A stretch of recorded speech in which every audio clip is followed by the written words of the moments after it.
What's up, guys? Welcome to episode 124 of the Art School live streams. I am your host, Marc. Hope you guys are doing good. A lot of stuff going on. Hope everybody's okay. And yeah, coronavirus raging in the US. Is this ever going to end? One day maybe I'll be able to go back outside, explore the wilderness. But yeah, what's up, guys? Hope like I said, hope you're doing good. Hope you've had a good weekend so far, and that you're ready to check out some art, because we have a lot today. Should I say it? It's a record day. Oh my god, we got. No, that's not the right one. That's just my thumbnail. Let me close that. Nope. There we go. Alright, so yeah, record day today. We got 48 submissions. So let's get ready for a, I don't know, 48-hour stream. We'll see where it takes us. Yeah, so a little bit of an introduction for those that, if it's your first time, welcome. It's good to have you. And if you're watching this a little bit later on YouTube, well, yeah, these streams are, like weekly streams. They happen every single weekend, and they are for students of my art school program. So if you want to know what this is all about, how you can also get your art reviewed like that every week, you can find more down in the description below. And let's see what we got here in the streams. What's up, guys? All right, the usual crew. This means that I'm at full power. Well, is it black? I thought it was more like really dark, desaturated green.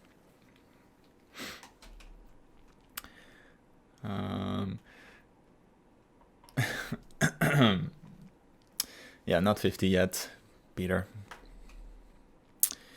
Nope, you guys couldn't do it. You couldn't get up to 50. Anyways, this is what we have on the menu, and let's go through it while I finish wrapping up the introduction. So every single weekend, students submit their art like this, and it can be typically. It can be pretty much anything. So it can be questions. Also, it can be assignments, of course, from the program, or it can be your personal art. As long as the feedback, of course, relates to what we see in the classes, it's all good. It's pretty open. Yeah, there's no requirements, for the stream to participate or anything like that. You don't need to be past, like term X. You're free to submit right from the get-go. And yeah, as you can see, the range is pretty wide, and so even if you're at the end of the program or if you're just starting, you're more than welcome to submit, and I would gladly take a look at your art.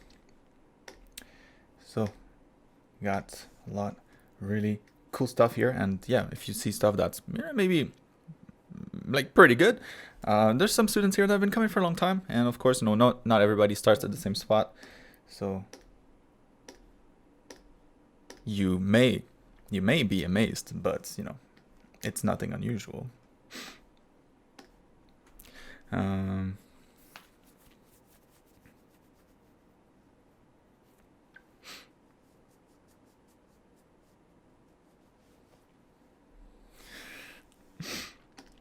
So where are we at? All right. A few more to go. But yeah, some really, really good ones today. But like I said, it's not a requirement at all.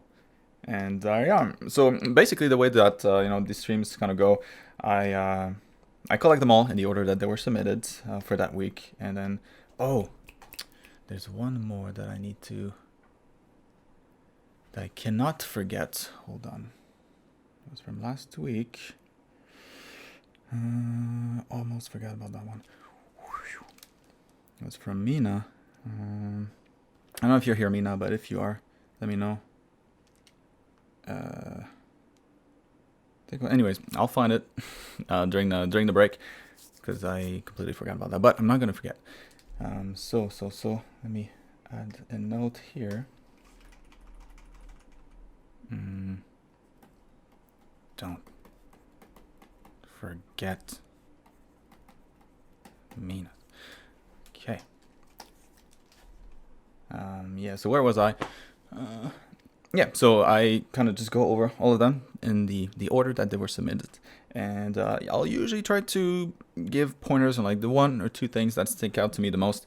And those things can depend. And so, you know, sometimes it might be regarding something that I've already mentioned, or sometimes I've already mentioned something about one particular aspect, so I'll kind of omit it and focus on something else instead. So yes, there might be some times where you look at the feedback and like, is that really the most important thing? Maybe it is. That's always a possibility. I'm human after all, so you know I can always miss things, but yeah, usually there's kind of a progression over time here with the students. That's what's awesome about it. A lot of them have been coming for like over a year, some of them. So there is, it's a long process. And so all of this to say that if you notice something and you think that I should have definitely pointed it out, but I didn't, maybe there's a reason.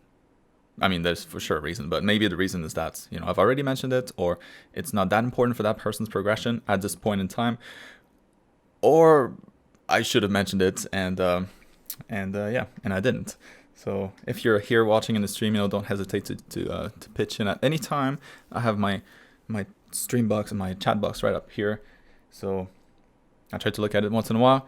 I just I'm rushing through all of these, so sometimes it takes a couple minutes for me to look up and kind of catch up with what's happening. So yeah, if you notice something and you think I should have mentioned it, don't hesitate to spam it in the chat. I never want to ignore anybody if I don't respond. It's just that I haven't seen it.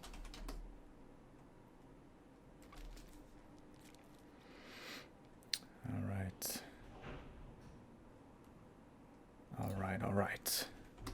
So, Mina, is she there? I'm trying to find the message. What was it on? Was it Twitter or maybe it was Twitter. Was it? Yes. No. Yes. No. It was Instagram, wasn't it? Why can't I find a message?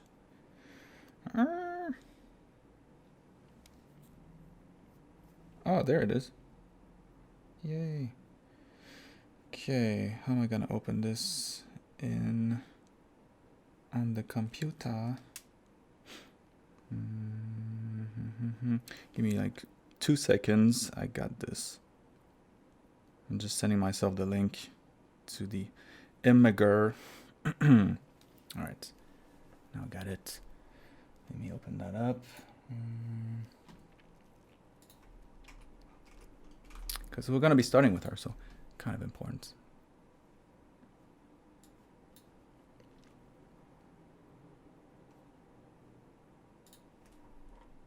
There it is. Copy. And paste. There we go. Now we are ready to get started. Sorry for the delay. I can get rid of my notes back here.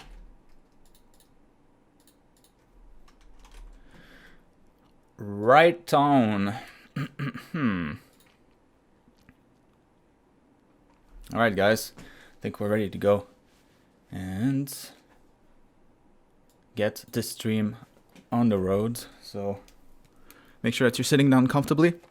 Like I said, we have a record number of submissions today. Almost broke 50. Not quite there yet, but that's gonna take a while. You know, the last streams have been around like the 5-hour mark. So yeah, you know, don't need to follow the whole thing. Of course, you can always jump in and out whenever you want. But of course, I do appreciate if you stick around. It's always more fun.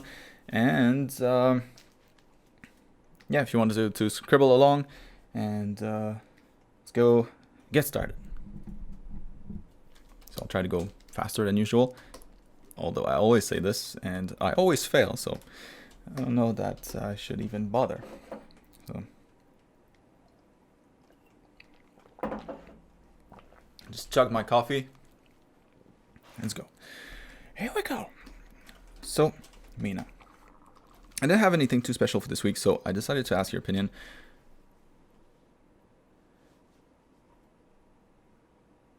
Just making sure there's no questions or anything like that before I get started.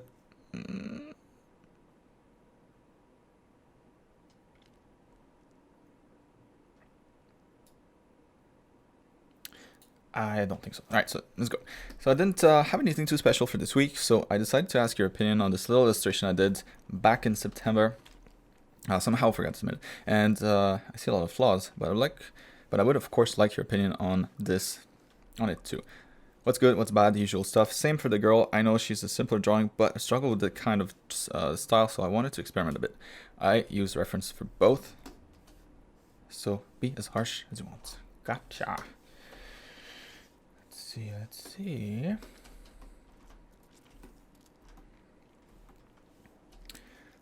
see. Let's see. So a lot of great qualities about this drawing.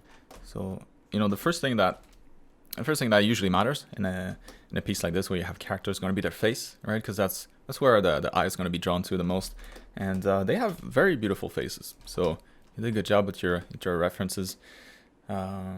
Yeah, like very well structured, appealing faces, and so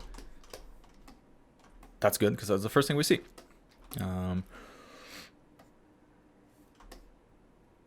Yeah, if anything, I think it'll be a little bit of values here that we could tweak and improve, and lighting / shading. So yeah, in terms of the values, it's mostly it's always trying to make the characters pop, as much as possible from the background. So trying to have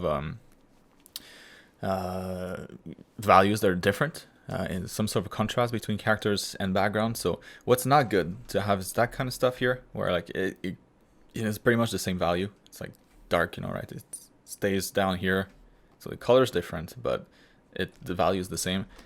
And we lose that silhouette, from a distance.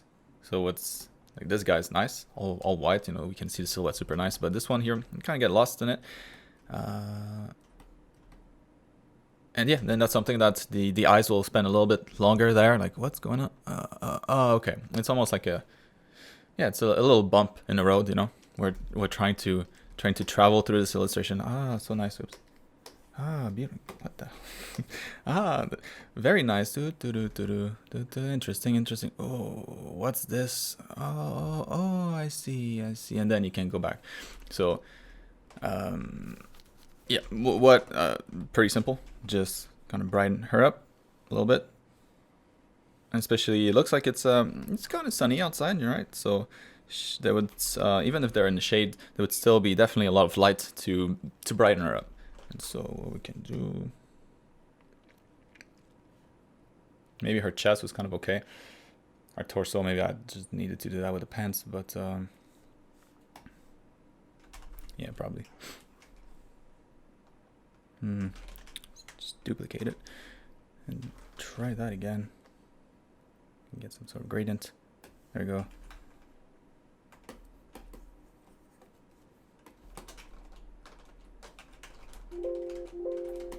Photoshop fighting with me. So a small change, but already the silhouette reads a little bit better. And of course, we could probably edit the color here. When it gets too black, kind of change that. But that's basically what I'm talking about. So maybe doing a little bit more of that, and then some of that might be achieved with the lighting, like I was talking before. So shading / lighting. I'm guessing that you went for some like people under a tree, so that light's kind of coming through the branches, and that's why you get a highlight here, and then a shadow here. So if that's the case, it's good. It's good lighting. Usually that looks pretty cool. I just think it doesn't show enough, if that's what you were going for. So for example, what we could do.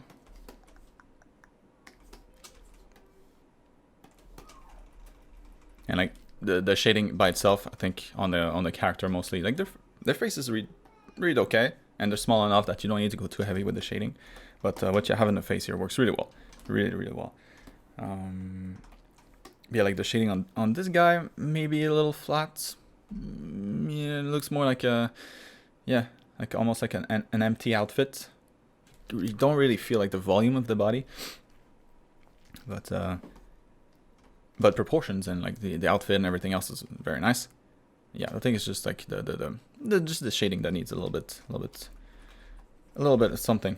So let me try what I was doing. So yeah, like I'm guessing that's what you went for, something like this, like under a tree, and then like the light of the branches kind of coming through. Right, like always kind of a like interesting scenes. It's detailed shadows. It's hard to pull off too, but always looks pretty striking when it's well done. So here, I like the idea. I think you just need to push that lighting a little bit more. So hopefully it was on a separate layer that you can just kind of crank up, or like if the opacity was kind of low, or maybe like duplicated, so that the effect is a little bit more prominent. Is that the word? A little bit more visible, whatever. But that could be a good occasion to have a little bit more light here, like around her jeans, so that's giving you the occasion the opportunity to brighten up her pants, and so to get back that contrast that we're kind of missing here. What I mentioned at the beginning. So mostly lighting, shading to make sure that like looking at folds, like around here, I think the fold's not super convincing. So yeah, it's like high level stuff, so it's good. All the fundamentals pretty solid here. Very good, Mina. Hope that helps. Moving on to next one.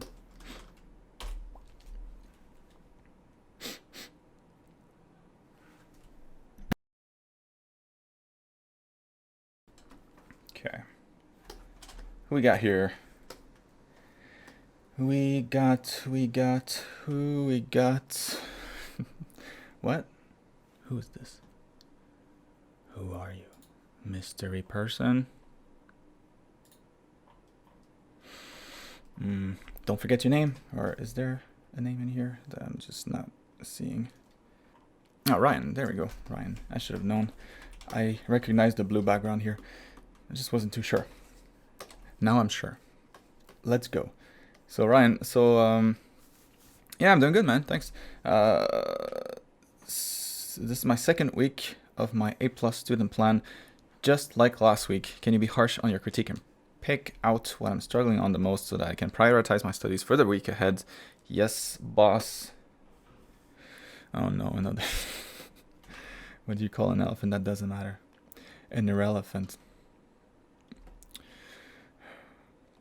I feel like this is the look I give to my kids all the time when they come out with their nonsensical jokes. Yep. let's look at the art. Ooh.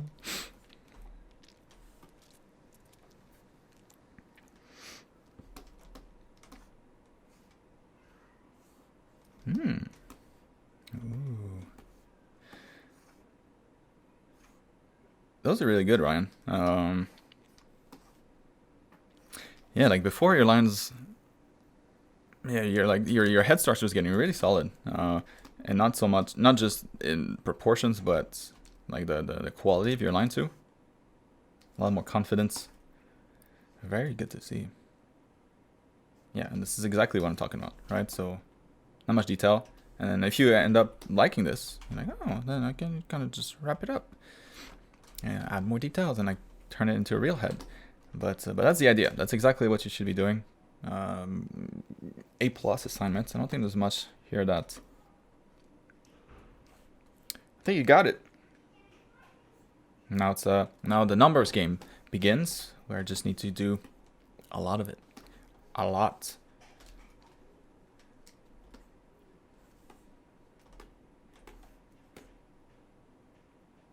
Yeah, those heads, perfect. Keep it up. Very nice. Super cool. silhouettes too. So are these? I don't know if if these were from reference. Hopefully, so that's there's an input of information, but probably they were, because they're really good. Nice proportions, nice pose, nice like gesture to the pose. Very good.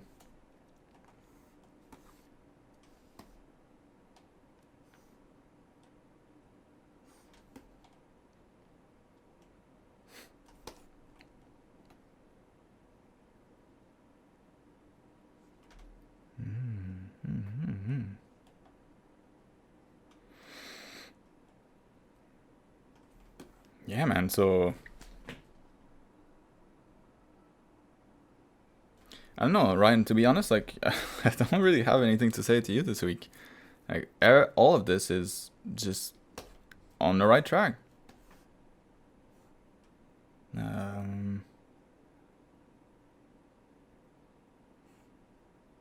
Yeah, like obviously, you know, it's not finished, but so far so good. Like good structure. With a face though, like I would just pay extra attention to the important bits, like the facial features, just making sure that those are well defined, like well anchored. So like nostrils and like opening of the mouth, just like reinforcing those a little bit more. Always like I don't know, it makes the face feel more solid. Like here it's a little hard to see, to spot the nostrils. Usually that's, you know, on a face you spot them right away, like in her case. Boop boop. So yeah, you kind of expect that here, but you can't find it. So you're like, where are those nostrils? So yeah, and then when you place the nostrils, maybe her nose a little white, and maybe like a little dark here. Like whatever color you have elsewhere for your shadows, I just would use the same one here. So if this is the color of the shadows, use that for the nose too. There we go. Then yeah, same thing with the eyes. You know, just a little bit of a hit, just to anchor the facial feature. And then silhouette of the face, maybe you could go in here, you know, I can kind of refine the silhouette so it's more clear, less fuzziness. But very good so far. Yeah, nice colors, nice structure. 8+. Moving on.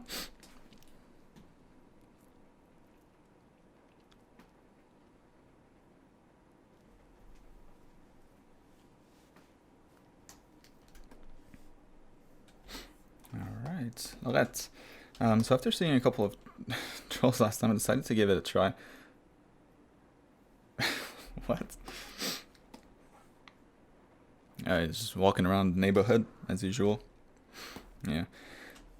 So I used Blender too, but hopefully it's close enough to ZBrush so you can help me out. Sculpting was okay. Rendering crashed Blender a few times. Do you know what hardware I'm in? So yeah, I won't be able to help you there. I'm a noob at Blender. I've been, you know, Maya's been hardwiring me ever since I was a student, ever since I was a kid. So that's all I can talk. Maya and ZBrush, Max a little bit.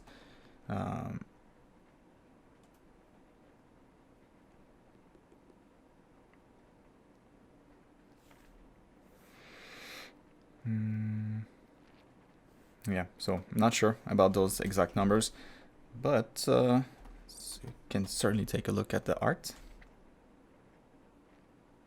So let's take a look at the anatomy. Let's go. Oh, look at him. It's a nice looking troll. He's like the troll that doesn't belong, you know. Why are you guys attacking all those villages? They seem like nice people. And then he gets beat up, you know, for being a beta. Yeah, so overall structure of the head looks great. You know, you can feel the skull coming through the skin. Very nice. And yeah, it always makes it easier too when you have a strong what's the word I'm looking for?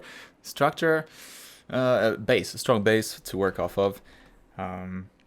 So yeah, when sculpting, you know, always starting from like a skeleton, like a fat skeleton. Is that the word that I used in the class?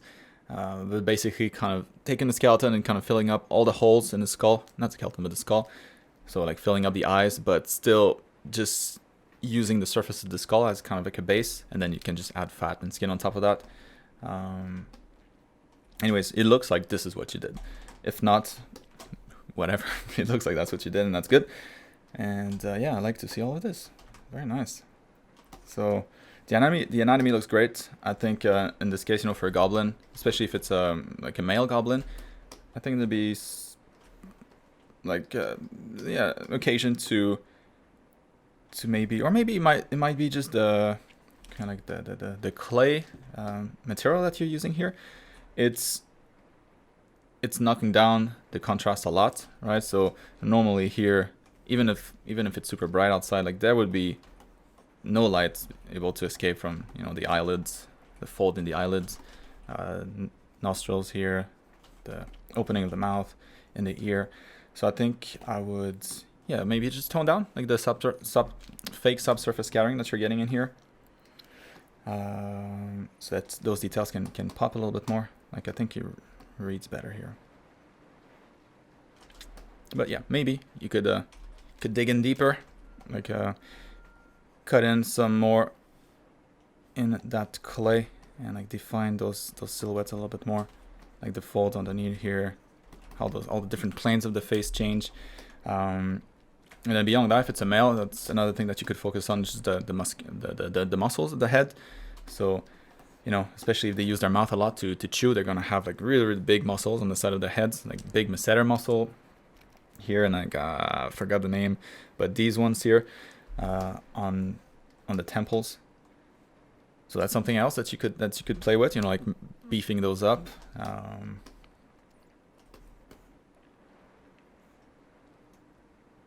Yeah, because yeah, he's pretty soft. Maybe he's a young boy. In that case, that's fine.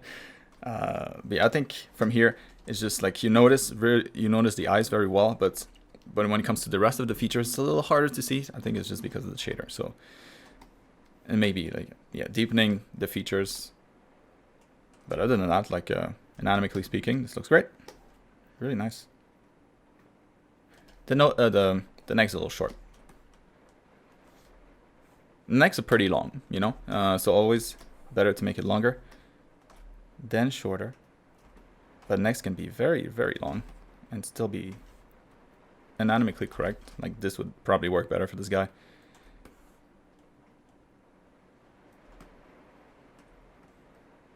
Yeah, hope that helps. Vika. Ooh.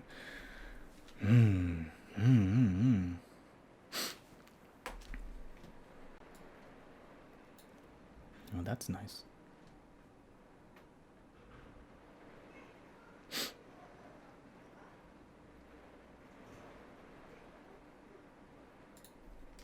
Yeah, you guys are on fire today. 40 people live. Making me nervous. Vika, it's your turn. On the chopping block. How was the trick yeah, I need to show photos of that. Trick or treating did pretty good. I think the kids liked it. Like we have sort of like we don't have a backyard, so we have kind of like a small narrow front yard, but it has like 2 levels, so there's like some stairs in the middle. Anyways, I put like a bunch of like decoration station there with like candies hidden everywhere. I took out Alexa. I shouldn't have said that. I hope she doesn't activate. But I took out the speakers outside to put like some spooky noise. I bought two fog machines. So yeah, it was pretty decent. It was a convincing setup. And then, you know, put it up, and then 5 minutes later, pretty much had to take it down because it's over. Anyways, goddamn, this looks good. Yeah, so working on putting color textures, shading in, trying to mimic, Yeah, I can totally see that. So I've put textures and shading into the female character and only got lines, flats, and some texturing into the male one. Let me know if you see something that could be fixed or altered in any way. Yes.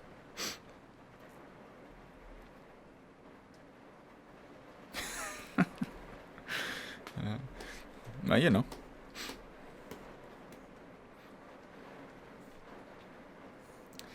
Didn't know that I had a reading face, but I guess.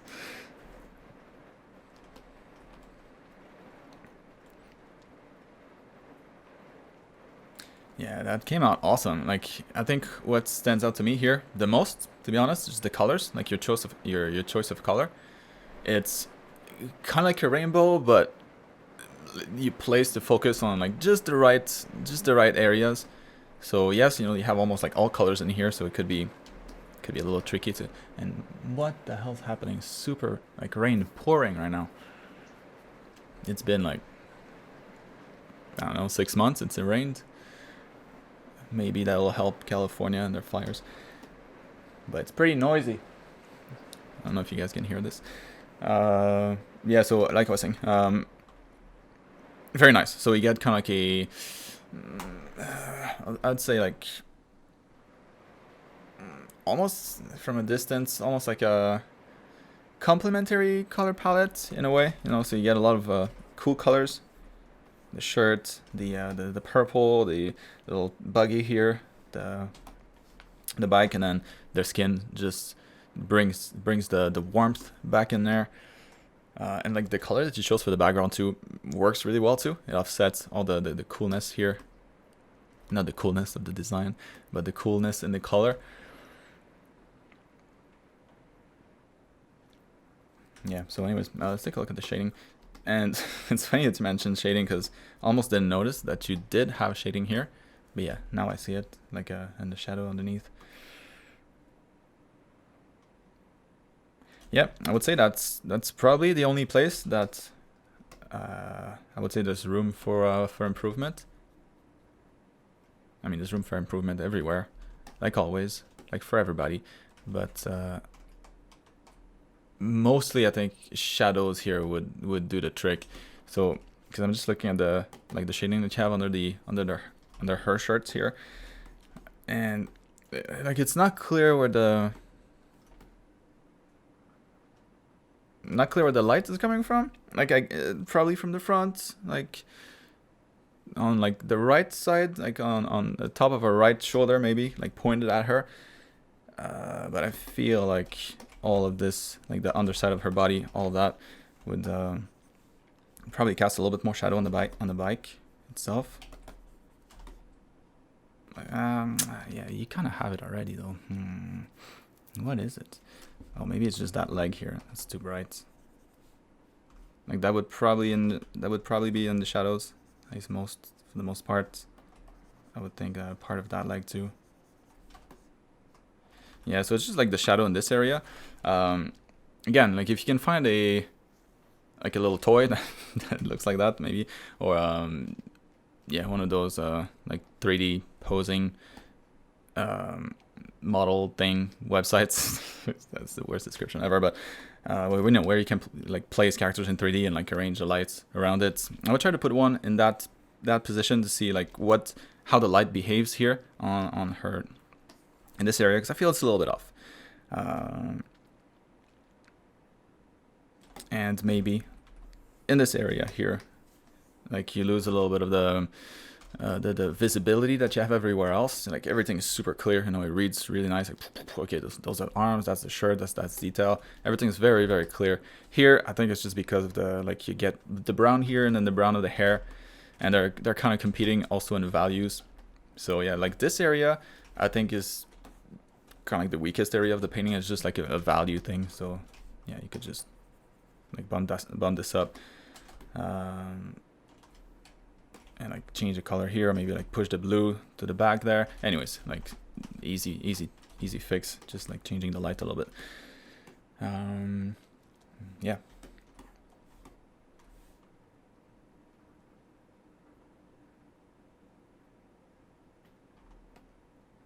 Oh, there you go. Yeah, body kun. That's a good one. That will definitely help. But yeah, I don't know. That's it. It looks awesome. I'm just trying to find something. Yeah, the lighting could be slightly more accurate. That's it. Other than that, beautiful.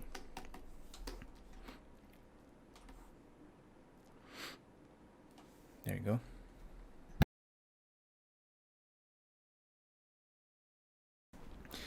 So itchy my nose. Anyways, Scott, let's go. So I've been trying to work on the hillsides. I've been hitting a wall.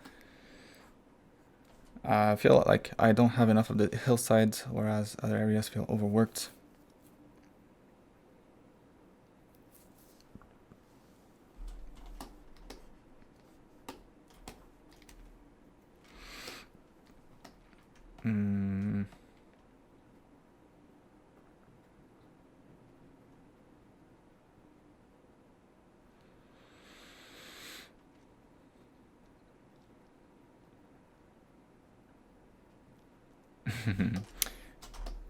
I like that. So that feels like the proper amount of light, you know, for a house that's meant to be super bright and where so much light would kind of come out. This feels like it's bright enough that it would warrant the amount of yellow, the amount of orange that you have here.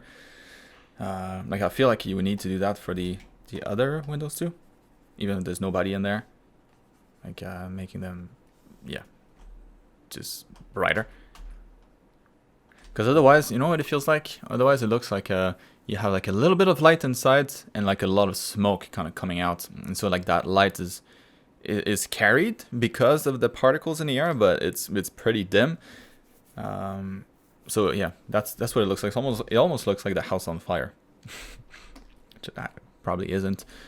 That'd be bad news for that guy. Or maybe he did it.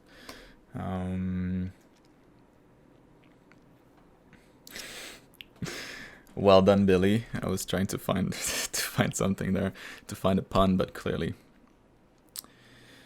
I have some ways to go as a dad before my puns are solid.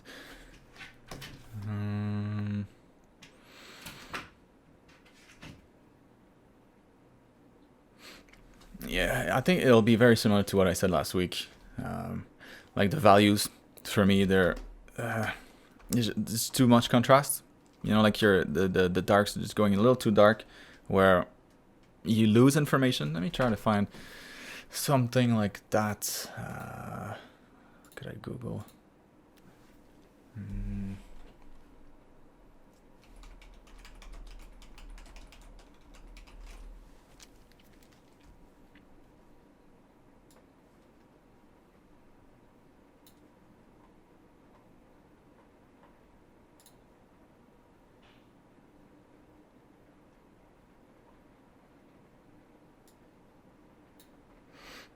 Like even when it's super dark, you know, there's always a lot of lights in the scene, so that it looks creepy, but we're not missing out on details.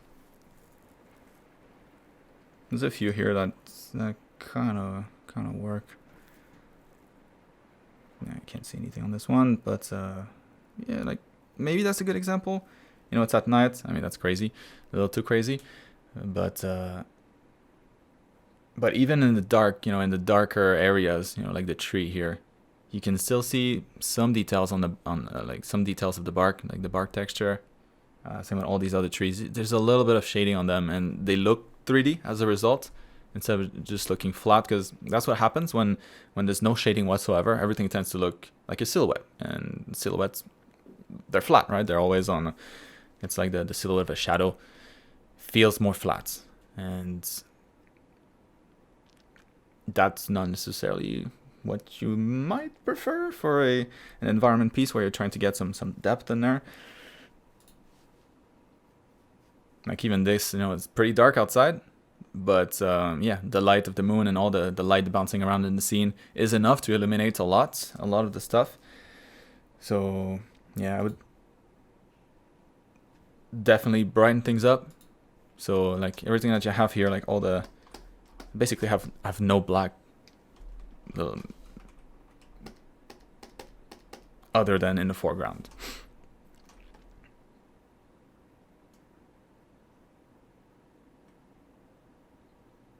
Like I like what you did here, like on the top of the hills.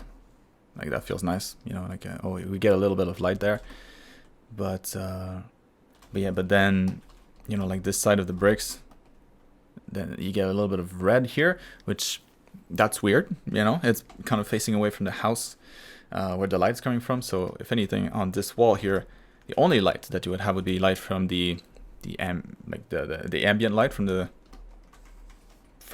like the moon. And so I don't think this should be red, like a blue tint, bluish tint, and so that you keep the red really for the house. Like all of this here is on the other side of the hill, so probably wouldn't get much light from the house itself. And same here, you know, instead of having this kind of like this warm dark purple going dark purple, it's almost black, but dark red. Yeah, going cooler. So instead of this, maybe that instead. So that you get, yeah, it's almost like cool everywhere, and then the focal point is the warmest.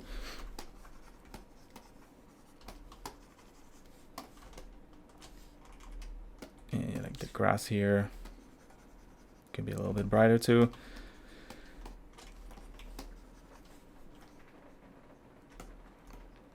Like, you know, with these kinds of shots, you always have kind of like things on the side and like a little path leading to something. It's always nice when you get a change in color, warmth that way. So you're starting in an area that's all cool and like cool colors, like dark blues, dark purples, and then you're going towards like the warm areas, almost like a natural way to guide the eye. And yeah, like the fact that the entire sky is red, I mean, that's not necessarily bad. But the fact that even the shadows are warm, yeah, it feels like the entire place almost like on fire. You know, it's a fire out. It reminds me of like a photo from California, from where I live, with all the fires around. So if it's not a fire, then you really want to cool it down, kind of everywhere except really like close around the house. And like back here. Like those don't quite like I'm guessing those are either clouds or hills behind. But yeah, like the glow of the house here, or maybe those are trees actually. Never mind. Are they? Yeah, these things. Not too sure what they are. So maybe they're part of the trees in the foreground here. That could be a thing. A little bright maybe. Maybe they're like hills behind the house. In any case, clouds. Gotcha. Let's see. Let's try something real quick. I don't know that I'll be able to get something nice if I'm rushing, but let's try it.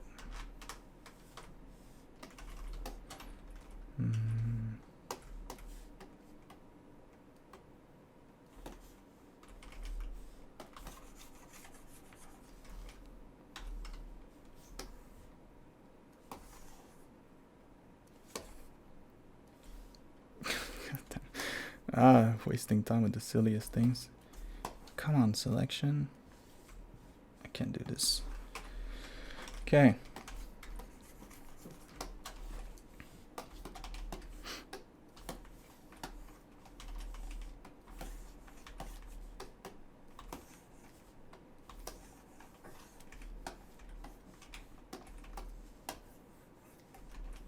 So I don't know where the moon could be. Maybe like back here.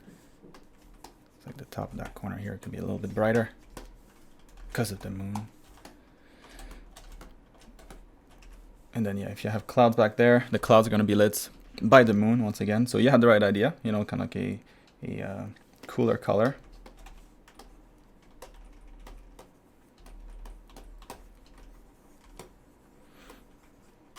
but I think it was, yeah, like the color of the sky and kind of like the glow around the house. Because right now, like like this already looks like clouds, so I know it wasn't really like the shape of your clouds that was the problem.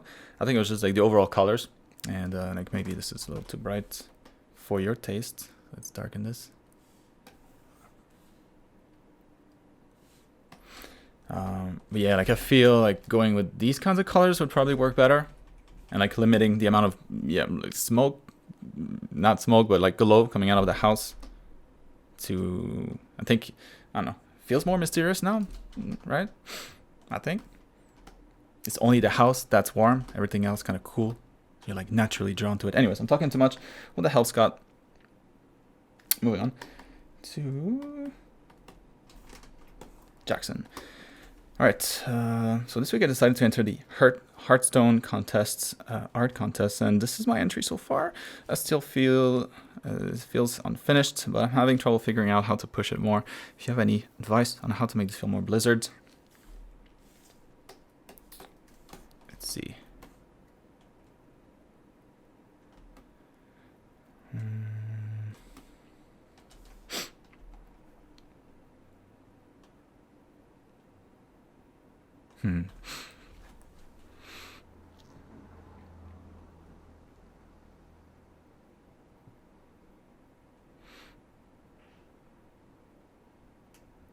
Right on. So you got a Ragnaros Murloc.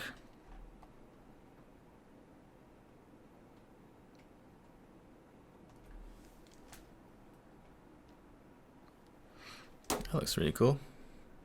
Very nice, Jackson. Love the color. Like yeah, like nice balance between the two. Nice and vibrant, just like Blizzard art. Very good.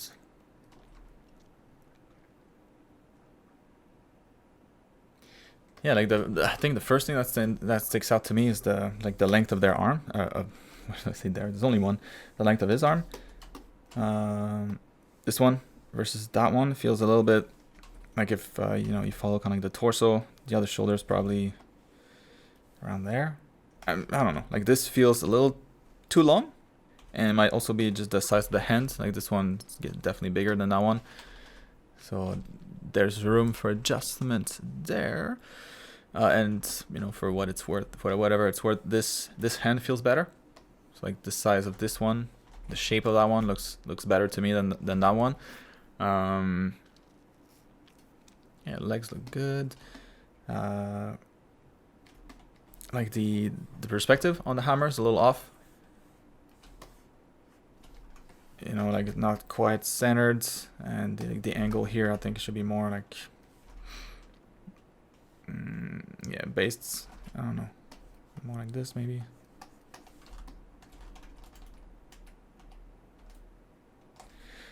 Yeah, it doesn't feel centered for some reason, and I think like this whole thing, I think that's probably in the right angle, but it's like rotated weird. So by that I mean like this would work better, more centered.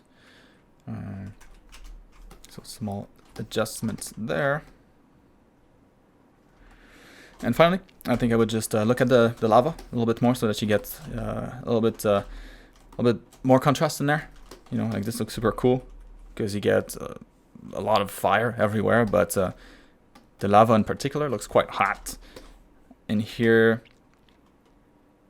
yeah, I guess it depends which one you want to stand out. You want to make stand out more. Is it the character himself or the lava? But I think there'd be some cool opportunity to maybe add some I don't know, like, you know, when the lava starts to cool down, and then you have like little cracks kind of coming through. I guess not really like that, but whatever. I'll draw it. You see what I mean?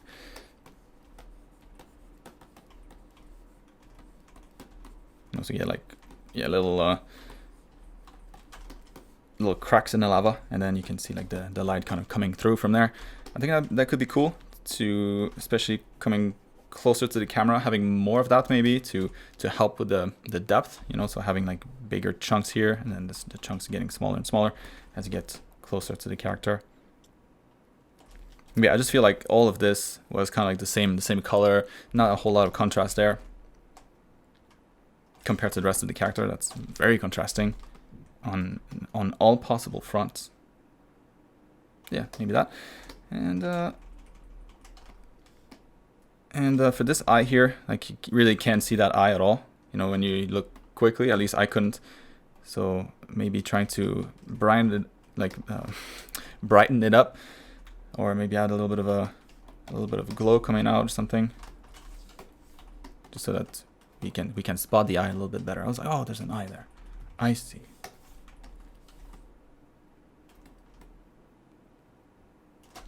Couple pointers, but yeah, mostly nitpicking. Very good stuff, Jackson. Looks awesome. Good luck. Lodi. So I've been working on clothed figure drawing from reference in term 3. Can you have a look at this and tell me if there's any adjustments?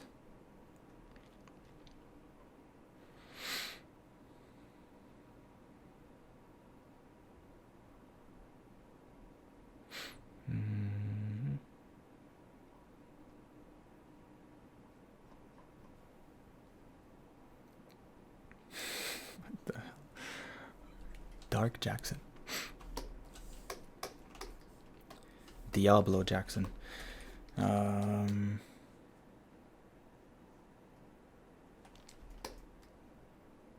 Wait, which one is the painting? That's good. Honestly, like, it took me a while to be like, what am I looking at here? Why are you showing me 2 photos? That's the painting. There we go.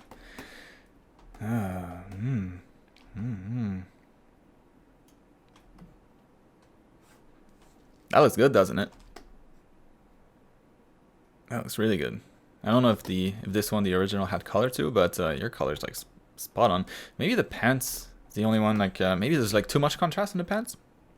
For like light gray pants, like sweatpants. I feel like that'd be the only thing that you could fix in here. Oh, actually, yeah. Let's try that. See if that helps.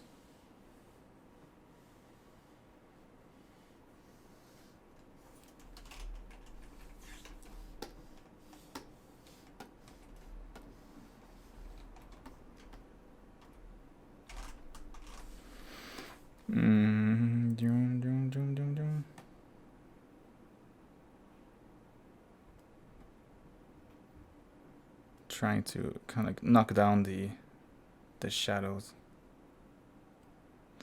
without touching the highlights. That's not it. Let's try with levels.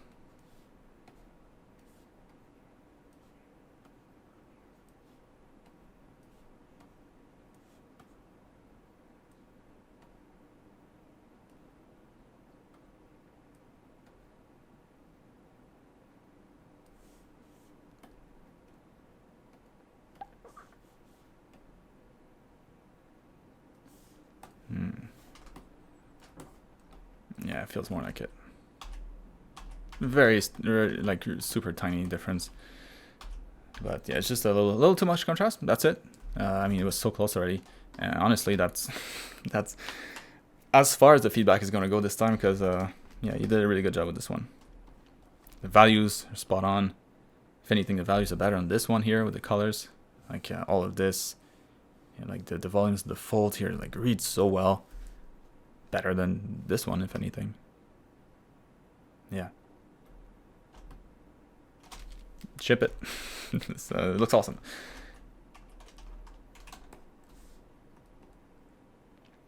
At least I said something, right? All right, Lucas.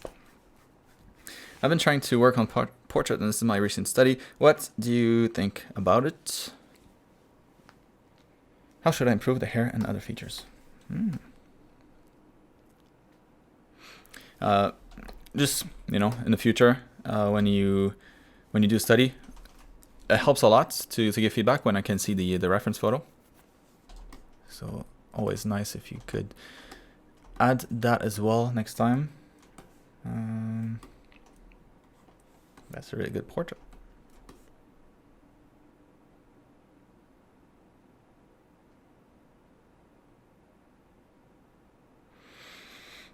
Yeah, that looks really good.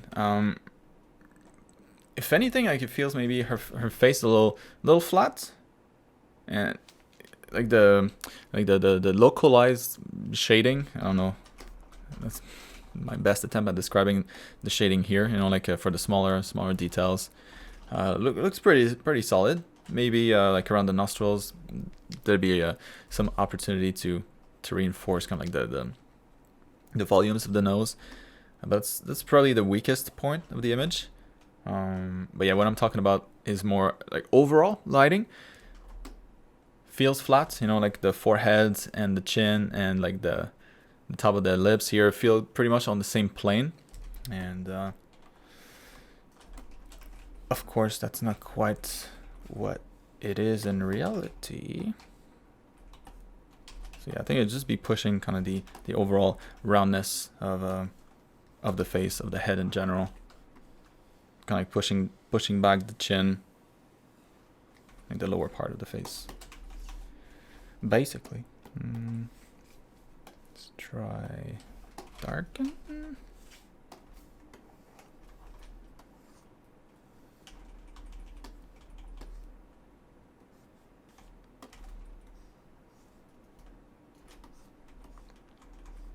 Because, you know, usually you can kind of feel the cheeks, you know, kind of coming out. In her case, not so much, and I think it's just kind of like the side of her jaw here. It's just not dark, not dark enough. I think that's all.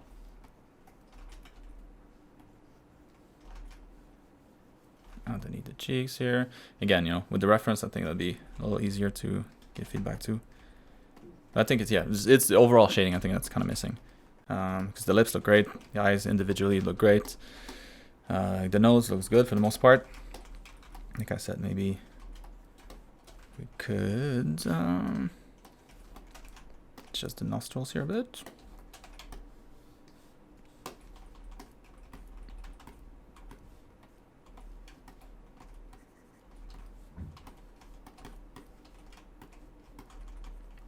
And maybe like the two nostril, like the nose itself feels like we're looking at it straight ahead, but the head has a slight tilt to the left, to her right rather.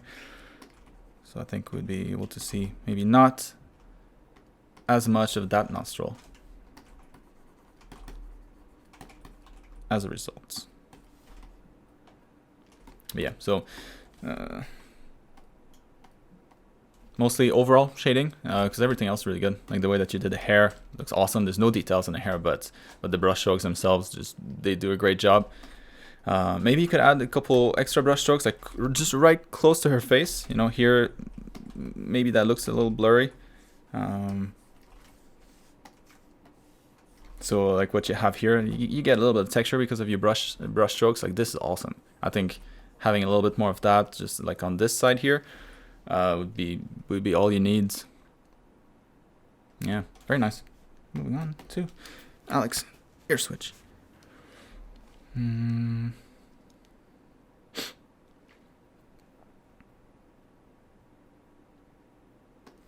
Oh, people saying that she's a bit there. I don't know, a bit cross-eyed.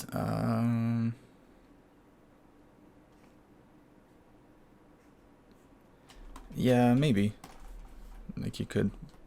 It just looks like a, and it's not like a bad thing, you know. Like you can have your eyes look like this if you're looking at something that's up close. But like for a portrait, yeah, it's always better if the character kind of looks in the distance. Just looks more like a portrait. So maybe you can move that eye to a bit to the side a bit more. So it looks like she's kind of looking to the side. And yeah, like the shading around the eyes too, like very similar to the cheeks here, but kind of like the, you know, the shadow that's the top of the eyebrow is going to cast on like the rest of the face. Like the overall shading of the head, I think could be a little bit improved, but other than that, it's nice. So I think I'm nearly finished with this guy. I've done a few passes working on the lights. I think I could add some details like some damage on the armor, but other than that, I think it's more or less finished. Let's see about that.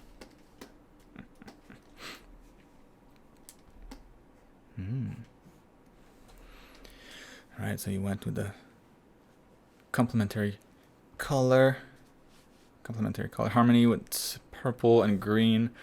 Yeah, that looks really good. So I think the main areas where you could improve this would be in the values, in my opinion. So, and maybe like the facial expression of the guy almost looks like he's got the look of like a bored store manager, like floor manager at like Walmart. I don't know why. Maybe I've seen some guy that looks like that at Walmart. I don't know why. Not that I go there that often. I don't know why I feel defensive about this. But yeah, maybe like some frown, you know, that'd be good. It looks like he's about to do something, about to move, about to attack. Actually, he's already in motion, so I think maybe his face doesn't sell that quite as much as it probably could. And then values. Did I say values already? Yeah, the value is pretty much the only thing here. So how dark it gets in these areas. You know, if the light source is bright enough for the armor to be near white, you know, for the reflections here to be this bright, it would definitely be enough to kind of brighten up all this area here, the top of the sleeve, the side of the collar there, the big turtle tube neck. But that's pretty much it. So it's mostly values. So it's lighten, nah.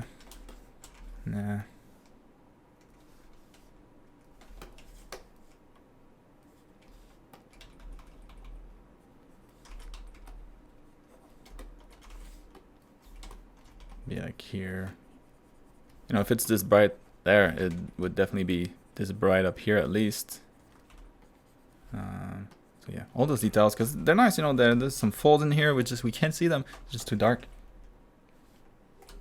So I think like maybe the bottom of the character could be a little darker, but yeah, as you move towards the focal point of the image, of the concept, like around his face, you want to be able to read all the details. You know, this is concept art, so that's what it is. So we need to be able to see those details.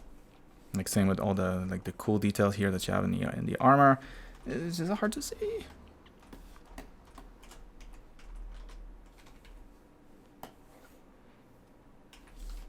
See if I can do this kind of like as a whole real quick.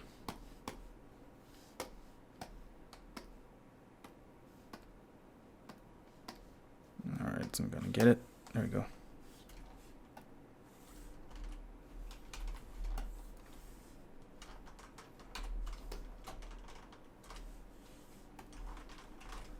Just play with the levels a bit.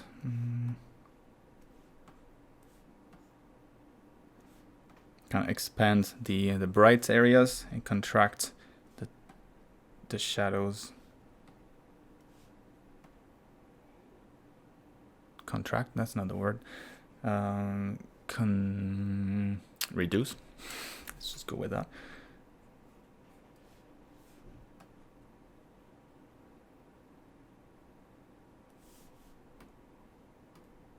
Yeah, I think it's more obvious, you know, when you go like before after, how dark it was. Like this doesn't look super good. It's I think too washed out. But I think at least that level of value would read better. You can bring back the colors.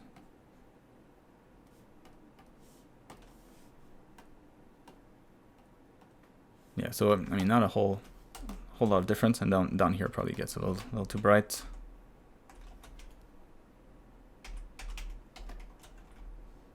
Can you erase that? Get back to what you had. That's it, you know. Colors look great. There'd be maybe some opportunities to have more of a gradient in the colors. So, you know, like the green down here, pretty saturated. Maybe you'd want to knock that down a bit and increase the saturation up here, like around the character, around the face of the character. And down here where it doesn't matter a whole lot, you can knock that down. Maybe a bit more. But yeah, like try to focus more of the saturation around here. And like the head, the leg here, I think this one feels almost like disappears. Every time I look at this drawing, like I don't really see the legs. Almost I see it in my peripheral vision, but I never go there. So yeah, maybe like having more light here or something. Like maybe the metal is a little shinier, so it attracts the attention more. Like you get some glare, maybe some sort of extra contrast, because the existing contrast is not quite enough to make that pop.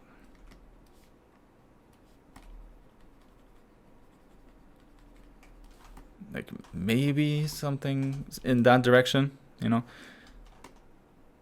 Yeah, that's pretty much it. Again, kind of like minor stuff, but hope that helps. I think his face is really gonna make a big difference. Like maybe if you can tilt his head forward a bit, that it looks like he's like, you know, leaning forward. If you're about to run, the torso is gonna kind of be falling pretty much towards the front, and so you would need to look up, otherwise you'll be landing on your face.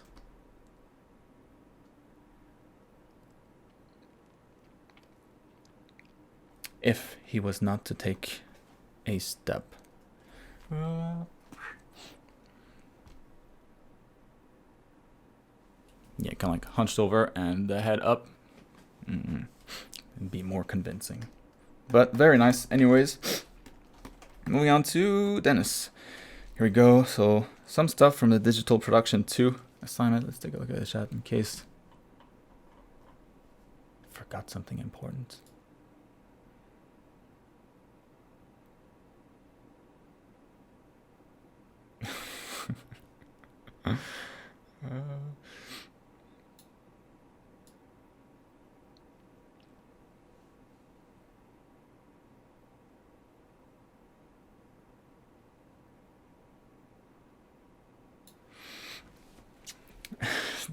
Did I see you guys mentioning like we need merch with the basic rules that keep coming back? Yeah, I think I need to make myself some shirts. So I'll just point at the shirt. It's time to brighten the image.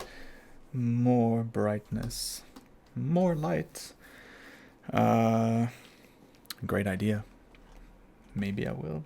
I decided to finish this chapter before continuing Anatomy 1. Shading is tough. Yes. Please let me know how I can improve my techniques so that I can properly apply shading. Let's see what we got so far. All right.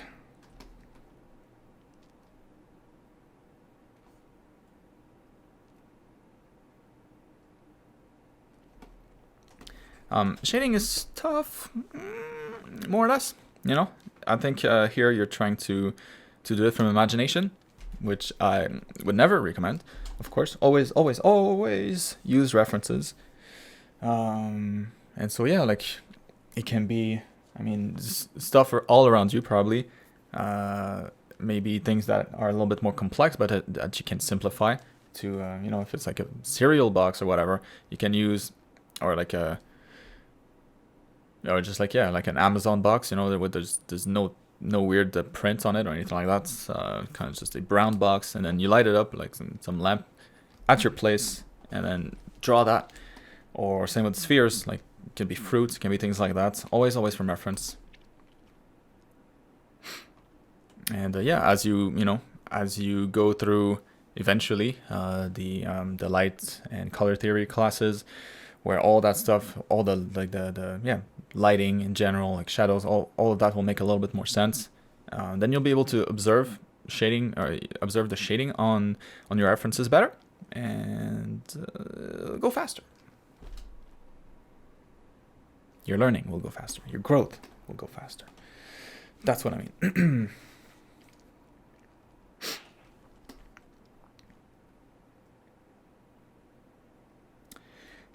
Because yeah, you know, shading a sphere, it's super simple in reality.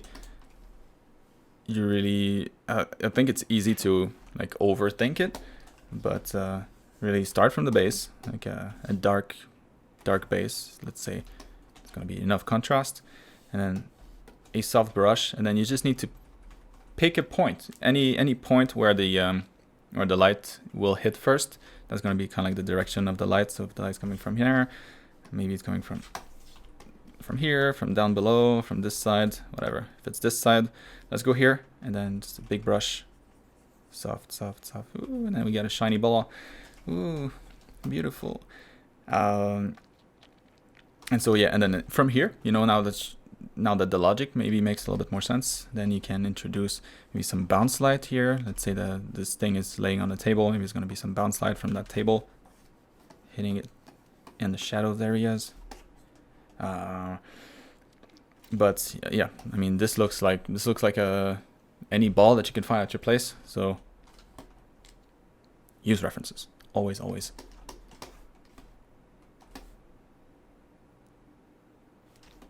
But yeah, because the logic, you know, like you pick a point, that's going to be the brightest spot. That's where, let's say you have a circle. Let's say you have like a curved surface here, just like the curved surface of the sphere. Light travels straight, right, for the most part, unless there's some crazy gravity things happening in space. But usually it's pretty straight. And so if all these light particles coming here, it's basically which one's going to hit first. Right, from this angle, which one touches first? I think it's this one here. This one's ahead of the other one, you know, if the finish line was here. And so that would be where it's the brightest, because it touches it first, and then everything else kind of fade away as you transition towards the shadow area. So that's why the soft brush works super well in this case. But it's really this point here that you got to figure out first, like where does the light hit first?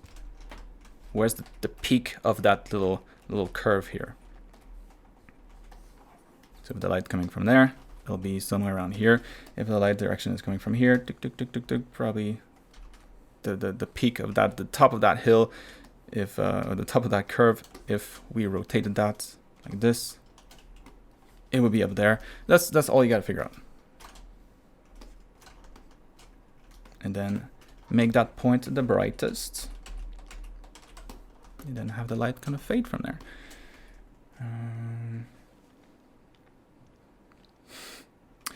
A lot of great ideas in here. I need to take notes. All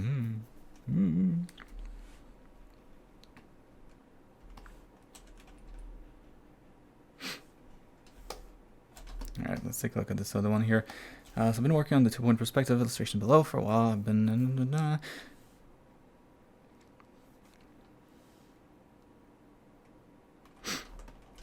Well, yeah, so if that's, you know, if that's your goal, ultimate goal, yes, for sure. You need to be good at drawing boxes. Because that's pretty much what environments are. Just a bunch of boxes placed in different angles.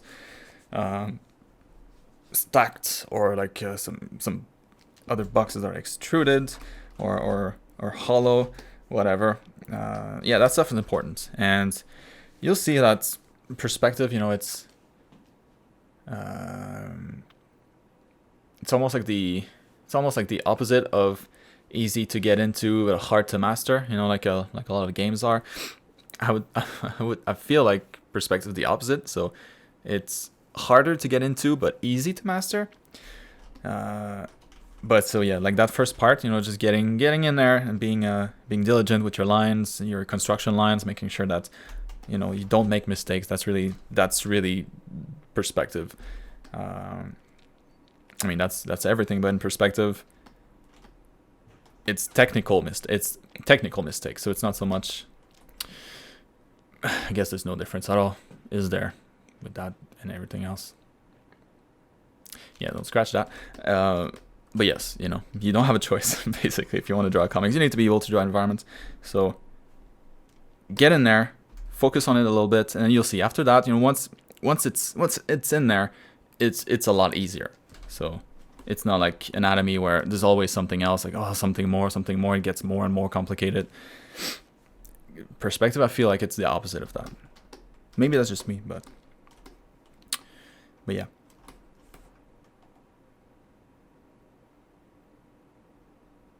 and it doesn't only help with to draw buildings and that kind of stuff. It also helps with your perception of scale and of depth, your own perception of depth. So, you know, let's say eventually you won't have to construct the scenes. That's the thing. So, you know, you'll draw a building, then you're like, all right, another building, and then you'll want to place a character here, like maybe the character is going to be this tall, and it's just a matter of like developing your eye so that you know, well, a character that's this tall here, how tall would it be back there? And then, yeah, eventually, as you do this more and more, you won't have to measure that. You'll just kind of eyeball it, and usually you'll be kind of spot on after, you know, practicing this for a while. So anyways, hope that makes sense. That was good. So yeah, no problem here. It's a great perspective. Everything here works really nice. Cool, like good distance between all of these. Feels good. Feels in the proper perspective. I feel like your text here may be a little too stretched out, you know, for a building like this. Like the letters would probably be a little bit more compact. But I don't see any mistakes here.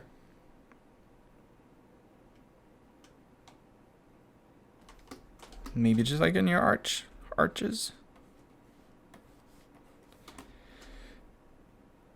You know, one thing that you can do when drawing arches, let's say you have like an angle like that, and you want to draw an arch here, right? Always look at the angles that you have here. So where the angle is the biggest, and when where the angle is the biggest, the curve is going to be what word would work for this? For those that didn't know, if that's not obvious, I'm not a native English speaker, so I often fumble in my English. That's by design, is it? But anyways, the curve here is not as curvy. Let's go with that. And when the angle is smaller here in that corner, then you're going to get a more intense curve. Does that make sense? So when the angle is bigger, you curve, like you straighten out the curve more, and then when the angle is smaller here, you curve more, so that it looks in perspective. And here, you know, like you don't have that a whole lot, like those two curves pretty much the same, but this angle is smaller than that angle, and so you just want to curve it less here and then curve it more when it reaches that corner. It's subtle here because the two angles close, they're not that different, not as different as this. Yeah, just something to keep in mind. Moving on. Two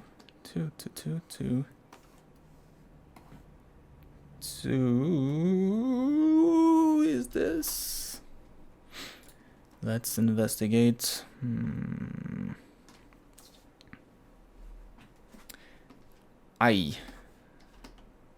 Let's just go with I. So I started digital art around the third week of June, since I have not. Oh, I started digital art around the third week of June, and since I have no one to compare myself to, so the progress of my art. So is the progress of my art slow? Should I give more time to it? Actually, videos on how to do grayscale painting and how to apply lights as well. But at the moment, I can only do one source of light. That's completely fine. And you know, if you just started the program anyways, light comes much later. So give it some time. There's a lot of stuff that we need to kind of build, a lot of foundations that we need to build before we get there, and so that when we get there, it's a lot easier and it makes a lot more sense. Excuse me. So I only ask if you can give me a critique on my art. I'm trying to get that textured, no line art look on my art. All right. Yeah, and so by the way, you know, like all of these, they all start from a line art, other than Wallop, whatever, however you say that name. But again, that's not a good, not necessarily a good reference to go by in terms of workflow, because is it a girl or a guy? I don't even know. The person, the artist, obviously very good, very like a lot of experience, and so, you know, it's that kind of things where it's those kinds of things where all the construction kind of goes out the window when you reach that level. You know, like how to construct a head, how to construct the anatomy, how to build up the different layers, like starting from values and just starting from lines and then going to values and then colors and then, you know, and then lights. When you get to a certain level, all of that can be kind of combined into one step. But that's pretty high level. It's like the highest level, pretty much. So definitely I would not recommend that you try to go this path. You know, if you want to improve faster. If anything, like if you got it this way, it's almost like it's like dealing with too many things at the same time. It's almost like learning to juggle in like in a circus, but you start with like 10 balls. I mean, good luck, you know. Like usually people will start with 2 or at least 1 first. Like, can you catch it? Yeah, all right, you can catch it. Now try with 2. Take. All right, you can do 2. Great. Next, move on, and like you increase the difficulty over time this way. Yeah, wallop. It's juggling with 10 balls already, so not, you know, there's a path there. You can't just copy that and expect that it's gonna go that well. So yeah, all this to say that yes, highly recommend that you always start with a sketch and make sure that your fundamentals to achieve a sketch are good, that you can get there, and then eventually, if that's the look that you want, you know, you can always remove the sketch later down the process. And anyways, like most drawings like this, I don't know who did this one in particular, but I can almost guarantee you that this one had a sketch for it, like a line art, and it just kind of disappeared as the painting process kind of went along. That's my process too. Like there's always line art involved at some point, and then it kind of just disappears, or I get rid of the layer. But yeah, to improve the fastest, use those steps. You'll see it makes massive difference. Almost bugged there. Almost blue screened myself.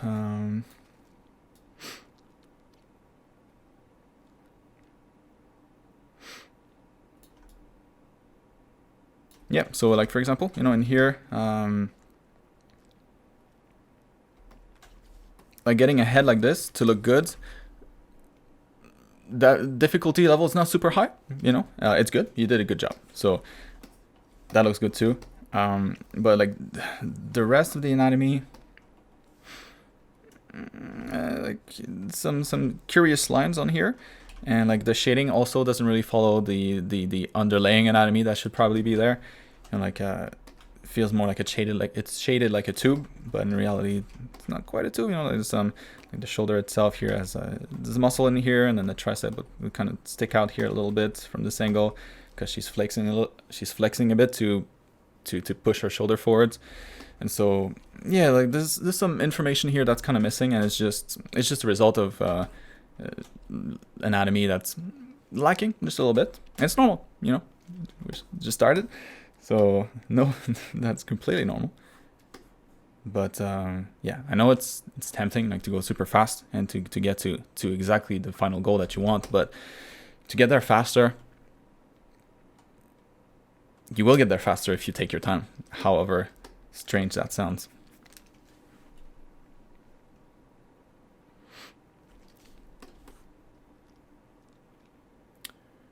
Yep, like Billy's saying. Process, finding workflow, sticking to it, and improving from there will only increase your technique, but your speed. Very well said. But you're already pretty good, you know? So, like, really good, actually. So it's still a really nice sketch. It's just, yeah, like the anatomy could be fine-tuned a bit. Same thing with the outfit. So in terms of character design, shading too could be a little bit improved. The lights in general is a little ambiguous where the light's coming from. But yeah, in the program we tackle all of this, so that comes a bit later. You know, lights and color theory, all that stuff.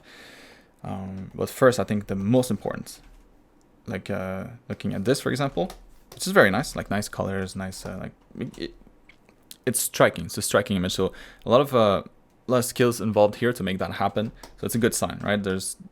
There's a lot of potential here, but it's very, very common that a lot of students have a lot of more advanced skills, but lack maybe more in fundamentals. And so those more advanced skills can't shine quite as much.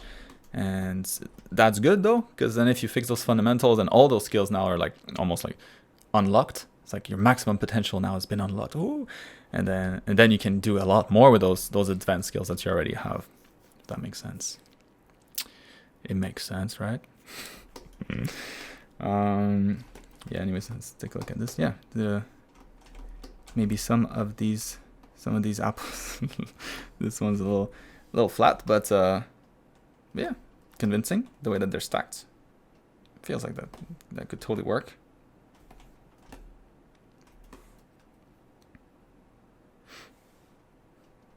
Yeah, and these that's good. So I like to see all this. Why is it not straight? Is it because you're going a little too slow? Or is it maybe like your tablet that's like your pen that's like wiggling a bit? Like sometimes, you know, like you'll draw a straight line in some tablets and some configurations, and then the line is a little bit wiggly. But so yeah, that's a great piece of information for me. Because yeah, like dexterity could be improved too. So yeah, I think that'd be good practice to do like regularly. Just practicing these things. It's like cardio, you know, for artists. You gotta have that before you can do any sports. Yeah, anyways, I'm talking too much. Let's move on. Hope that answers it. I don't know. Yeah, so and just to give it maybe a little bit more here. Yeah, like light here would play a big part. So shading and light. So you have some light coming from back here, but like on the hair, it's not super clear where that light would hit. Like on the ears here, like on this side, it's pretty bright too. So it's almost like she's sandwiched in between two light sources. Not necessarily a bad thing, but always better to make one that's more dominant to use the contrasts to guide the eye maybe a little bit better.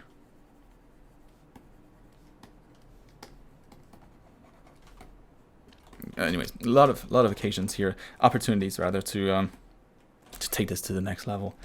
But it starts with fundamentals. Yay! All right, Alessandro.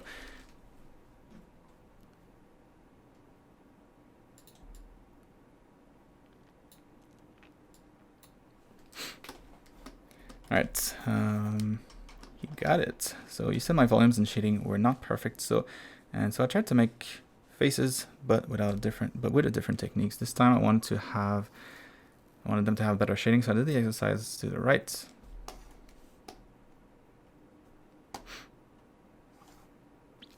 Got it. Is it good? I know my eyes and the back are always smaller, so you got to be careful here, you know, to not compound the problems. So if the structure of the face is not quite there, then the shading can't be quite there, right? It's impossible because it follows something that's not correct. And I think that we get a little bit of that here. So like overall, the structure here feels pretty good, but still not quite there that I would venture into shading just yet. And then shading is it's kind of what comes next, you know, from here, and it's a lot easier if the structure of your head is solid, like really solid. In this case, like I said, not bad at all. It's actually pretty good. But like the skull maybe a little too small for this guy. I think he's got a pretty small head, or that girl. Didn't fix it here, but yeah, like probably extend that skull here a bit more. So maybe like the face is too big in this case for the head.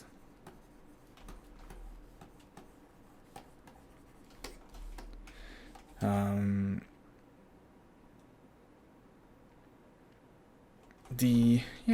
then the angle of the facial features pretty good. Follows your lines quite well. Maybe that eye is a little small in comparison, but that's kind of minor detail.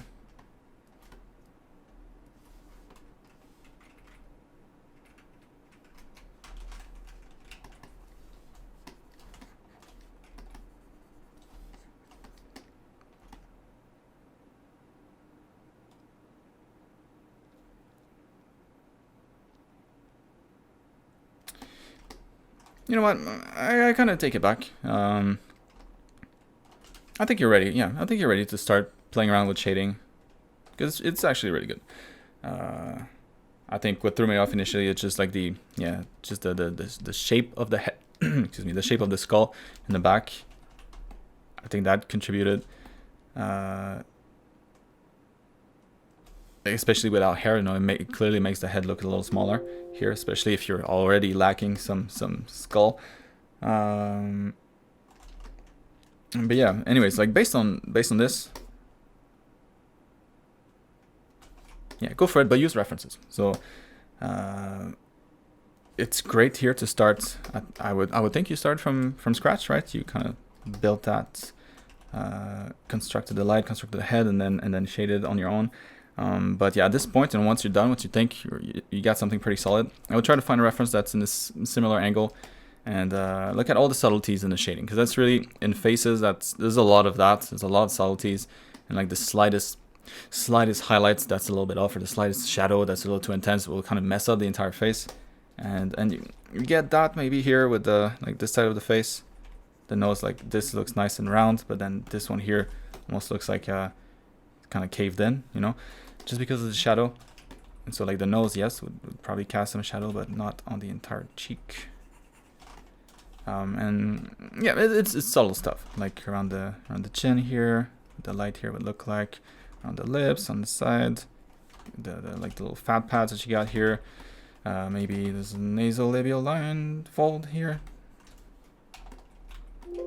That would impact the shading too. So it's subtle stuff. But like shading alone looks good. The more I look at it, the more I appreciate it.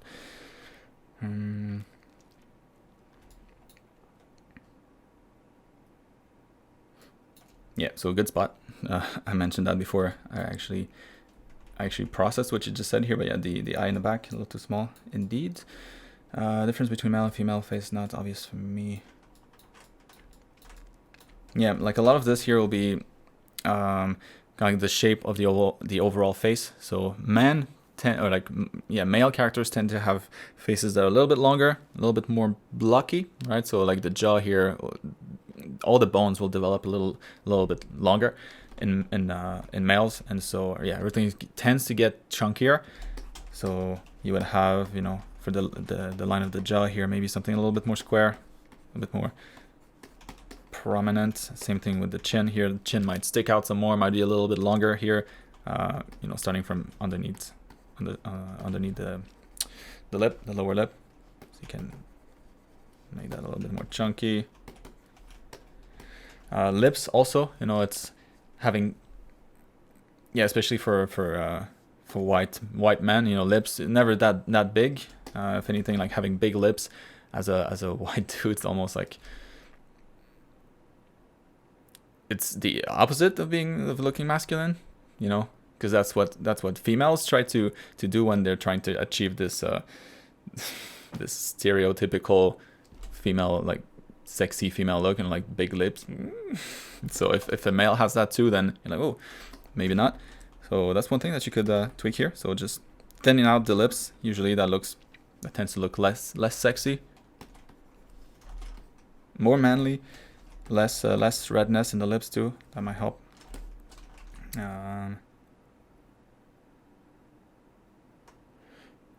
Yeah, and then the eyes, like the head, like I said, the head overall will be a little bit bigger, and so the eyes will appear smaller in comparison to everything. The nose will be a little bit longer, more prominent. Yeah, it's mostly all these things, and then yeah, that will get carried through in the shading as well. Like that guy's nose.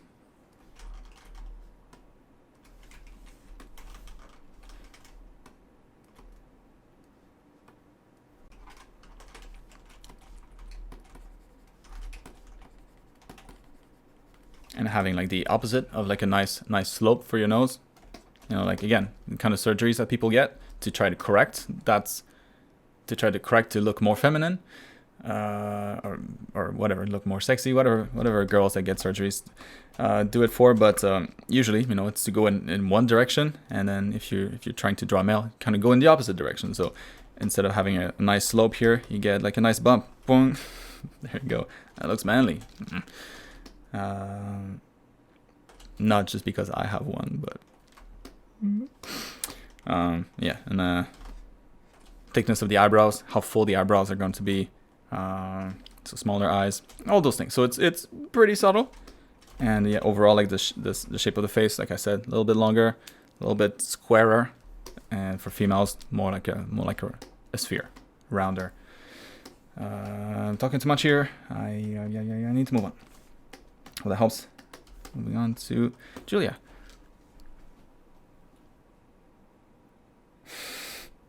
I feel like this duck face makes an appearance almost every stream.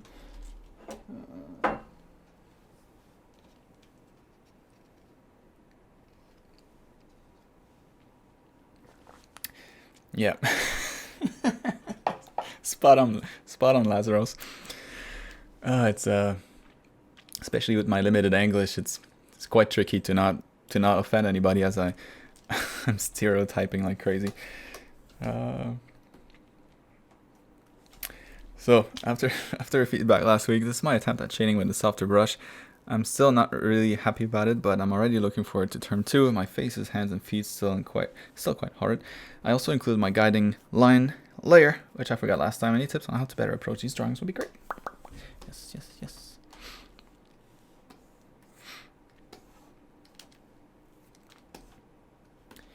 Got it, Alessandro. Right.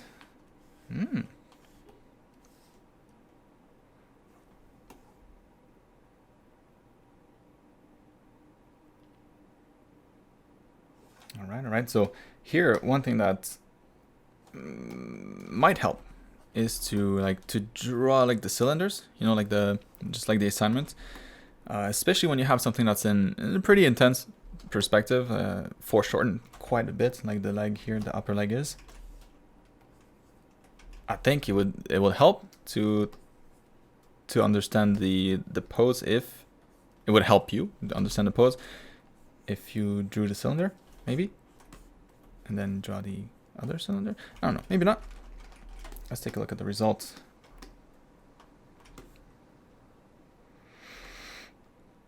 Yeah, I think it would. And like one thing that might help too, like when drawing something so foreshortened, is to draw the cross sections, just like in the cylinder assignments.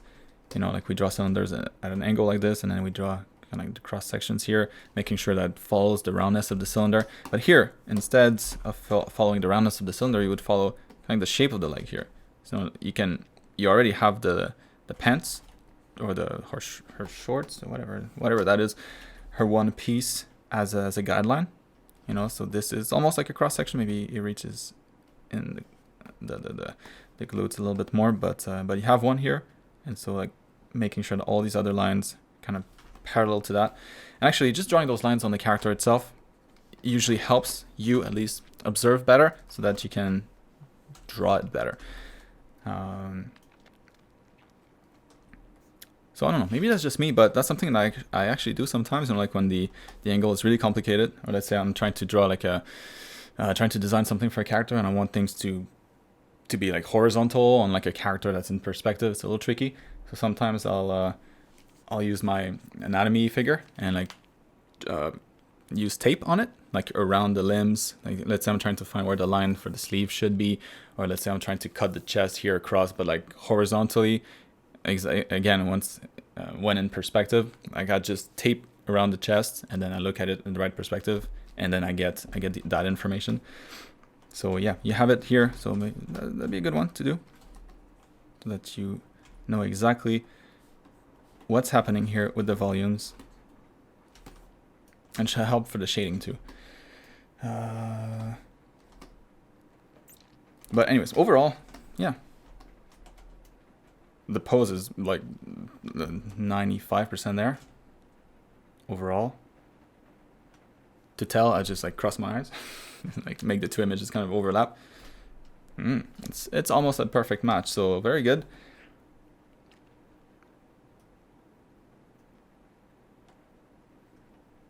Yeah, like the shading is actually pretty convincing too. It's just like even looking at this looks weird to me, even if it's a photo. Like that shading here from the knee going to the hip bone, I mean, it's such a weird shot, you know, almost looks like her leg is broken. Like, whoa, is that a tail if you look at it quickly? Clearly not.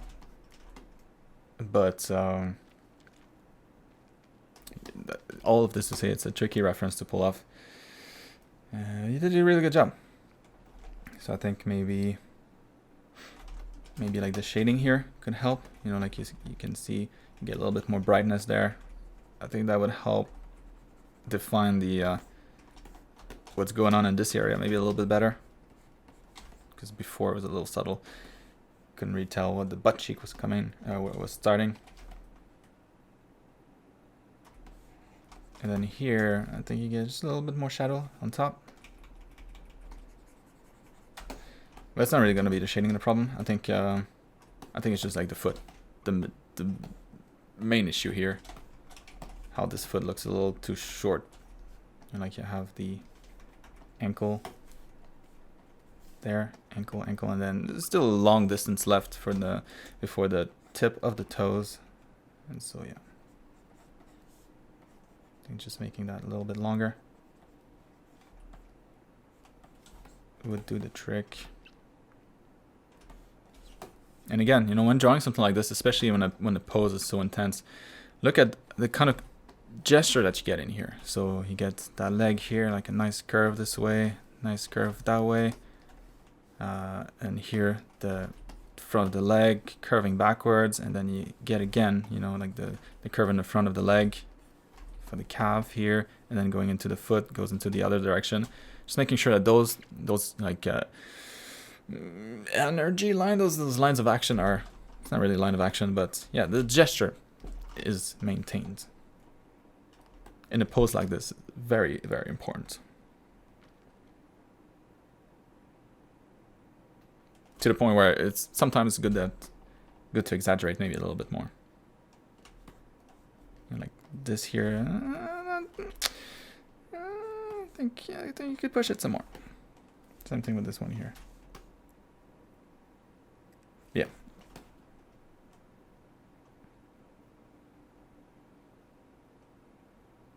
I don't know. Hope that helps. Moving on.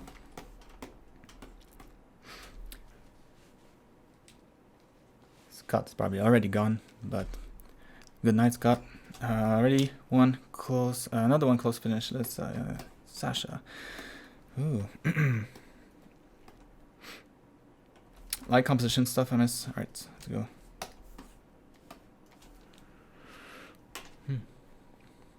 Not bad. Not bad at all.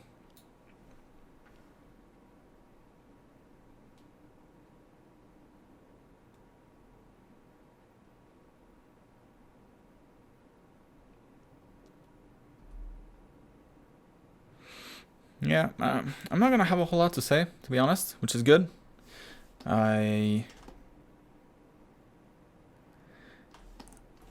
It's tricky in your case because the end result always looks pretty good, but like I would bash you maybe more on process than anything else. You know, like because I feel like you're probably wasting time in some areas. Because, you know, like looking at all the brush strokes on here, like on the hand, it's just like there's a lot of brush strokes there that probably don't necessarily need to be there at all. So it's more like, yeah, optimizing kind of like the workflow.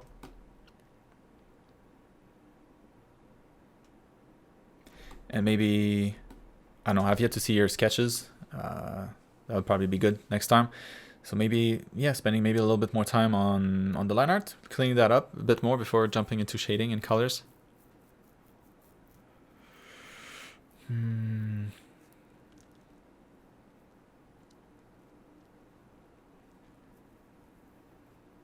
Because yeah, if just like the story that the brushstrokes tell me, maybe I'm completely wrong here. So that's why, you know, I think it'd be good to see a few steps before, like the sketch and then the line art, if you have any.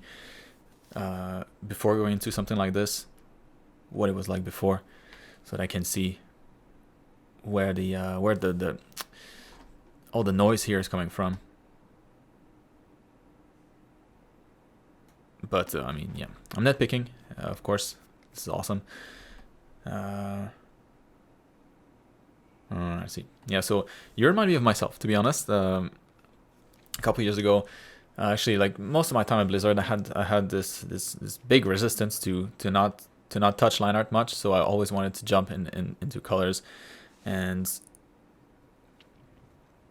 now I've come to my senses in a way where like, and now I see the benefit, and that's why like my workflow shifted quite a lot in the last couple of years.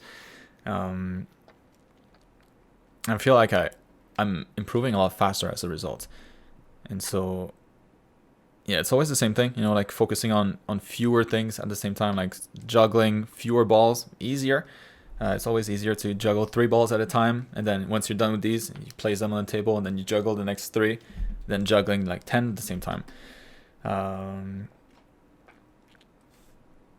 Yeah, in your case, it's kind of whatever, because the end result looks good, but there's always going to be a couple of things left and right that you'll overlook because of how many things, how many fundamentals you tackle at the same time. It's bound to have, you're bound to have a couple of one here and there that's not, you know, maybe massaged as much as it should. Almost like having like 20 kids, you know, it's hard to pay good attention to all of them. Easier when you have one. Kind of the same idea here. So, and also it'll save you time, I would think, because it's one of those things, like line art doesn't take that long, you know. Cleaning up line art even faster, and then from there you're just in a much more solid position to then go into shading and colors, and yeah, and I feel like it would avoid you having to do all these brush strokes to correct what is shaky from the beginning. I don't know if that makes any sense. And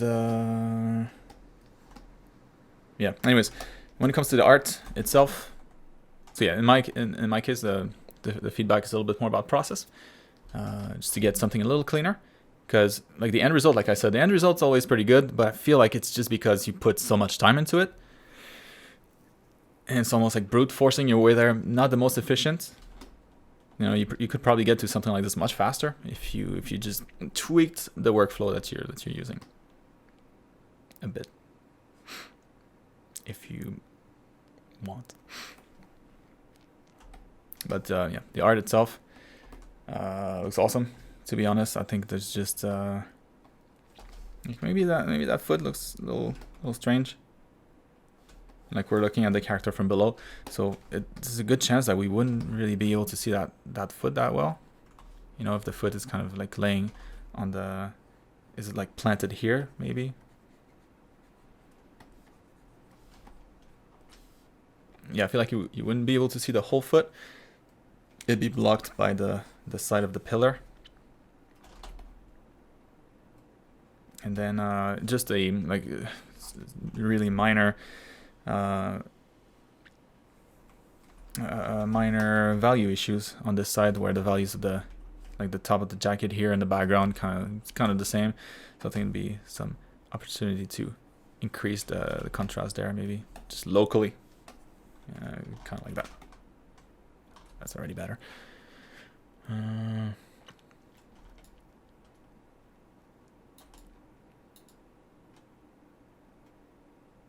Yeah, and then last bit, maybe, you know, as you wrap this up, maybe trying to focus a little bit more of the light like around the face of the character, just so that this highlight here doesn't stand out as much, because right now it's like it's hard to look at anything else, you know. At first it's like, oh, you go there because it's so bright, it's so intense, the light, in comparison to everything else. So maybe, I don't know, maybe it's like more smoke in front so that the light's more diffused, maybe not as intense. And then yeah, trying to find a way to increase the contrast here even more, just to fight this off. It's almost like you have a lot of colors, a lot of values screaming here, and they're stealing the show right now. So you want this place to win, you want this team to win. The eyes definitely help. I feel you could do something with like yeah, the purple here. Maybe the purple is a little bit more intense there, or maybe glows some more. I don't know. That's it. Kind of adjusting the values a little bit for everything that's glowing. That's it. Awesome. God damn, that was good. And also, all your faces look the same. Not a bad thing, because they look pretty. But I wonder what that is. Feels like it's always the same character. Maybe you could try to use like a different, or like mix different ethnicities. Or like characters, like models are always good to look at for reference, because not because they're necessarily pretty. You know, good models are not necessarily pretty. They have just interesting faces. And so like, yeah, sometimes like you'll get like crazy cheekbones, like really long nose, really long chin, or there's always something interesting going on in there. Maybe something you could introduce to make your characters more unique. Because I get the same feedback too. same face.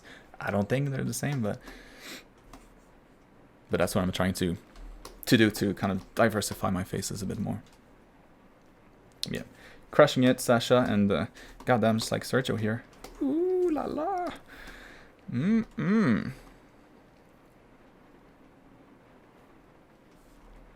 That looks quite good. Damn, yeah. Power of reference. There it is. Hell yeah, that looks killer. Oh,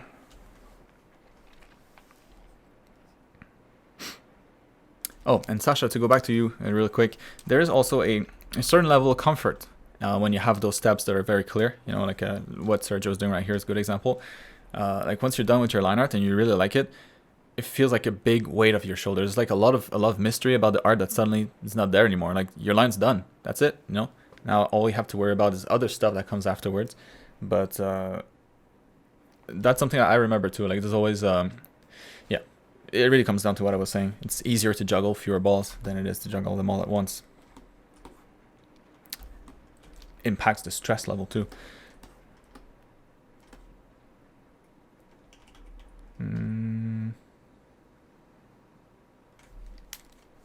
Stress maybe not the right word, but whatever. Anyway, design and overall reading is not as organic as I had in mind, but as a firefighter, I think it works well.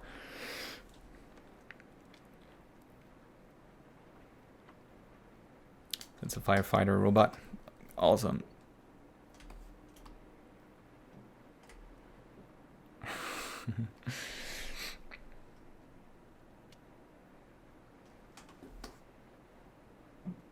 I don't know. It looks pretty organic to me. You know, silhouette looks pretty human. Like maybe not human, like a clear some sort of alien creature. Then you zoom in, and you're like, oh, it's a robot. Oh, interesting.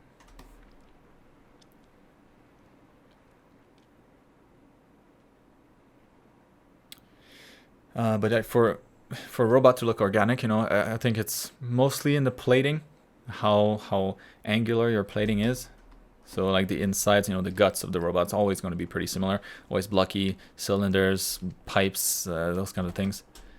But for the armor itself, that's where you can go a little bit more organic. You know, so for example, this plate here, not saying that's what you should do, but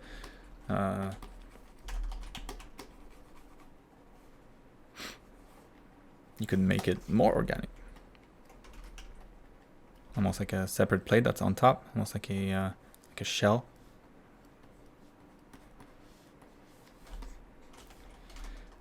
And then that's, you know, is mostly kind of soft, you know, a soft surface, and it can be like a nice contrast to the more mechanical hard edge feel that you get with the rest of the techy bits.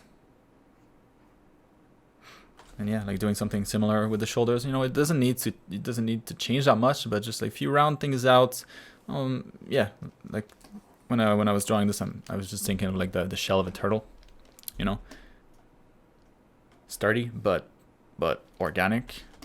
So yeah, a lot of occasions for you to do, a lot of opportunity. Why did I always say occasion? Always a lot of opportunities in here to do that.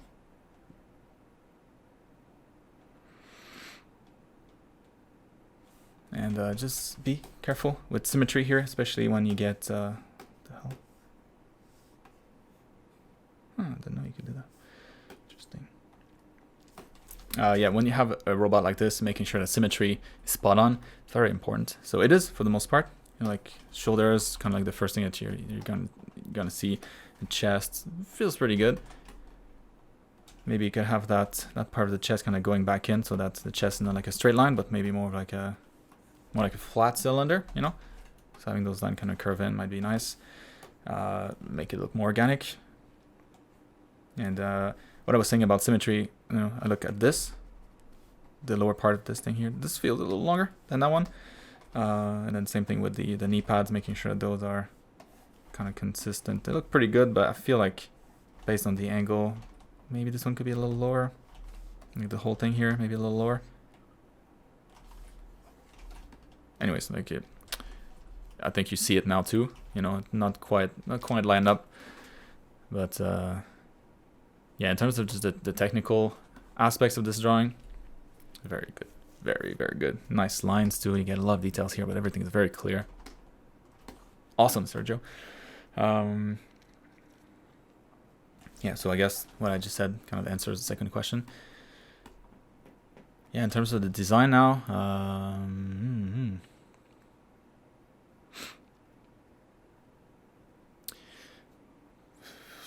yeah, the firefighter part, I don't think I got it, you know, as soon as I saw the design. But in firefighters, you know, the color is really what sells their job.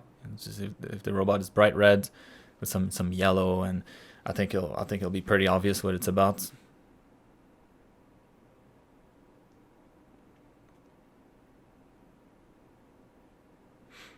Yeah, other than that, maybe I was trying to think of like what's unique about like a fire truck, maybe something that you could introduce in this guy's design. Like you always think of the big hose, you know, to for the water.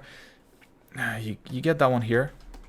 Maybe it'd be cool. I don't know. Maybe not, but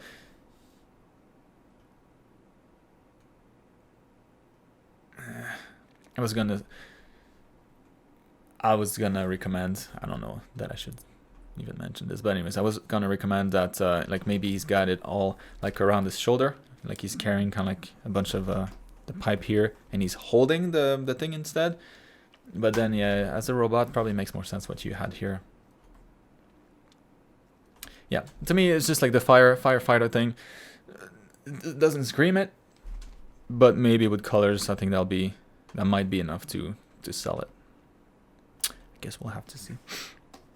What the hell, Sergio? Super cool.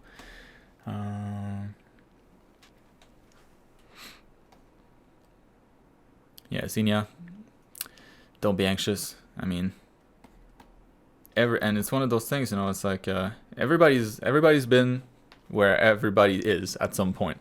So you know, if you feel that you're just starting, or we were all there at some point, so we feel you. We know exactly what it's like, and like there's nothing else but support, you know, so that to help you improve.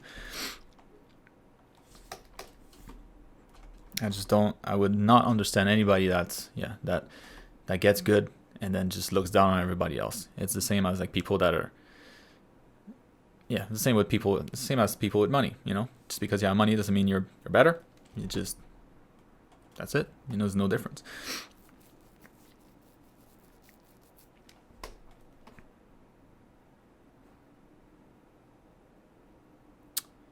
All right, man, that was really good.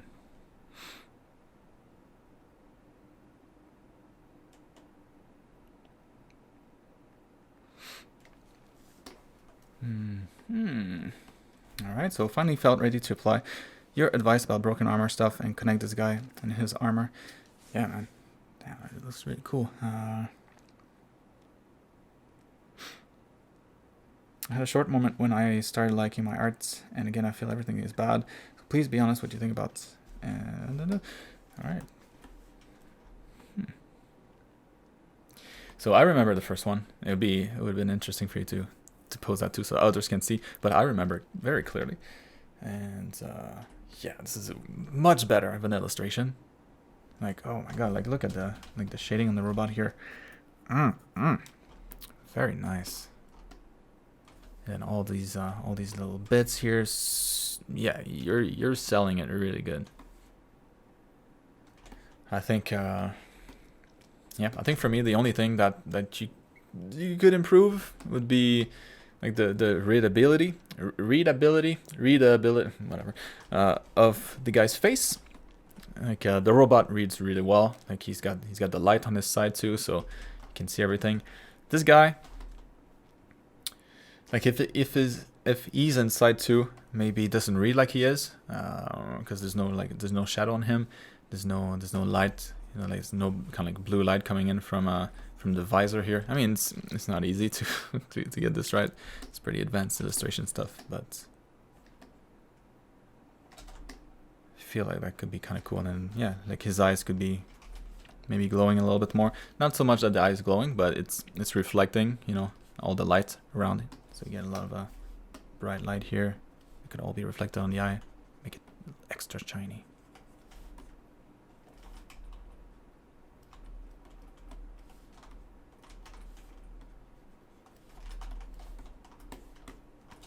Probably too much there.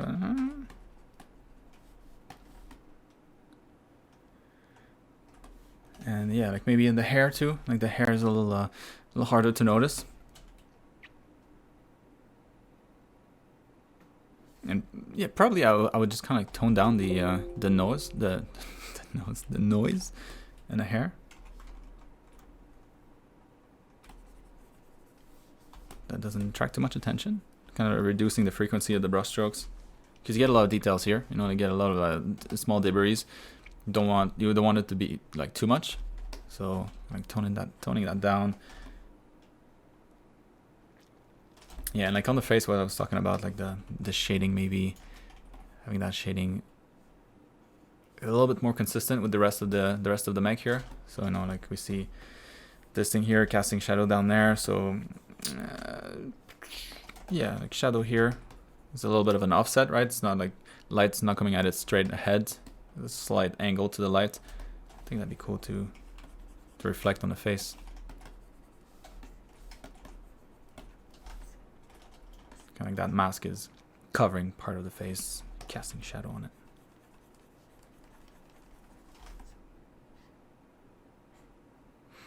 And then yeah, up here, like on the eyebrows, maybe you can push the blue here a little bit more, like on the inside of the helmet. Maybe there's some lights there to illuminate the face, so it doesn't get too dark here.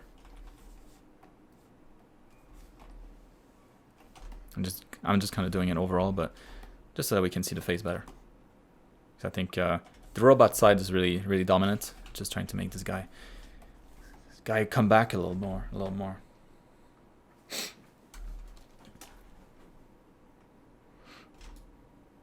Yeah, I mean that's kind of the main thing that I see. Really good, very good. You need to be more confident about yourself, dude. Come on, look at this. It's awesome. I am impressed. Moving on to Ron. So awesome. Welcome, Ron. Good to have you. So I finished this piece a few weeks ago, which is fan art of the anime Food Wars. However, I feel like there's something off with the composition and I cannot see what the problem is. I greatly appreciate critique. All right. Japanese egg rice. Yes.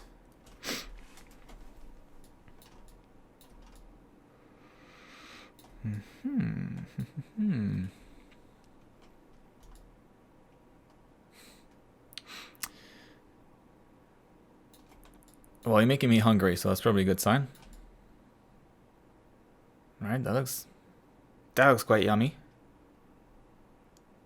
I feel like probably the only thing here that I would change is just like the rice.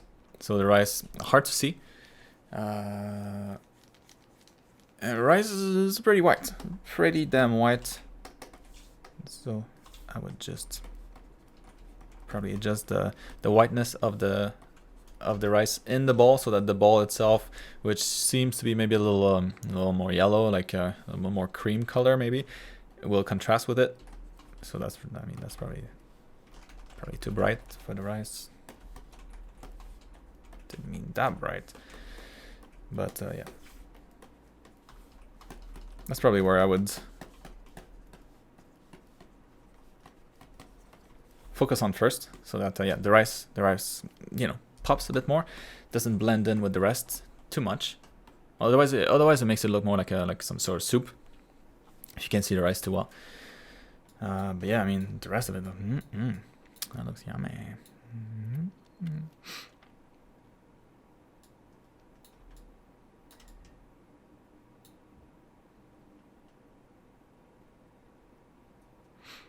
Yeah, it's really good fan art.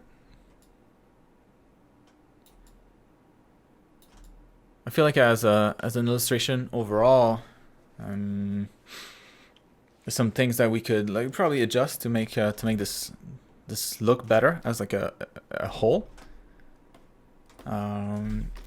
So like in this area here, the thing that he's holding feels like we lose this a lot, you know, from with distance too. Yeah, with distance especially. Kind of blends with the background, so I think that'd be one thing that you can adjust. Maybe the rice dish is not as bright back there, so that the character can pop some more. Or maybe the character is darker and the background is brighter. Either way, pick one or the other. You know, that's too intense, but just revealing the character silhouette is what I'm trying to do. So anything that achieves that. So it could be just maybe like local shadows here, just a little bit more. Or it could be, like I said, the character itself. Maybe the back is bright. And the character itself is a little bit darker. Either way, you know, one or the other, I think will work. I think that'll make for yeah, better illustration. I always try to have a good amount of contrast between the foreground and background, unless they're meant to, like, you know, lead one into the other. But in this case, it's more like a collage thing, so you can pretty much do whatever you want here. It's like, yeah, same thing with the apron here. You know, the color is very similar with the ball. You kind of lose it, so you can just darken either that or darken the background, just so that the planes are better defined.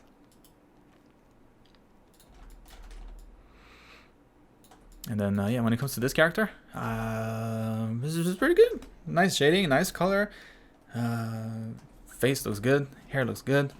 I think it's mostly going to be about like anatomy, you know, so I would definitely spend some more time developing your anatomy fundamental, just so that your anime characters shine more.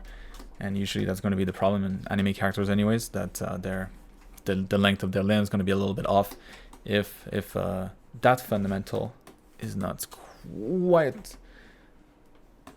quite there. And like, you definitely fit some of the description of that I was giving earlier, you know, somebody that has a lot of more advanced skills, but where the fundamentals maybe could use more polish, because then it would support all these other more advanced skills more. Yeah, so in here, I don't know, the arms feel pretty short. You know, if you were to like unfold that arm, I don't know, it would go like what, down here. It feels short. So the arms feel pretty short in general, and then in terms of like the folds could be another area where we can look into improving. So yeah, like the way that everything here deforms, little strange. But yeah, references always.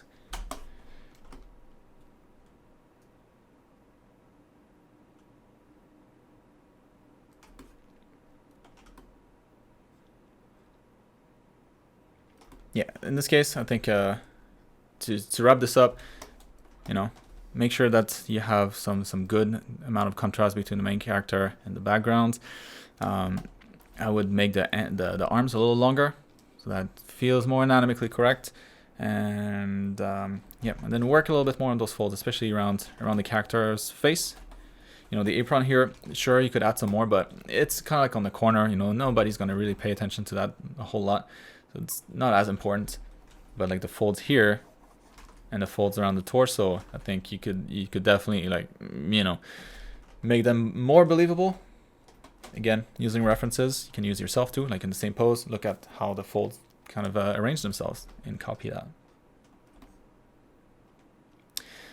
But my tummy is is yelling, so that bowl looks quite delicious.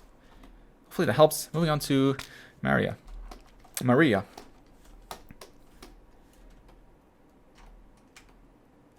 I am good, thank you for asking. I hope you're good too. As advised on the gesture drawing class, I'm doing these fast sketches 20-30 minutes a day. Nice. That makes me happy. So please let me know if there's something I should pay more attention to, or any advice at this point. Air switch.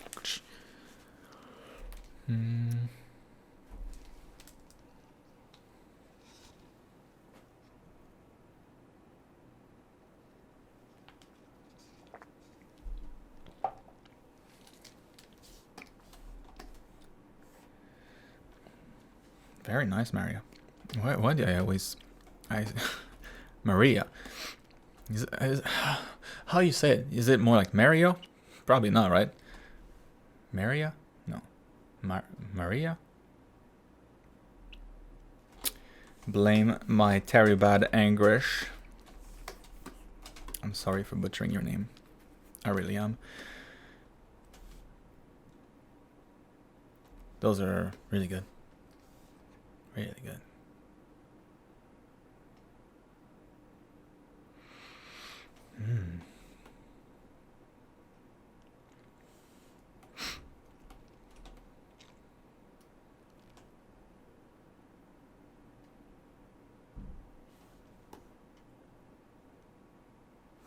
Yeah, I'm quite happy with these. You should too. Very nice. Right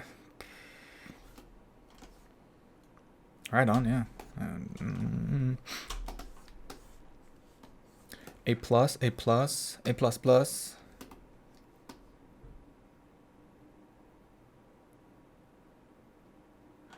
Yeah, like in your case, I think I just...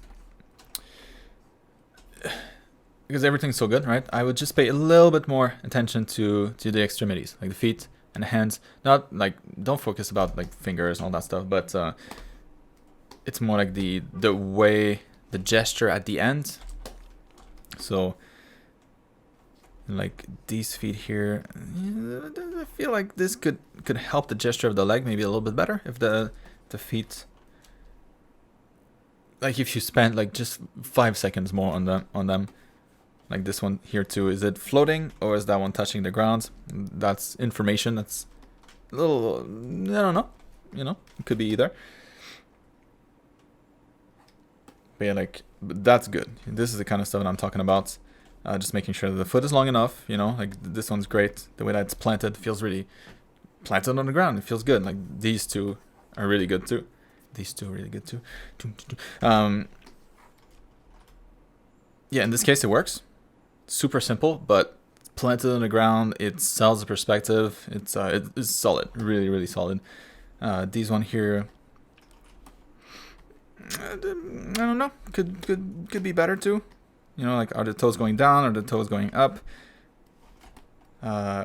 Sell the perspective of the foot too. Like where's the, basically focus, kind of like when drawing hands. You know, like you draw like a simple mitten, like this.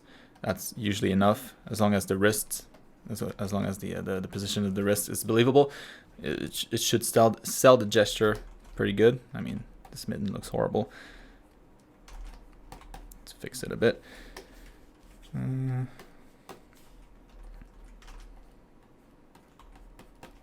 you go, more like that. Anyways, but for the feet, yeah, like just making sure that the tip of the toes, like the big toe is represented somehow, because that's the one leading the foot. So like seen from above, if you can just kind of like think of that.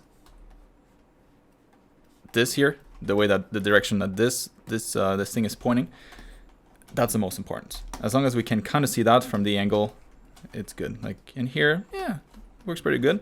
We can see the direction. This one here, again, we can see the direction very well, you know, in 3D space. These ones too. So it's there often. It's just making sure that this is just more consistent across the board. You know, like this one here. It's really, that's it. That's the only main part that still needs a little bit more love.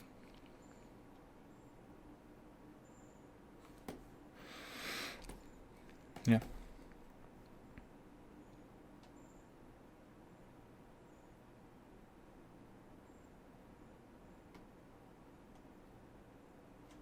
Yeah, and all like the more subtle like anatomy stuff, those will get ironed out with time. Yeah, I don't think there's anything else really that's worth mentioning. Fantastic. Beautiful. Ship it. All right. Cyan. Super Cyan. I've been doing digital art for a little while now, and I recently started your course. Yes, welcome. It's good to have you, and I'm hoping to improve my skills. Was this Cyan? Was that you, Warren? I think it was, right? Anyways, so hoping to improve my skills a ton. I wanted to challenge myself to draw a full body character in armor, but I'm stuck on the painting process. Not sure what to do after I add the flat colors. I don't tend to pen over the thick outlines to thin them out some more, but since I haven't done much digital painting, I don't know a good process. All right, so real quick, you know, since you're starting the program, all of that will kind of come later. This is pretty advanced stuff. It's pretty advanced skills, and so I feel like here there'd be a lot more in terms of the fundamentals that we could definitely like tighten up, so that achieving this will be a lot easier once you get there. So here are a couple things, you know, that you should definitely keep in mind to tackle moving forward. Anatomy, proportions, so gesture. So basically first couple terms, all those core fundamentals, very, very important, especially if your thing is doing characters. So the gesture, you're gonna get like a more natural poses, better anatomy, better proportions. And then after that, yeah, it just gets a lot easier to shade that when your anatomy is really tight. I mean, once you have a good understanding of not only anatomy, but the perspective and how to deform that in space, how to foreshorten the different parts of the body. So yeah, that's pretty good. You know, it's a pretty good drawing.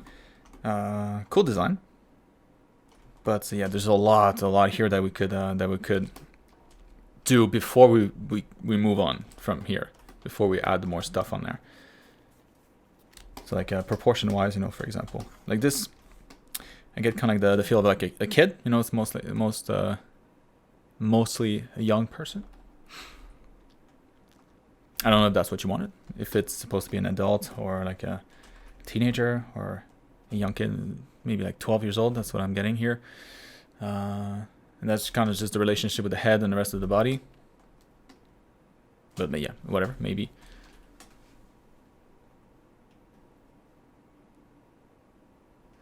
Okay.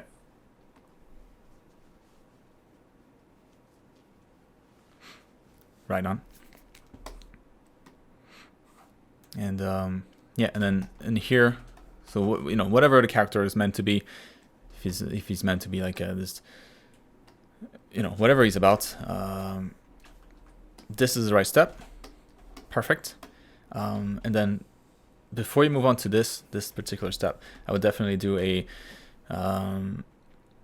pass where you bring in a bunch of references and then you fix your issues. So like the foreshortening on the arm, not bad at all. But here, I think we're losing it maybe a little bit more, because here you can kind of see the muscle, so it helps, you know, like the bump of the shoulder going to the side of the biceps and then forearm. But you really don't get that now when to have all the armor on top. So I feel like yeah, like moving this stuff around. Where if this was meant to be a shoulder pad, probably could be lined up with the shoulder a little bit more, so that you wouldn't have anything here on the arm. Would make it look, yeah, a little bit slimmer, unlike a big cylindrical tube. Kind of what we get here. A little too chunky, this area.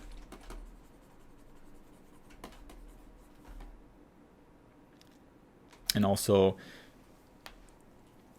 it always looks slightly better, you know, when you can see the angle of the arm more. So instead of having an arm like completely straight, always better if you can bend it a little.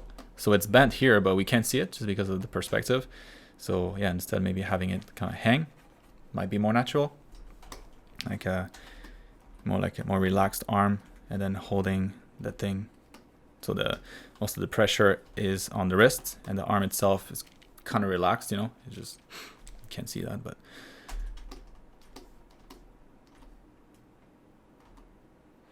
and yeah, so the proportions, like the legs, a little short in comparison of the body, could be a little longer, make him look more anime for sure, but also more closer to an ideal physique, ideal proportions. And yeah, and then going from here, I don't know, yeah, shading would be a big one, and I would definitely do like shading probably before colors, because again, you know, colors comes much later, and there's a lot of opportunities here to improve that color. Get first looking into like the different color harmonies that you could choose from, and then what color and what color to use in the first place to sell this character better, how the values of the character versus the background, how that's going to be different, and how we can improve that so that the image as a whole, you know, pops more. And then lighting, and then so there's a lot, you know, that goes into something like this. But I feel like the first problem that I'm noticing is at this step here. So I would, and it's the same thing again, like juggling with a lot of balls. That's kind of what you're doing here. It makes it harder to focus on anything in particular. If something is kind of lacking, it's hard to notice because you have all this stuff going on. So when you have fewer things, then it's easier to spot where the mistakes are, and then, you know, resolve them and kind of like move on from there. So I don't know, I'm just chatting a lot here. I need to move on, but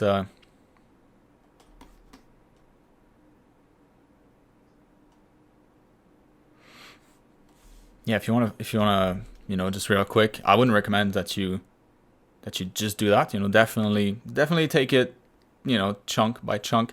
We're like building a house, and like one brick at a time. And if you don't have enough bricks back there or down here, you know, you can build pretty high, but then it'll be kind of shaky.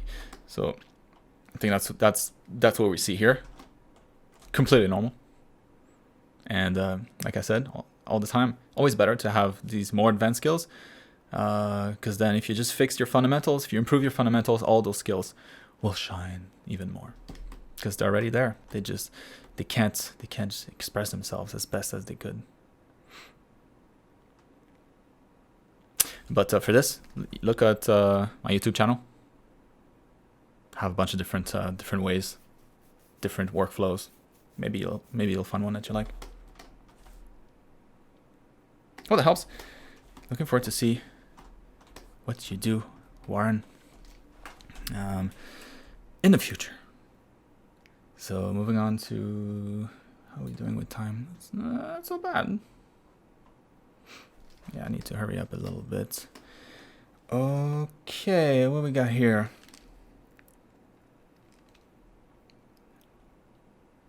Nevena.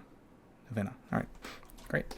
So I'm on term 2, and I decided to send you one of the tasks you give us for Photoshop 2. I used one of my recent paintings as cover for Video Game Box, and I just adjust, where was I? And I just gave some random name, Greenhorn.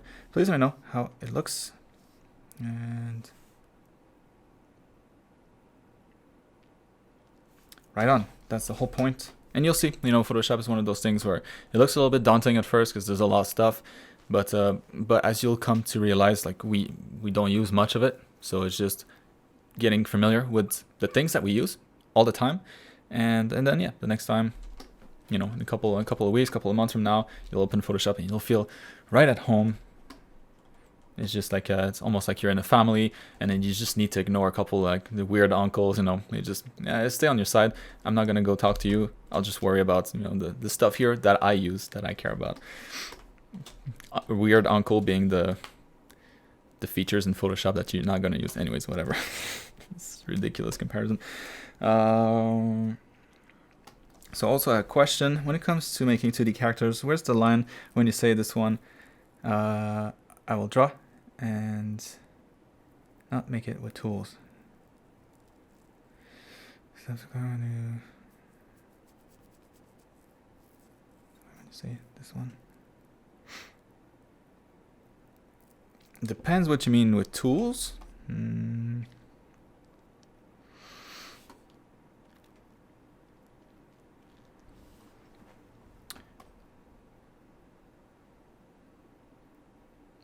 You mean, yeah, I'm not sure I follow this one, but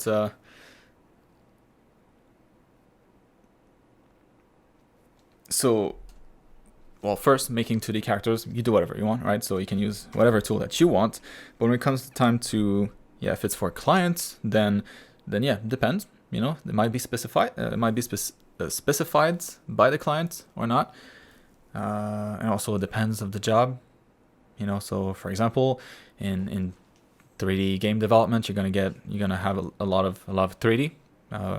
So 2D artists will play with a lot of 3D, and that's kind of normal. It just speeds up the process. But then, yeah, it depends. It really depends. So I'm not sure I have a good answer for that, but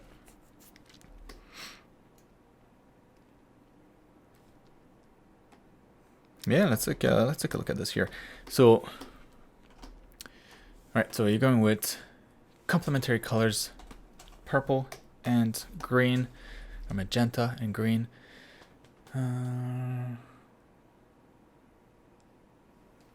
Yeah, like the way that you laid out everything looks good. This looks like it's in the right perspective, so no problem here.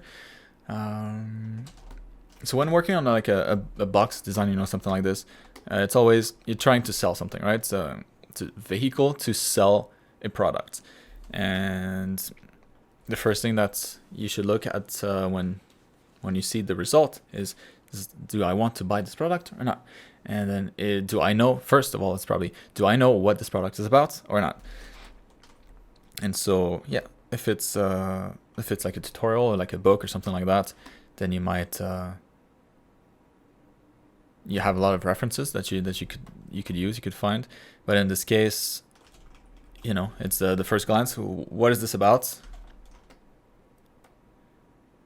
I don't know. But the layout is good, so let's go with that.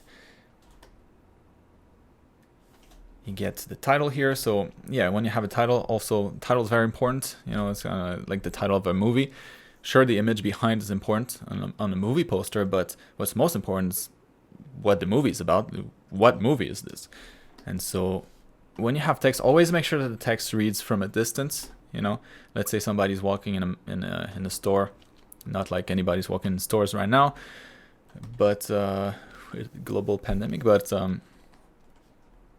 normally, you know, you walk around and you want to catch the attention of the person from as far as possible. So because then it just increases the area that you can lure people to buy your stuff.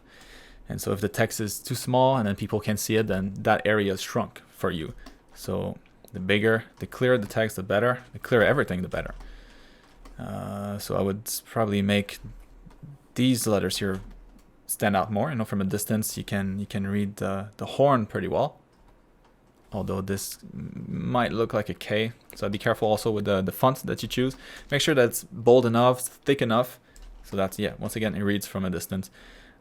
With art school here, that text, saturated color against the saturated color, so you get saturated red.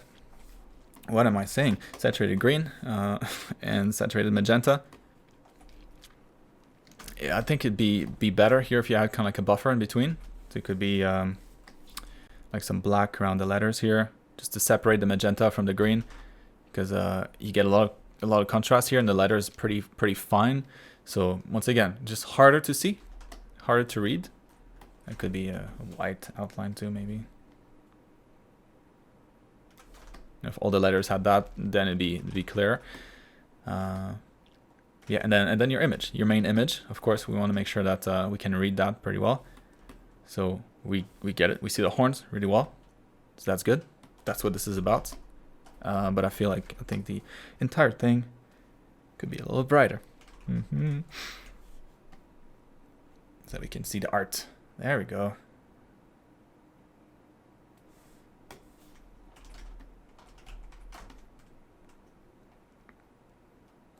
Yeah, and then yeah, overall, you know, you can play with the saturation too, making sure that everything's pretty desaturated except where you want the eye to go. So here, like the horn's very saturated, closer to the right here. That's good. Maybe do the same thing with the face and the hair, and then keep the other green, you know, the green of the box, maybe less saturated, a duller green, so that it's not as exciting, and so that we kind of default on here. And real quick before I move on, I think it'd be nice to have a little bit more of a distinction between the silhouette of the character and the background, because right now the hair and kind of the pattern in the background kind of blends together.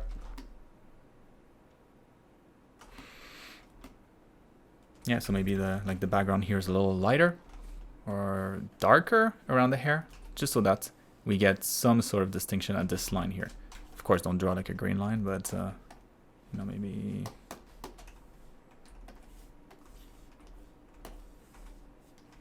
And then back here, if it's darker. Now the silhouette is clear, right? Then it reads from a distance. So that's really all this is about. If anything, like look at it for the most part at this size, and if it reads well here, usually you're good to go. And then yeah, really nothing else to say about this guy other than it looks awesome. So it did a great job. Cool little creature. Yeah, that could totally fit in like a mobile game. Super cute. Very cool. Nice colors. It works well together. Well, it helps. Moving on to... Who is this? Was this Brian? Yeah, there we go. So painted the scene for the color and light 2 assignments. First, I did the daytime version before doing the night one. Been drawing some mechanical parts and universal joints to improve upon my visual library for the next time. Yes. Awesome. Oh, yes. Oh, I love this. There we go. Probably just goes over it, no?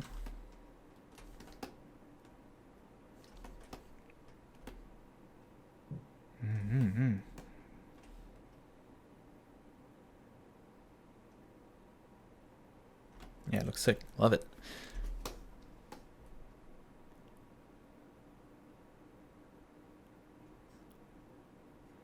Yeah, like I mean, that's probably what you're using, but for everybody else, you know,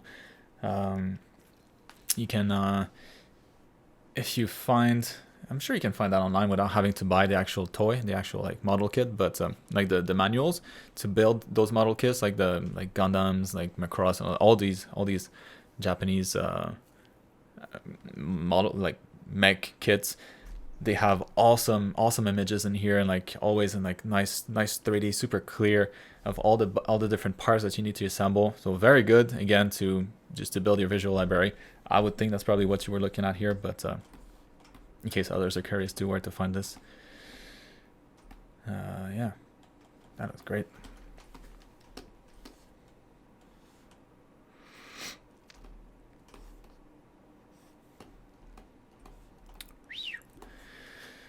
at that.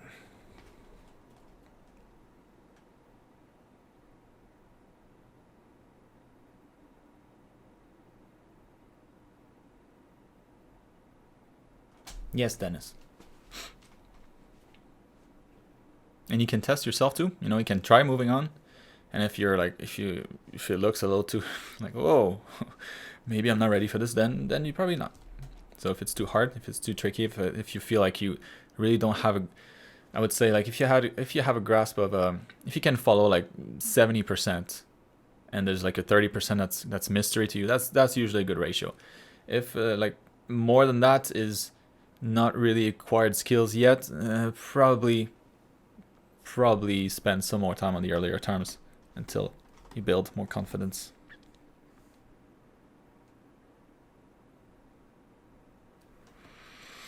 Yeah, that's really good, Brian. Really good, and like the shadow really sells it here. I love this area, cast shadow on these characters. I feel like the cast shadow on that guy probably a little bit off. Just because of the angle here, you know, like the side of the cylinder, like this here, that there.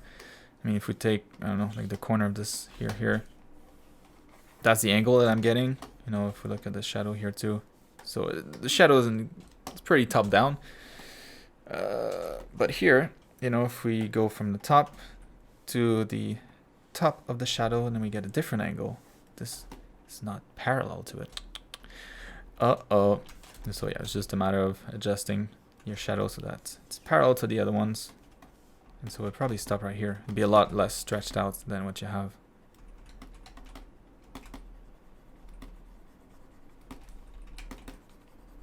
But it'll look more like something like this. Same thing with that guy here. Maybe a little less long.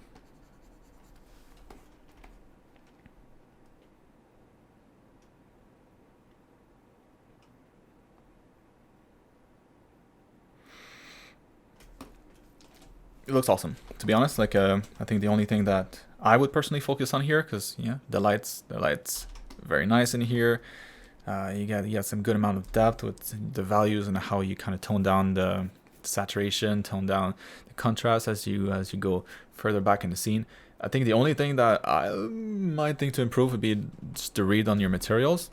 You know, like how this maybe that could be like a little shinier.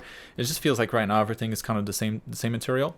So like having some sort of distinctions between them, having like more reflections. Like I like what you did here. You know, like this is reflected maybe a little bit more than it is on the bigger cylinder. So we get the idea that this is probably more reflective of a surface. I think it'd be nice to have some reflections down here too, like the ground. Maybe this silo, whatever this is, this big container, is pretty shiny too. So up here, you know, you could get some nice reflections on the clouds, or some more like more gloss on the paint. I don't know. I think that could break up the different areas of the painting. Maybe spice things up, add an extra sprinkle of contrast. But yeah. Later, Ashley. But yeah, looks very good. And you mentioned the day scene. Ooh, it means there's gonna be a night scene coming. Oh, I can't wait. Yeah, man. Oh, that helps. Awesome. Look at nice clouds too. Damn, that was awesome. I am impressed. All right, Emilio. All right, so working on a character project, and this is what I've got so far. But I feel kind of lost. Uh-oh. The pose. Does it feel stiff? I spent a lot of time on it, but I'm unsure if the pose is something about the coloring shading that makes the painting feel like that. Stiff, you mean? I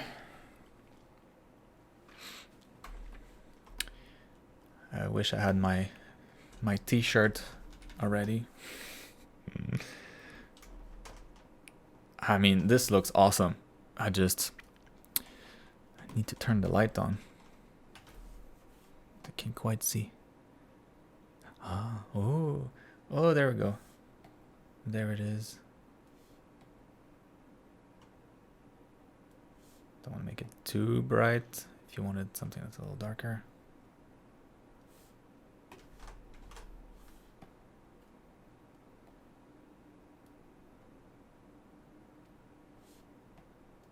I just want to see it. You know, you spend all this time working on this guy's design, all the shading, but I couldn't see anything. Yeah, and that might be a thing too, like with the might be your screen, you know, so maybe it was fine on your side. Even if it's a night scene, you'd still, you know, just like what was it? That's what all the Apple announcement was about, right? About the new iPhones. It's just the low light vision, low light camera. That's always getting better and better and better. And basically, it's just letting more light come in, so that your images look brighter, looks better. So just the same way a photographer would increase your exposure if the light is low, there's not much of it. You do the same thing as an artist. You can make it brighter. You can still definitely read like a night scene. It's going to be mostly in the colors in that case.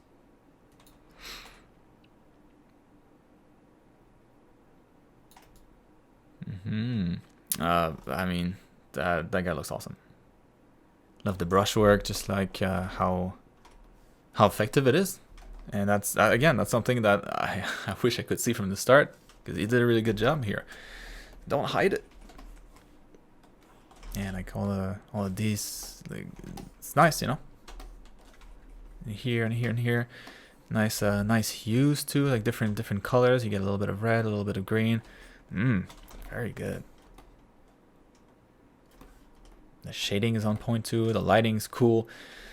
Yeah, man. I mean, the main thing that I would change here, and also, anyways, like talking about the stiffness. Let's go back to that because that was a question. Yeah, feels a little stiff. You're right. I think it's just like yeah, it's in the position of the legs. It's kind of like an overall thing, so it kind of sucks as to receive that as feedback, because you probably need to change a couple things. But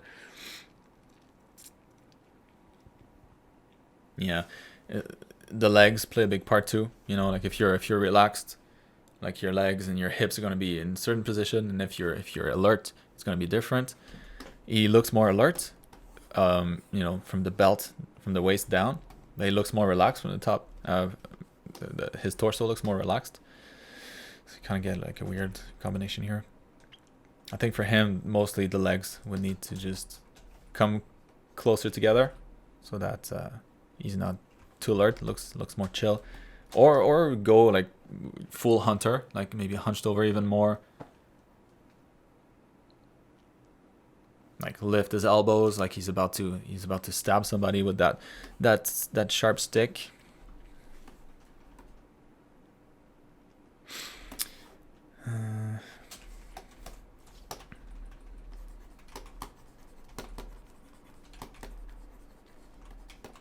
But yeah, it doesn't look like he's doing much, so probably just a chill pose would work better for this guy.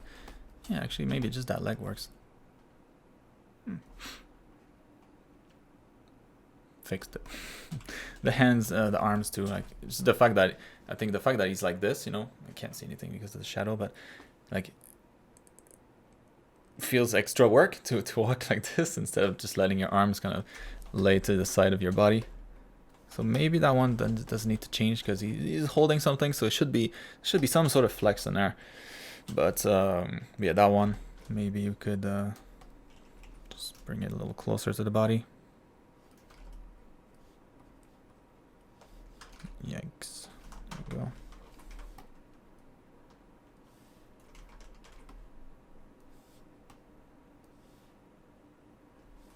Maybe it's a little high too. Maybe the arms could be longer. That might contribute.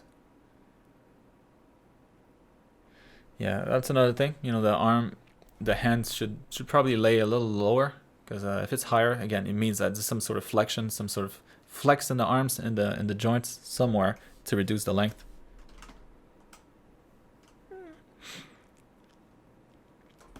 Yeah, that arm too probably needs to be bigger. So I think having a curve or a bend this way might be more relaxed.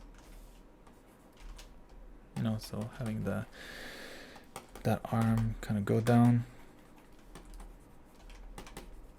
and then lift, like use the bicep to lift the weapon. Probably more natural. And like I was just trying to find the thing that needs the least amount of work for you. That's probably it. You know, it looks a little more natural now, like more relaxed, I think, hopefully.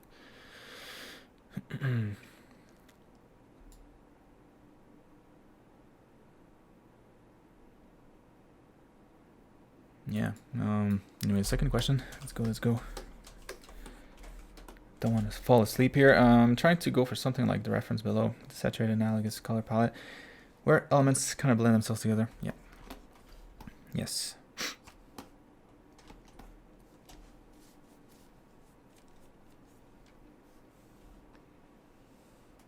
Yeah, so a lot of the stuff here, like a lot of the color, like the overall color of the character is impacted by the background, you know, the choice of background that the artist made. So in this case, you know, white background suggests more light. It's almost like he's got like a white computer screen behind him, just like white glowing panel behind him, and so he's got the light bleeding into his silhouette, and kind of yeah, that's what you get here. It's atmospheric perspective basically, but cranked up to the max.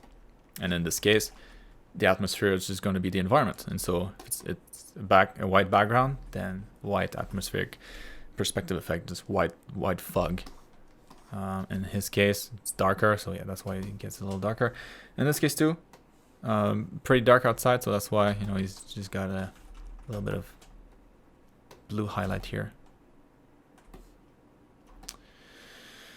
Although, if it were me, I'd probably recommend that he cranks up his values a bit.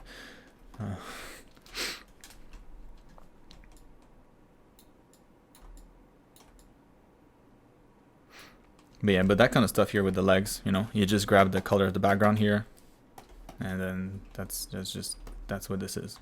Just adding more of it. Just kind of mist, you know, so that the characters kind of gets lost in the background. It's more of something more that you do after, you know, it's kind of like a post-processing, final touches. Super easy to add that in later. Anyways, what that helps. Yeah, I think here was mostly the pose, because the character design looks awesome. One thing that I might recommend maybe is to do something with these antlers. So either, because right now they're really cute. That's not necessarily a bad thing, but I can make this guy look significantly less of a badass. You know, he's got these cute little antlers. So I would either make them like bigger and like sharper, or just like more aggressive, you know, or chunkier at least, so that they don't look so fragile, even if it's chunkier than they normally would be. Yeah, because real quick almost looks like maybe antennas, like insect antennas. I think that's it when it comes to the design. Yeah, really cool stuff, man. All right, was this Soledad? Was it? Yes. All right, so final render. I tried to fix the light and some of the things that you told me last time. Yes, much better. Oh, a million times better. Yeah, before, like, for those that are just joining us this week, last week, you know, this one was kind of like all purple here. That one looked pretty good, so I don't think it looks still very good. But yeah, that one here was all dark on that side, and there's like some purple light in here. It made it hard to read from the front. But now it's fixed. Yeah, way better. Having the little bit of light here in the shadows. Yeah. Yeah, honestly, the last thing would be the eyes. You know, even if the eyes are really, really dark, you're still gonna get a coat of tears over your eyeball. You know, so there's gonna be some water reflecting the light. And so even if the eyes are super dark, you're still gonna get reflections in here. And so, yeah, I think I would just had like a hint of that somewhere. If your eye is meant to be dark. Because right now it almost looks like the eyes are like missing. You know, he's got no eyes. I think that's it. Other than that, yeah, just render, the amount of contrast, amount of details that we can see. Spot on. Very nice. Just one thing I would say about colors, mostly, and it might be just with the ears here. Maybe like adding a little bit more blood flow in the ears. You know, it's pretty thin here, so usually you'll be able to see a little bit more of the redness, like the blood vessel is going to be a little bit more visible. And that could also kind of break up the more monotonous color. Not that it's monotonous, but yeah, like introducing a little bit of color might spice things up. Reminds me of like those cat. I forgot the name, but the cats, you know, that don't have fur. It's like the troll version of that, goblin version of that. Very nice. Yeah, maybe the redness to in the nose. Anyways, either way, looks awesome. Yeah, it's gonna be a good portfolio piece.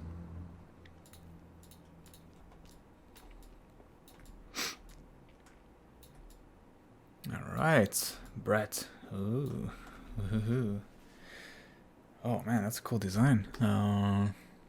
What we got here? So this is what I have this week. I'm only planning on spending a day on this, but a week later. Isn't it how that goes? So what do you think of the character design and what can be improved? I tried to push the render on this one a bit more than usual. What can I do to take this to the next level?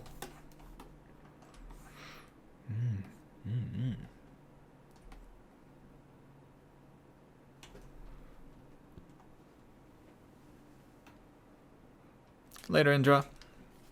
Thanks for swinging by. Swinging by. Makes more sense.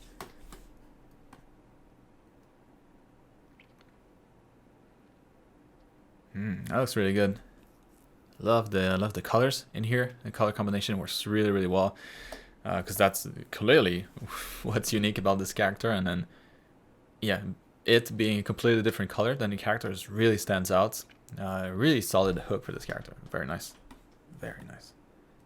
Beautiful colors. Design is super cool too.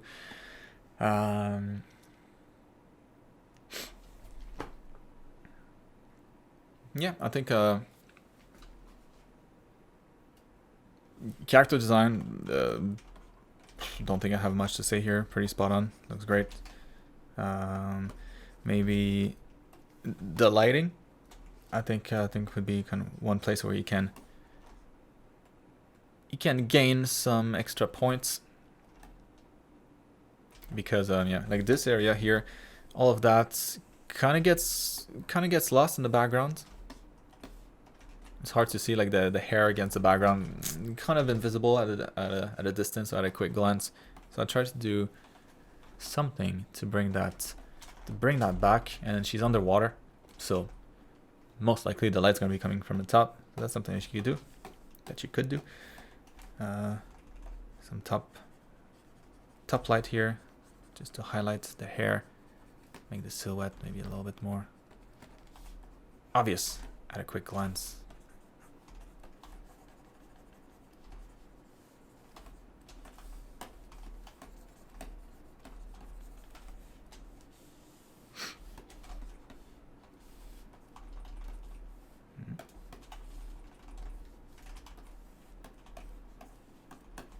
Yeah, I think it would help too with just like the overall read of the volumes. Like here, like this part of the arm, it's not super clear if it's in front of the character or behind the character.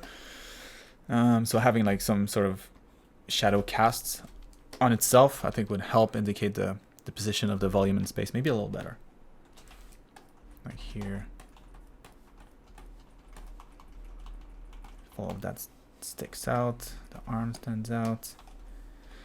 Maybe this is in front of everything, so get a little bit more light. Yeah, it's mostly lighting, because design-wise, this looks dope. Very cool.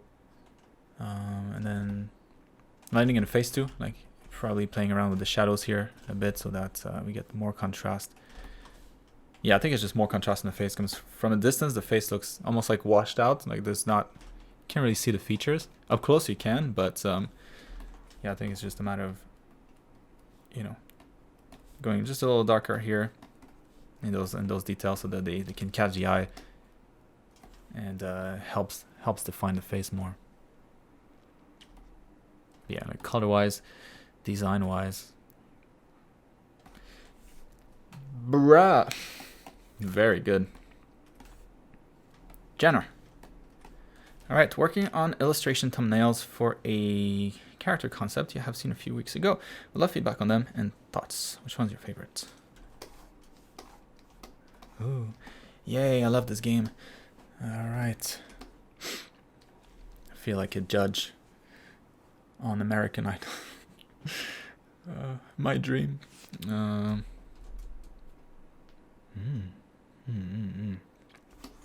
so hold on. This is character from League, and the premise is that she's a queen that turns her enemies into diamonds. Nice. Cheap diamonds. It's a good way to make money. Her palace is a beautiful mausoleum filled with diamond animals and statues. Cool.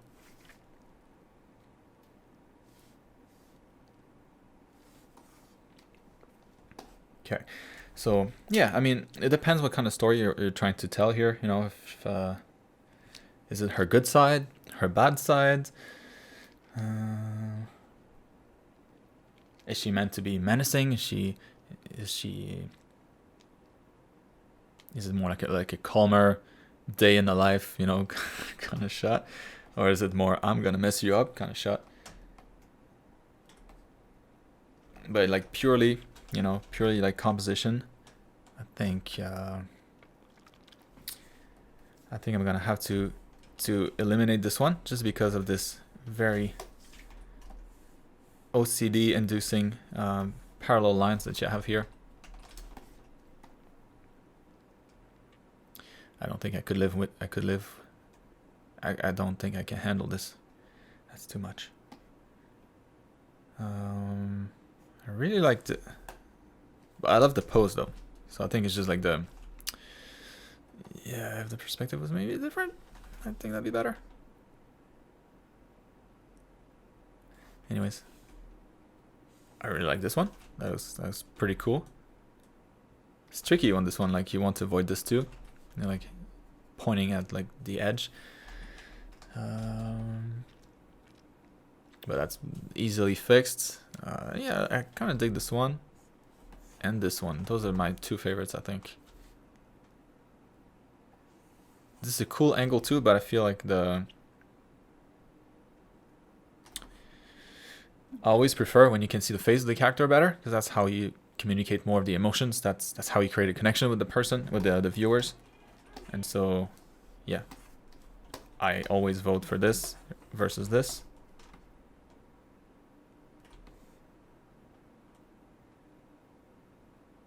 And then, yeah, if you're asking me, I'm lazy, so I would take this one here, so I don't have 3 characters to paint. That's my answer. Number 4. Yeah, again, number 4, like, be careful with this, you know, this is... it's easy to avoid, but it's also easy to just kind of overlook. And it's just like, it's not going to bother everybody, of course, but it will bother people like me. Like whenever things just line up a little too perfectly, I'm like, I can't let it go. And so yeah, just because it's unusual for something to line up so perfectly and touch the sides, just like touch. And so just because it's unusual, it attracts more attention. Yeah, this one's awesome.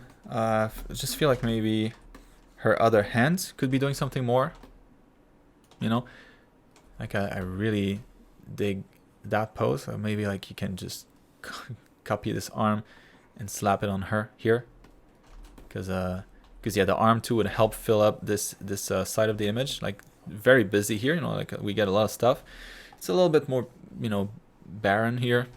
So yeah, having her arm kind of occupy the space would be kind of cool, like a nice balance fix. Got it, Emilio. See you later, man. Thanks for swinging by. Not swimming by. Yeah, hope that answers it, Jenner. Very promising. Because I know your skills, so I know where this is going. And I'm excited to see. Review. Alright. So I've been trying to polish this image into a portfolio piece this week. Right. Ooh. Oh, look at that shading. That shading leveled up, didn't it? Oh, damn. Oh, yes, yes, yes, yes. Yes, yes, yes. So line art is solid. So theoretically, there we go. I should be able to get a good result by applying your coloring workflow over the top. However, in practice, every single reference in my folder feels like it's got infinitely more visual appeal than I've been able to achieve here. My coloring job just looks poor and low grade. I don't know. I think I would argue otherwise. I was fortunate enough to get some amazing overpaint tips from my fellow students, and those tips seem like they would raise the level of the artwork a bit. They do look much nicer for sure. However, even the best of these feel like the proverbial lipstick on a pig. Come on, man. You serious? I think your eyes are broken. From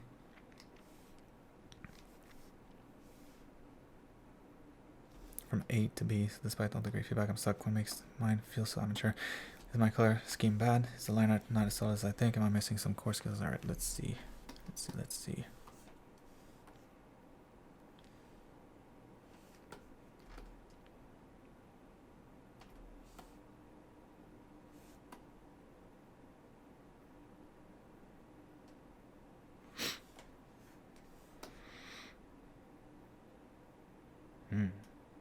Yeah, all very good points.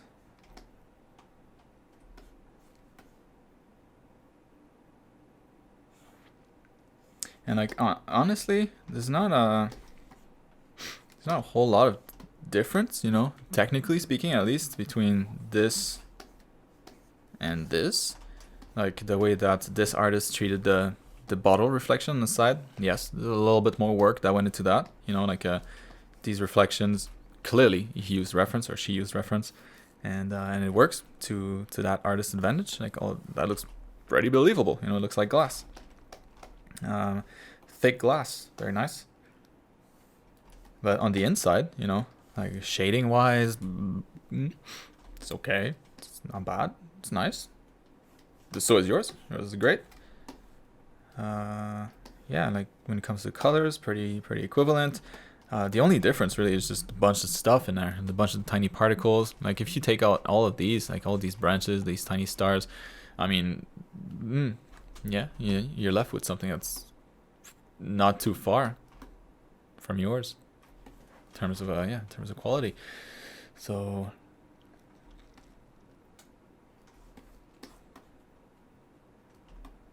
yeah, one part of it, you know, the bottle plays a big part. So really making sure that yeah, you get in there, you find like maybe don't do exactly the same as this, but it wouldn't be a bad reference.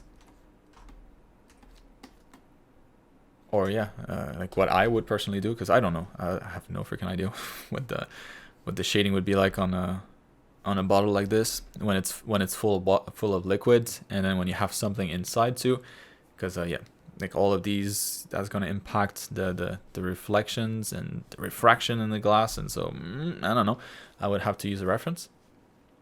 So yeah, like use like a mason jar as a reference, and then put some liquid in it, and like something, you know, a pickle, I don't know, something that could replace her, and then paint that from reference. I think it's going to be a big one, because your bottle looks nice, but it looks more cartoony, you know, definitely more cartoony than this, not as rendered as your character is.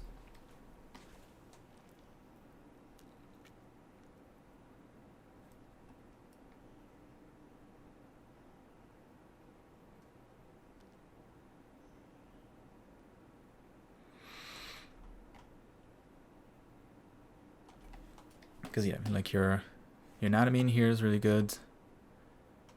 I think there's a little bit of stiffness in your anatomy, you know, in your gesture. So I think that's still carried through the final.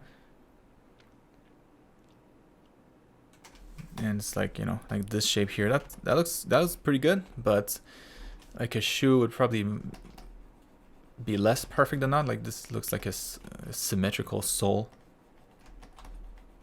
Like you would have a bit more of a pointy tip here, probably some sort of like at the towards the bottom of the center of the foot here, probably narrower before going into the heel. I feel like there's some opportunity here, like looking at the underside of a similar shoe. I think the shape could be a little more accurate instead of just being kind of like an oval. It looks like a pill, you know, almost. Minor stuff, but that's the kind of stuff that we're talking about here, kind of across the board. So yeah, I mean, you're not gonna be able to do this right away. It's just you're at the stage where your fundamentals pretty solid, and now it's just like you're at the last 20%, right? So you got them to like 80%, and that's the fastest progress that you'll get, because you spend, it's not exactly like this, but it's almost like with art, you spend 20% of your time to go from 0 to 80% in your skills, and then the last 20% of your skills take 80% of your time to, you know, to get to 100. You never get to 100, of course. It's kind of a shitty comparison. I don't know why I'm using this, but that's kind of what it is, right? So easy to get into, hard to master, push to the limit. That's kind of what art is. But it's good. You're pretty high up there. So now it's just, yeah, figuring out like those small subtleties. It'll be, and again, like the reflections here, making sure that all those reflections are nice and accurate. Yeah, if you have like shadow in here, like making sure the shadow cast on parts of the character is accurate. Like this looks cool, but you could, you know, push that even more. And like similar to what you had here, you know, pushing that some more, so that the difference between light and shadow is a little bit more intense, more contrast. More contrast always good.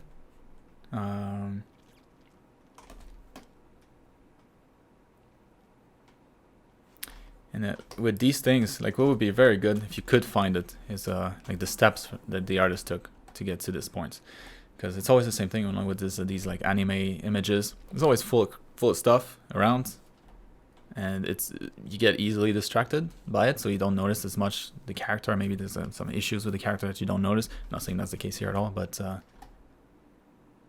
this would feel much less overwhelming to use as a reference and as a target to achieve eventually, you know, without all the crap in the background, like all the glowy stuff. If it's just the character.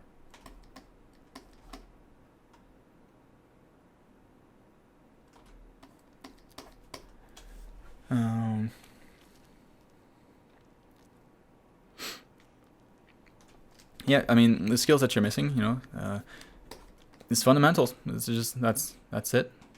It's and it's not much, you know. Like it's tricky at this level, because you feel like you start to progress not as fast, because most people won't be able to notice the difference as much, because that first 80% is very, very clear, right? You start from there, you go all the way there, like, whoa, it's a big difference. always comes back to lifting, but it's the same thing when you start going at the gym. Like you bulk up pretty quick at first, and then after that you kind of plateau, and then it's a grind to get the rest. But that's where the game begins, you know, the real game. So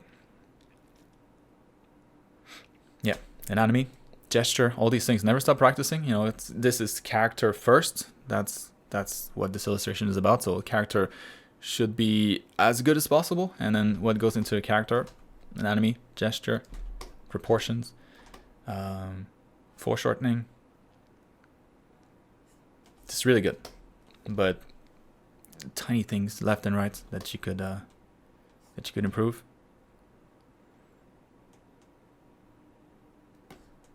But I mean, this is really nice in its own way, though. Like I don't like, without comparing it to this or to the other one, yeah, like if the glass, you know, is a little bit more detailed, that'll already look like a real cool little capsule. And then you look inside and you're like, oh, it's a character in here. And yeah, and then here is just kind of pushing a little bit more what you have here. Like the light direction. Lighting is always plays a huge part in the wow factor of an art piece. So yeah, having light, more directional light, I think would make a big difference here too, because it's not super clear where the light's coming from. You get some light down here, you get some light up here, but where the cast shadows, you can't really see any. So yeah, that would be probably a good one. I'm talking too much, so I don't live you. Hopefully that helps. But it looks really good. Really good. So for the this is one of my Inktober prompts for Pink Ranger, and I would like some critique and advice on clothing folds, mostly, especially when it comes to rendering it with lines. Yep. So the front part of her hair was also a challenge to flow correctly and not sure. Balance helmet. Right.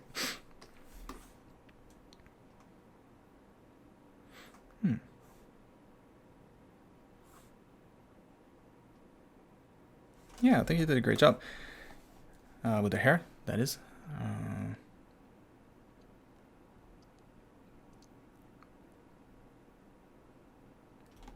Yeah, for hair, you know, like treat it like a.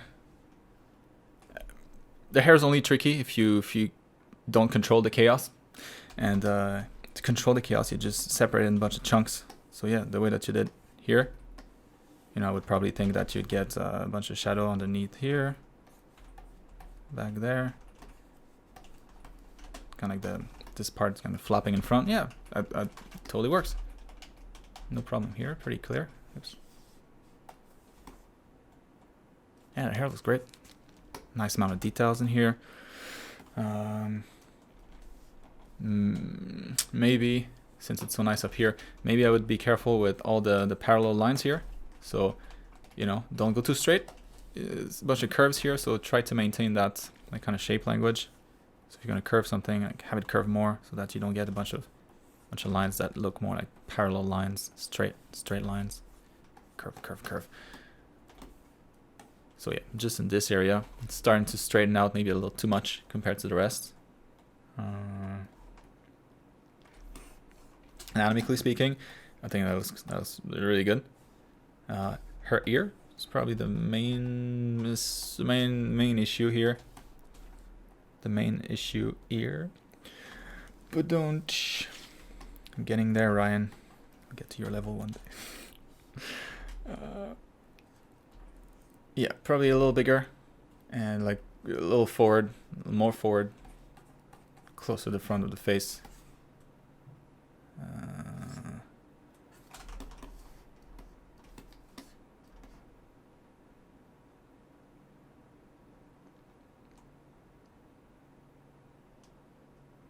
Clothing folds. All right.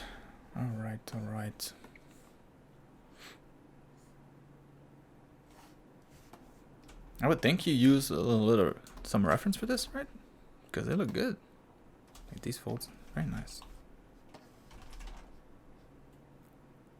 But yeah, when you draw the folds, I think just go bolder with them, because when you add the colors, you can always kind of erase the folds if the shading is enough to sell them. So yeah, I wouldn't suggest as much as you do here. So if it were me, you know, I would just continue the fold, make it like very clear, almost like too bold, like almost like a comic style, and then you can just erase it later if it's too much. But everything you have here looks really good. So like these folds here, I'm just stretching them out a bit more, but the ones that you had seem to work quite well.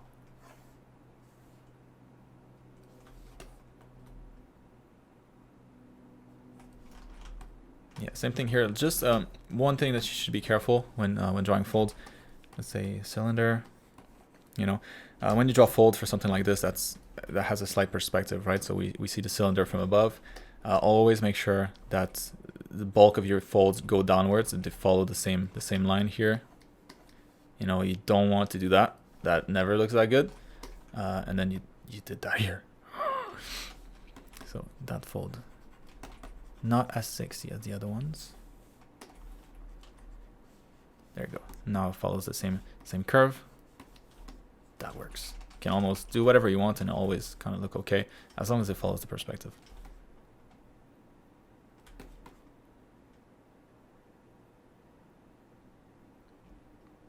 Yeah, but a lot of this is, I mean,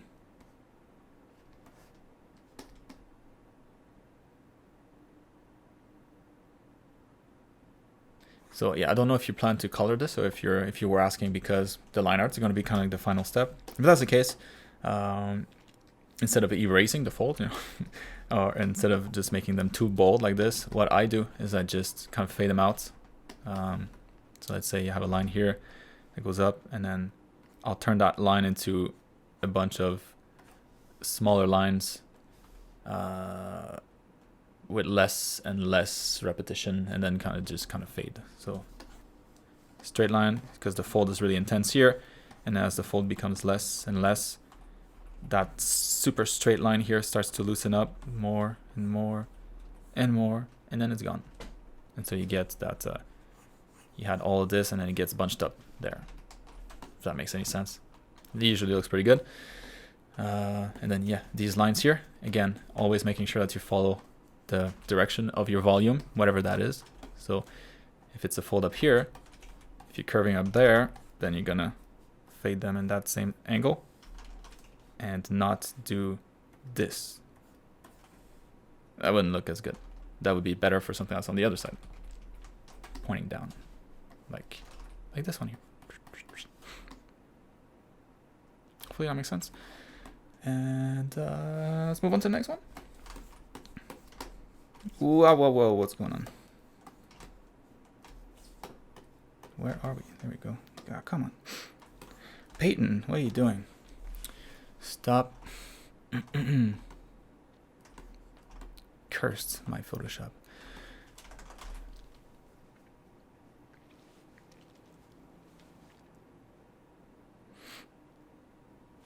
Okay. So this week I did 3 anatomy studies and turned one into the illustration on the left. Yes.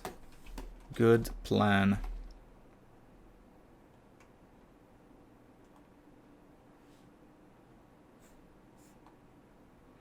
I know it's not fun, but make it a habit to draw the hands. However simple you want to draw them, like even if it's just a mitten, always draw them, because it really impacts the gesture of the body.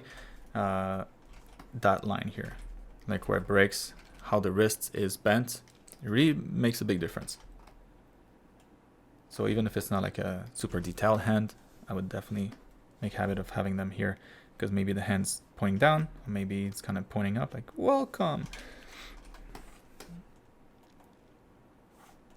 And also because it's one of your weaknesses, you know, like this looks really, really good, but this hand here looks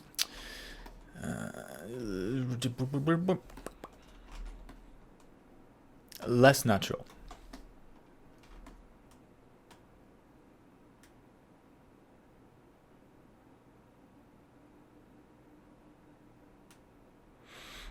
Yeah, because you know people are lazy, so you usually don't hold a pose unless you're doing something with the arm. Like she's kind of lifting her arm so that it doesn't lay next to the side of her hips. It's flexing for some reason, and I can't see the reason. So why? Stop it.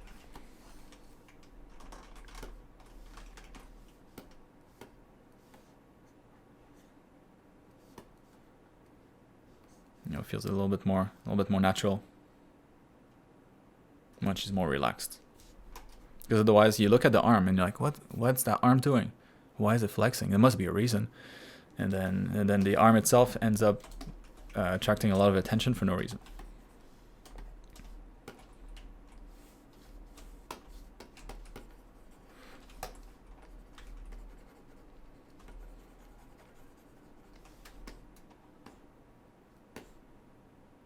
and giving it just a little bit more mass too. Because she's yeah, looking at her, you know, she's not a skeleton. She's pretty well built. Just trying to match the hands with that.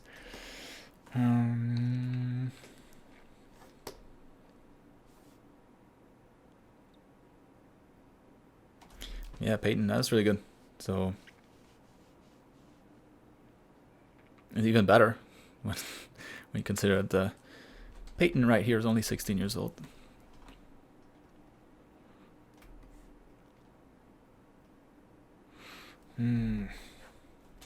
Yeah, so anatomy, I think it's the first one. It's the character, so of course we're going to take a look at anatomy. So that arm, part 1, and then the rest of it looks pretty good.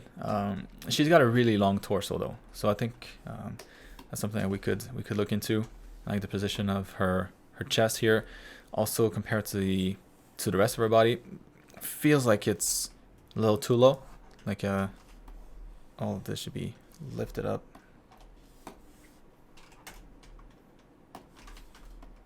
Probably the real position should be more like up there. And then it becomes obvious, you know, like the lower part of the body is a little too long. The lower part of the torso, rather.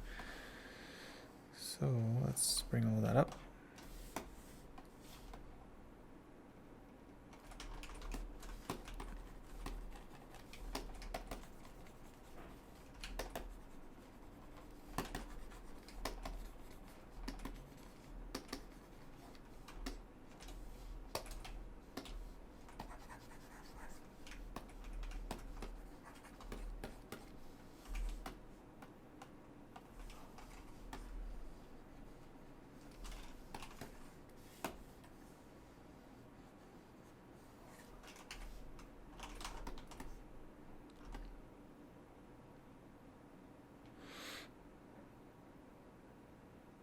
Maybe even shorter. But anyways, feels better already. Yeah, something like in the torso area and the hips and the waist, that ratio was a little off. A little too long. Like, yeah, you can see it here. Just a bit too long.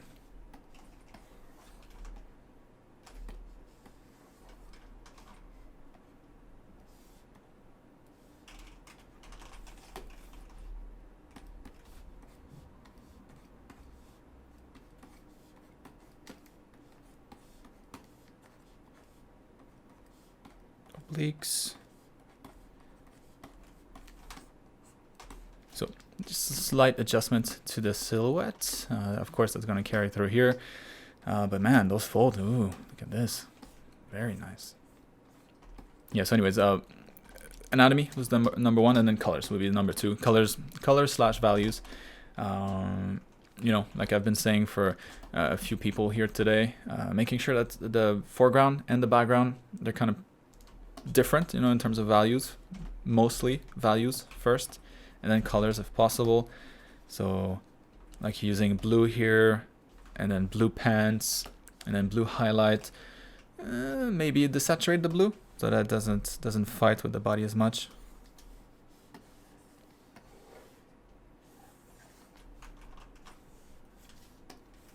Where is she? There we go.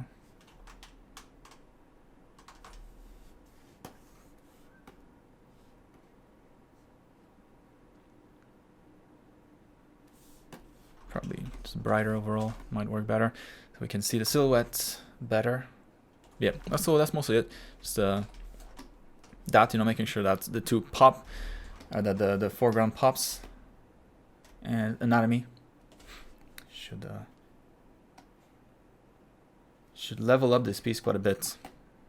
Very cool, Peyton. Well, that helps. Moving on to Olivier.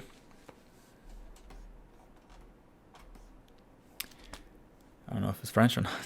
I said it in French. Olivier it is. So I've subscribed to the class a while ago. This is the first time I share. I would like some general feedback on the collection, on the coloring and the anatomy, and anything else that you can think of. Just be honest. I always am. As far as I'm concerned, I'm making great progress thanks to you and your art school. Awesome. You got it. All right. Butter me up before the feedback, I see. Oh.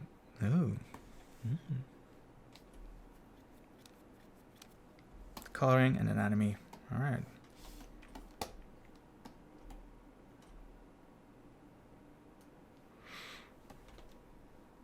Oh, the anatomy is very good. Got it. French.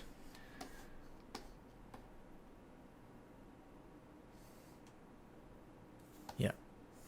Perfect. So nice use of reference here. And even better when you don't use the reference one-to-one. All right, just get what you need from the reference, and then you can do the rest either with the help of a different reference or on your own, just like you did here. So straightening out her head.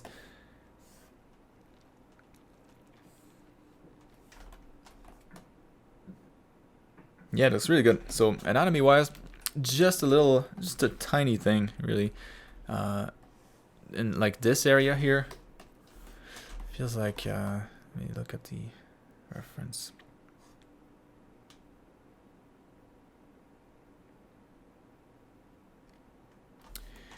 Yeah, maybe it's the shading, or maybe like this sticks out a little too much. I think it's like the shape here, just maybe not round enough. So I would just like fill up this region basically, and probably like push it in towards the inside of the torso just a little bit more. So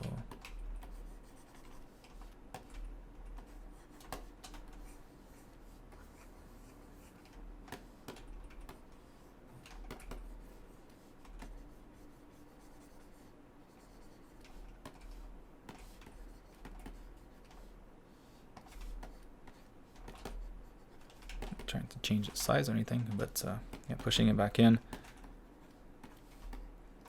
So it's more symmetrical with the other one.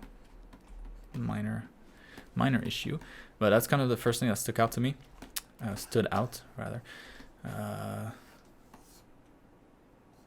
other than that, get your chest here, and then going to the shoulder. I think you could help define that maybe a little bit more. So like where the chest muscle kind of ends here, and where the shoulders take over, and where the bicep kind of slides under.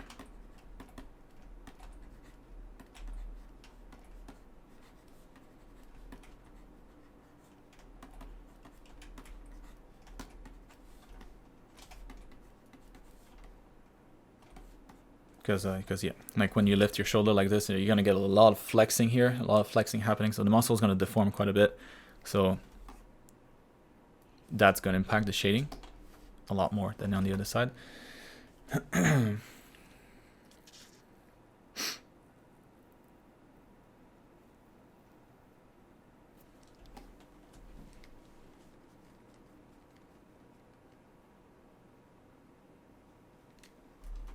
The more this one made sense, you mean? Yeah, I think like on this one, there's just maybe more of a curve like this. You know, like you can look at the center of the body too. It goes in that direction first, so goes to the right first, and then goes back in to the left, and then kind of back to the right again. So there's kind of like there's like a twist in the torso here. In your case, I think it's just she's just more like facing forward, you know, so there's less twist. Actually, there's no twist at all. So that's mostly what it is. Not to say that there's a problem here at all. That works too.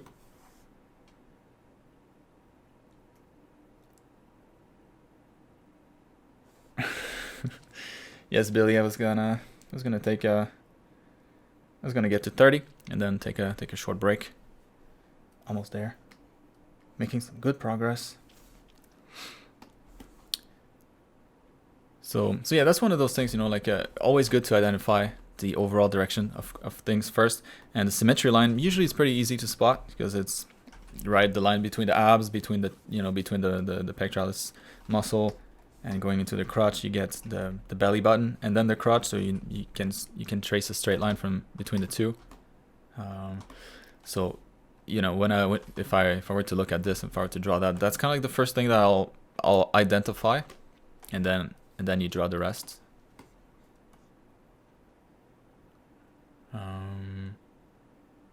Yeah, not to say that yours is off, not at all. Although since she's facing the front, I think this leg here, like you get the angle on the side of the leg here is definitely more like her pelvis is tilted or twisted towards us, maybe a little bit more than she should, since yeah, since she's pretty straight, you know, facing us pretty straight ahead. So you can just kind of remove a little bit here, a little bit of width. Yeah, that's probably better. It's like minor stuff. Yeah, looks very good otherwise.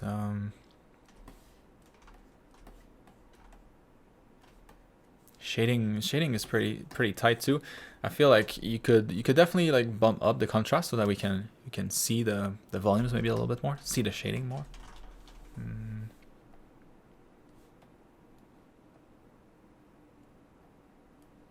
So like brighter highlights, slightly darker shadows. What does that look? Yeah, it's pretty much the same thing. But now we get more contrast, you can see it better. Ignore the snake back there. Didn't mean to change that. Yeah, I think from here, you know, like what will really make this shine, anatomy wise, I think you're pretty good. So I would definitely not stop practicing anatomy. You know, if especially if character is what you want to do, but yeah, a little bit more gesture, a little bit more anatomy drawing. You know, keep practicing that stuff. It's all good. It's already really solid, but it's just to iron out those smaller issues. Over time, you'll be able to to spot these things really quickly and address them right away. And then a little bit of shading. You know, shading would be, it's tricky, man, to look at the shading on here because it's all reflective and it's a bunch of, again, they're trying to, it's a game engine, so it's not even like realistic lighting. And then there's no real direction to the lighting here. There's no shadows on the characters, it seems like. Not much, at least. So yeah, it's tricky reference, but again, you know, you could load up what's the name, that website, you know, where you can pose a character in 3D and then rotate the light around it. So it's very easy to pose a character in that way and then have a light in the direction that you want to be able to see what that looks like on the character, where the highlights land, where there's going to be shadows and things like that. So in here, real quick, but you probably see the thoracic cage, like the lower part of it kind of stick out more here as it goes into the abdomen. Small stuff like that, and then like where the highlight begins here, where the shadow begins, because the torso is probably going to cast some shadows here. Anyways, more advanced stuff, but references will get you there. Yeah, other than that, it's really good. Yeah, so to go back with the coloring, more contrast, and yeah, more directional lights. I think that'll be the next step, but it's pretty advanced, so you know, you can wait if you don't feel like you're there yet. I think you could handle it. All right, moving on to Alexandra. So yes, it was good, considering that we can go out. I think it was a success. Thanks for asking, Alexandra. Regarding the drawing, so I darkened the shadows on the path and added a lock. Yes. Oh, I like this a lot more. Yes.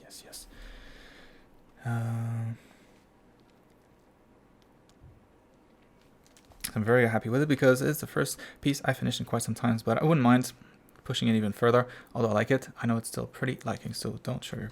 So with this one here, I'll say the same thing I said the first time, and is that the perspective, while being correct, is a little too stylized for my taste, at least. So, and I feel like if you're posting this on Instagram too, like keeping that in mind, you won't be able to post the whole thing on Instagram because you can't have something that's this tall anyways. So what would work though is to just stretch it out this way. Now this fits Instagram, no problem. I don't know if you even use Instagram. Do you? Doesn't matter. If you are though, like this, you'll be able to post full screen. And also the perspective now is not as distorted. The vanishing points are a little further apart, so you don't get like too much distortion in the cobblestones here. So that's always my first thing when I look at this image. The vanishing points a little too close. Like pull them apart a bit more. And yeah, other than that, I think it'll just be like I would just duplicate if you have it on separate layer. The highlights layer, like all the sun kind of coming through the leaves, through the branches. Because it looks really cool, but too timid, I think. I want to see more. You know, like that stuff here.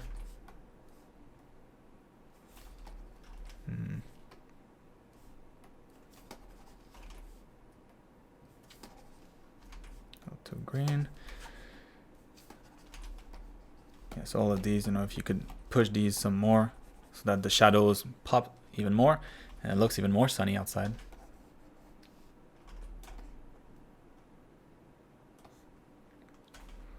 You should start posting. Yeah, and so once you have these things here, those are flat, right? Because the ground is flat, facing the light directly, perpendicular cling. But the door is like that, and so any kind of shadow that you have on the door is going to be pretty stretched out. It's almost like a sunset situation in a way. So like if you have something casting shadow up here, it'll cast shadow all the way down here, like it'll stretch out all the way to the ground. Same way if you have light on here, it'll be pretty stretched out. So that could be another cool thing, you know, especially since you have like a bunch of tiny leaves here. That could be nice way to kind of make them pop some more. So let's say you get a hint of light or a hit of light up there. So all of that is kind of illuminated now. Bottom here too, and then maybe you get a shadow next to it right there. So yeah, like I think light would be just the next step from there.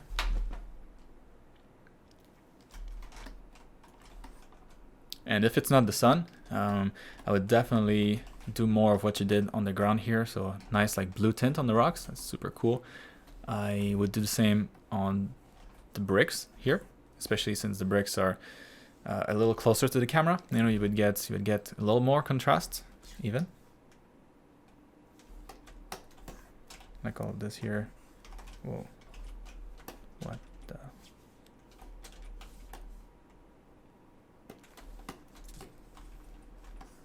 Like all of this could get maybe a little bit more light so that the leaves in the foreground here would be even more visible.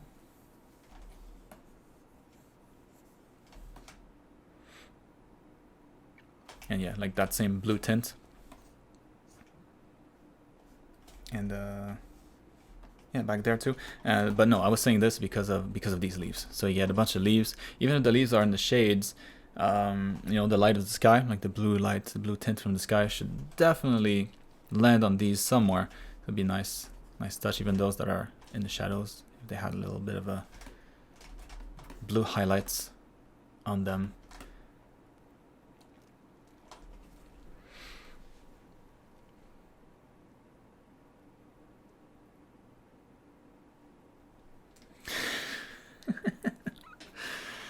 Good point, Vika. I would also much rather look at this than somebody's lunch.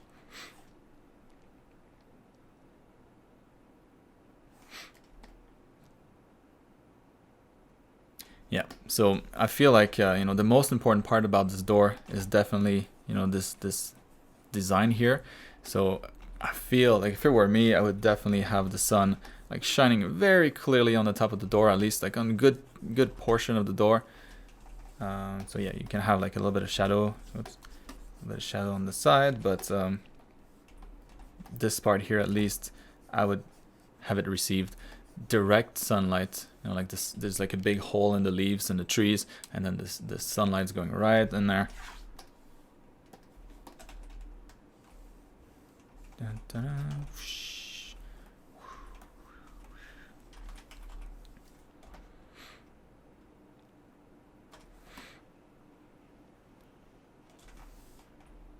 Yeah, and I think for the stuff back there, so that's the furthest part, the deepest part in the painting, right? Back here is the wall, but like really, really far from the camera. So I would just try to reduce your contrast there. Introduce maybe a little bit of atmospheric perspective, because it is the deepest part of the painting. So, or maybe it's just yeah, like kind of what I was doing here with the sun. Maybe there's just a bit more light down here, back there, less contrast. Maybe there's no leaves back there. Who knows? I don't know.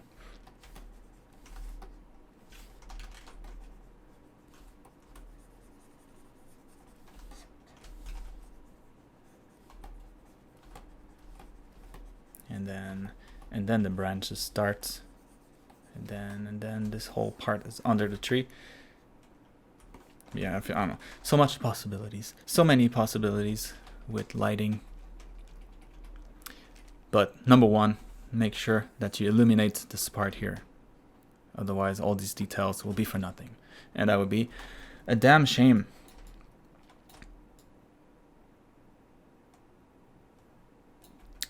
Hope that helps, Alexandra. Moving on to... I forgot to grab the text for this. Didn't I? Aaron. All right. So I'd like to get feedback on this face study, specifically how I can improve the skin texture, make it smoother and more like lifelike. Had a bit of trouble with that. I used an oil brush and blend, and the hair texture.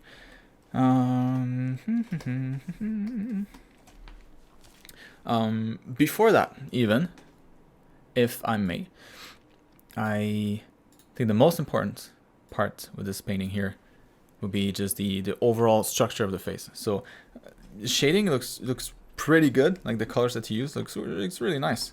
Nice skin tones. Feels alive, you know, like not too muddy. So yeah, did a really good job with the hair too. Like, really good job with the hair actually. Look at this, nice. But yeah, it's more the structure of the face itself that has a problem. And I should correct my. Well, there's a disconnect between the face and the head. I think that's it. So, if you want to do more portraits, if that's your thing, if that's what you like. Once again, I don't know, and that's something that you guys could totally let me know too. You know, like what the goal is with your art, because then the path there might be different depending on what that is. But in this case here, the goal clearly was to do a portrait, and in portraits, first thing that you're gonna notice is the structure of the face, and if that's a little off, then that kind of stops there. You know, like it's hard to see it's hard to pay attention to anything else when you notice those big mistakes. And in this case, it's kind of like the angle of the face here is just slightly off. So let me try to just move the face itself. I don't know if that might help. It helps a lot actually. So yeah, that's already a lot better. I think like a big part of it is just like the distance between the lower lip and the chin. You know, before it was there's not much space here, not much space at all. So just kind of pushing that up a bit. So, and you can also look at the angle of the glasses, right? Yours was closer to being horizontal. This one's more like closer to like 45 degrees. So now we get that angle maybe a little closer. Not quite there yet. But yeah, I think that's kind of just the structure of the head then. You know, that ear a little lower, distance here, distance there, like those angles, not quite there. It's pretty close. And yeah, like lifting the face definitely helps. But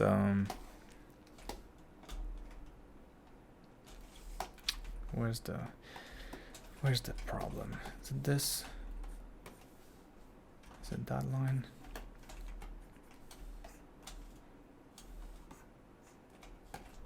Yeah, I think it's mostly like the contour of the jaw. And then, yeah, contour of the jaw and then perspective of the face in general. Like, you know, you can look at the eyes.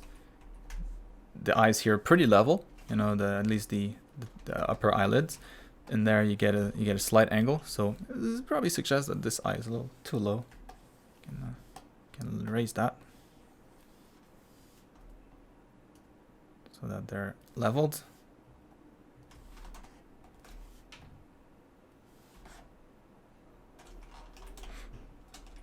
And yeah, same thing here, looking at the angle, making sure all of that's similar. Position of the ear versus the nose, again, all those guidelines. But first, and that's something that I would have liked to see here, would be just the construction of your head, how you constructed that, you know, where all those lines landed, were they correct in the right perspective?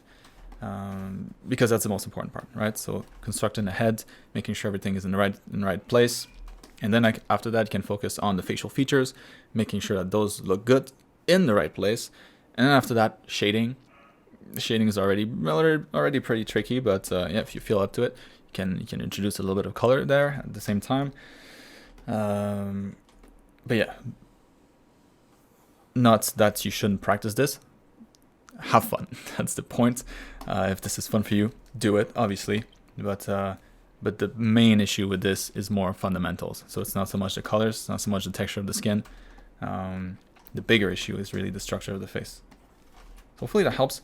And then yeah, for your skin here, you know, it'll be a lot of it will be solved with just placing the highlights in the right spots. So here on the cheek, you know, that's probably the brightest. Here on the top of the head, the temple, that's probably the brightest spot of light that you have in this whole thing. Maybe here's, yeah, not quite as much, a little bit darker. And so brightest here, second brightest here, which it wasn't the case. And then, yeah, everything else is kind of just darker. So yeah, you get a lot of shadows down here, kind of missing here under the chin, on the other side of the face.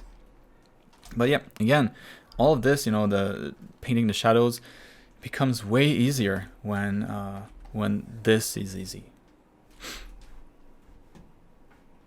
No, good point, Vika. How thick the neck is, yes. Indeed. But yeah, it goes back to anatomy, basically. That's the main issue here. And it's not an easy portrait. You know, the angle is pretty intense. There's also some focal length distortion in here. Like clearly it's taken more like a portrait. So camera is pretty close, and it stretches the face. You know, in depth. So when you take a shot that's further away from the subject, usually the subject itself will appear a little flatter, so the head will appear rounder. But when you take a portrait, like a shot really up close, it tends to like stretch out your features. So yeah, it's a tricky one. But stronger structure to your faces, you'll see that this becomes a lot easier. Hopefully that helps. And we're gonna take a little break, 5 minutes or so, and we will be back to wrap up the rest here. Yeah, I'll see you guys in a couple minutes. Go eat something, because I'm starving. BRB.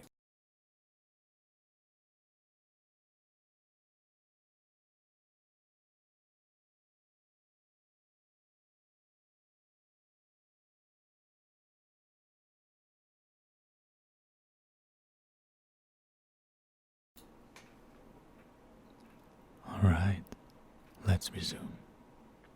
All right, ready to go. Had a protein bar and a bunch of gummies. Ready for more. Yummy. If you're looking for good gummies, these things, Jolly Ranchers, Delicious.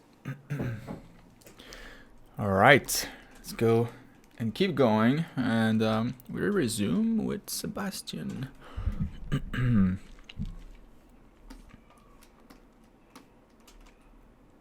Let's go. All right, so yeah, I read this already. So Seb asking about the update on this mech here. So yeah, last time I was mentioning that it was pretty exposed, you know, like easy to disable pretty much, because all the joints were kind of exposed. So anybody kind of running around, yeah, C4, dead. So that definitely feels a lot better. Feels more, yeah, feels more like a tank, I guess. More plated, more covered. Yeah.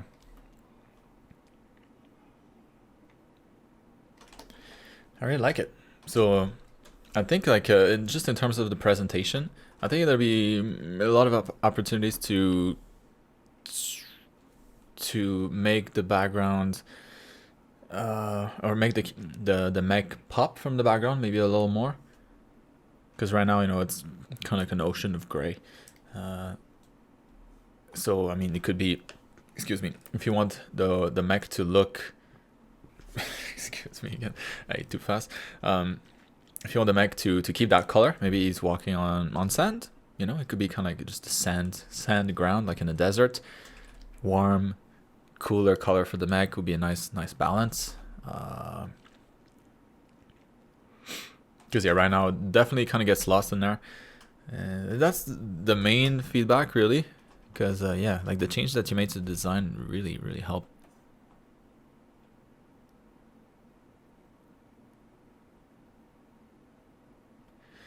Yeah, I think like maybe one thing that can be pushed some more would be just like the overall scale of the mech, or like the perception of its scale. If you look at it like this, I would think it's about the size of a like a table, maybe. So knowing that the guy is this big next to it or this small next to it, you know, I feel like you could go in here and add more of like a mechanism for the legs, something that can bend. You know, let's say the ground is not even, maybe like one of the toes can go up to kind of just lay flat on the ground. So yeah, maybe if those had joints and like a way for this to kind of deform and it grab things, maybe, and then. What's always nice, you know, when talking about mechs, always think of different layers. So you have the frame, and then you have the plating on top. Very good. But in here, it could be also like the sole of it, right? So you get the top part here, that could be the cover, and then you could have kind of like the grippy sole. I don't know, some like spiky metal, something that's a little bit more rough for smooth surfaces, and that could be kind of like a different color. I'm just trying to find things to detail the things that are more bare, and yeah, hopefully that kind of stuff. And what's cool with that is that you don't need to do it everywhere, as long as it's like pretty detailed in some bits here. And yeah, let's say he's got like this second layer here, like a harder, almost like the tires on the wheel, you know. You can change those, or like a what's the word, a horseshoe, you know. That's kind of what I'm adding here, and that horseshoe could have a little bit of texture. Anyways, yeah, like finding smaller details, smaller areas like this that you can just add a little bit more detail, so that next to a person it feels like it would be, yeah, the scale would match, you know. It doesn't look like a toy next to it, and it's all in the small details. So love the bolts here, good size for them. Like reminds me of the stuff that you would find on like a jet fighter plane or something like that. That's good. Yeah, all the other details, it's really good. So I think just because this leg is right next to the guy, I think it's more it sticks out more, stands out more as being maybe lacking in details a bit, but yeah, that in the background, and very nice otherwise. Hopefully that helps. Moving on to run.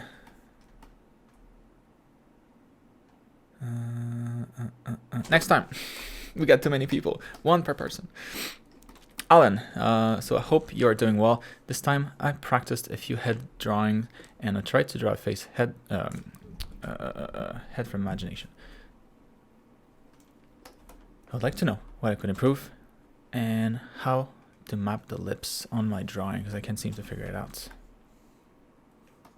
Right. Ooh. Ooh. Oh. Those are nice sketches. I love seeing this. So also I watched the first color theory and lights lecture and I have a few questions on that. So if white 100% brightness and is composed of RGB, why is it that when I bring down the saturation of a 100% red to its zero value, its value is 50%? Shouldn't it be at 33? What are you talking about? Let's see.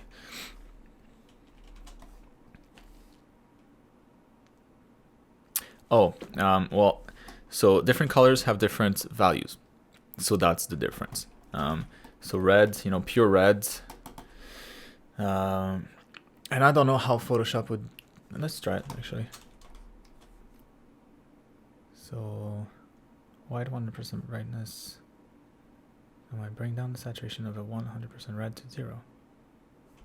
Oh, I see. I think I see what you mean. Alright, so this is white. And you're saying if you go into channels here and you kind of get rid of the red channel or something.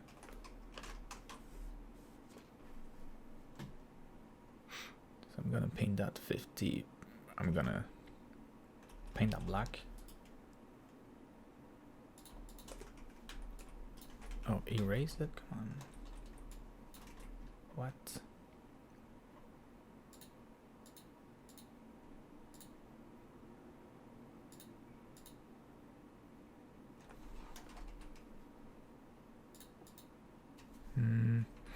Derp. Why I want it erase? Is it not on the right layer? Do I not have anything here? I can't see.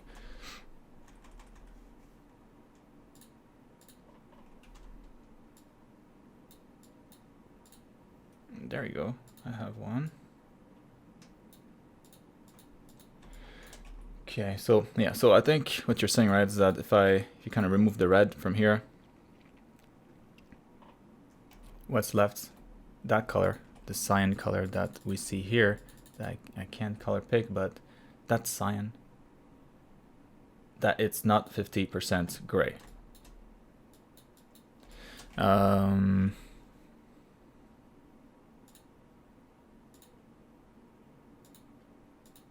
go back, there we go.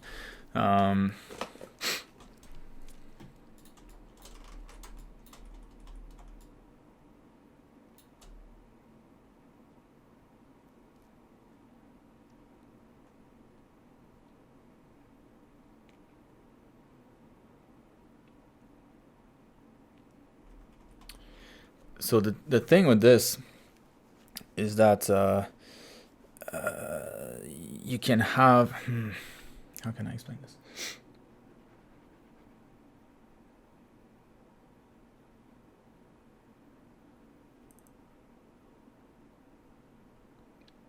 Because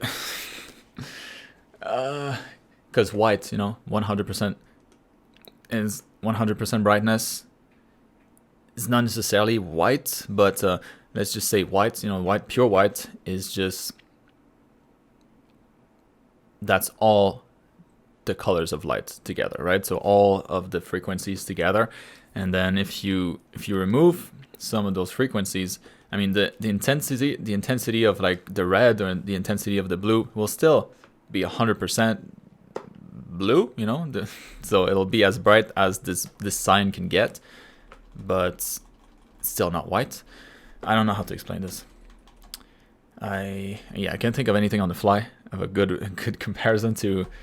I'll try to get back to you on that. I see what you mean. It's normal. It's just I'll find something. I'll find something for you to explain this better. Because I need to look at how Photoshop actually behaves, and basically I can't explain it right now. So yeah, when I have full 255, and that's another thing, like that's the problem, right? With light, like those numbers are just, they're arbitrary. Like it doesn't work. You're trying to compare light to the light that a display can produce, which is not the same thing.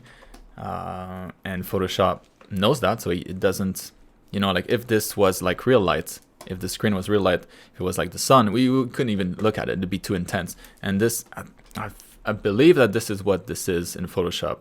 I think this is the intensity of a certain channel. And it's just, I think this matches the, I know that there's some math behind this. Anyways, like I need to look into it more because it's complicated and it has to do with limitations of the software too. So yeah. Anyways, hopefully it was the question here. So how did I determine the brightness of the bounce lights? Okay, so that I can answer.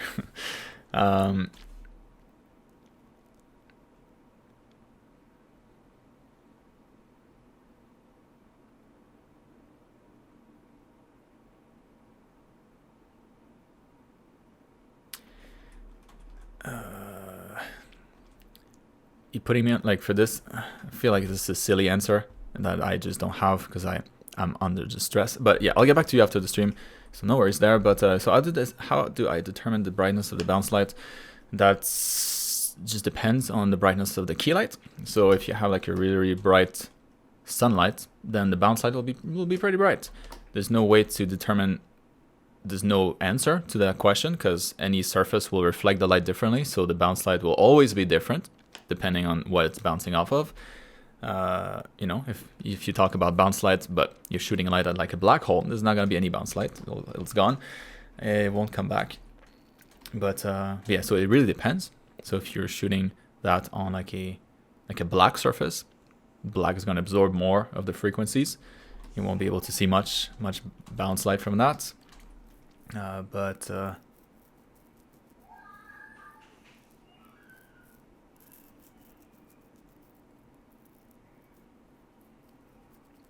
Yeah, so there's no answer. It's just for it to look good, you know, like overall values, at least half of the key light I think would be like a good place to start. And if that's still too bright, then you can knock it down. But again, there's no real answer. It's really kind of up to you. If it's the light of the sun, like I said, you're gonna get a ton of bounce light because it's a really, really intense light. If it's the light of like a light bulb, you'll get some bounce light, but not nearly as much. So it depends on a lot of stuff. I should try to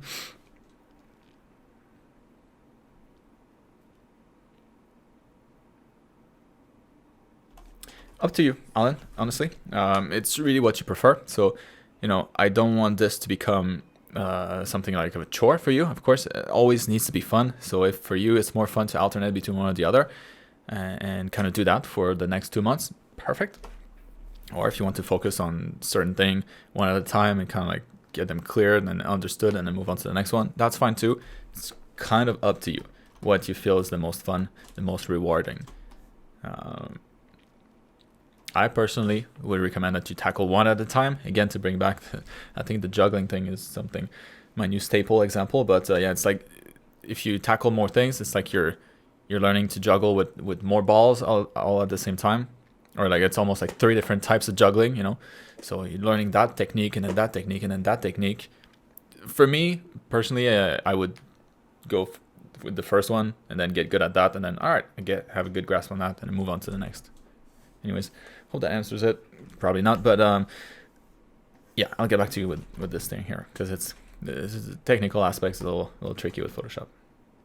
Any painting software, actually. Anyways, moving on to Simon. More head studies with faces on this time with construction lines. Please point out any issues in my construction. I've been doing a lot of female heads since they are the toughest for me.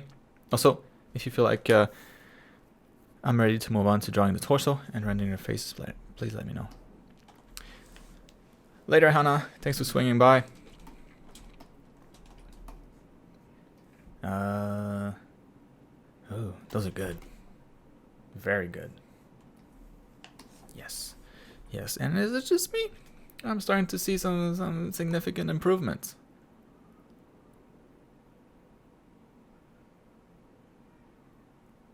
These are really good. I keep these up.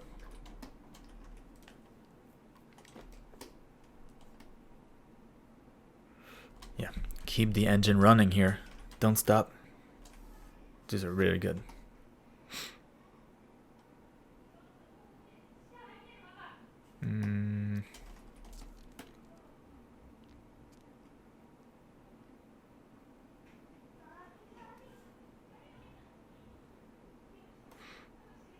Yeah, but I don't know why. If like, did you?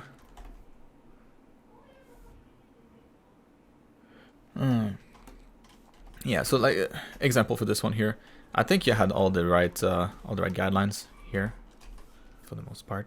Oops. I'm not painting. I'm selecting.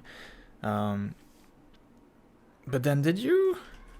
Yeah, this is your eyebrows. Feels like the eyebrows are a little lower here, no? If this was the same. Maybe it's not the same after all. Anyways, yeah, I think that's an issue here. It feels like if you use those guidelines to draw this face, I think it would have been perfect. That one's really good. Very, like, the position of everything. Spot on. Really good. That's the best one. That's a tricky one too, and you did a good job.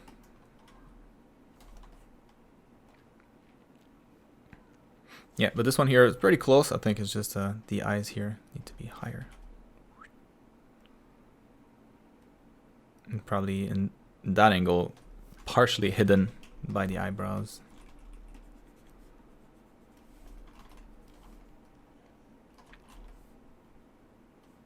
But yeah, I mean, if you keep doing these and then you place the facial features on these, the way that you constructed these heads, you should be good to go, because these are fantastic.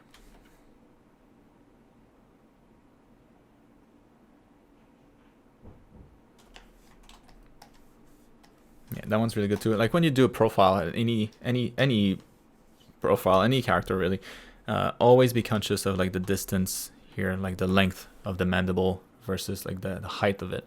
Always a little longer here. It's not that long though. It's never that long. So yeah, if you see the line going like real long, then maybe something going on. Maybe the ear is a little too far back. In this case, I think that's yeah, that's a problem. Just a little closer. Yeah, anyways, hopefully that helps. Oh, there we go. Billy's been researching while I'm giving feedback. So the strength.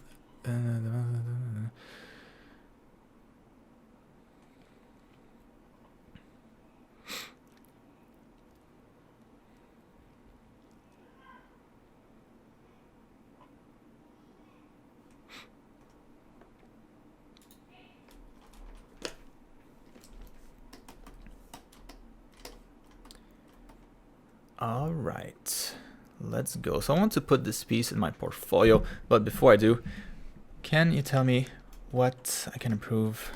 And this is an octopus crab human hybrids. All right.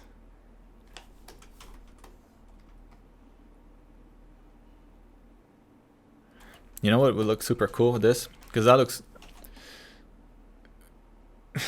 I don't know why it looks so disturbing.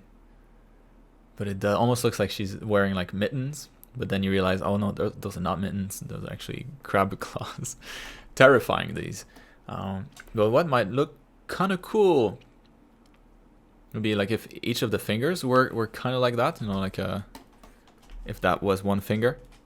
So like more like a claw, you know, kind of like.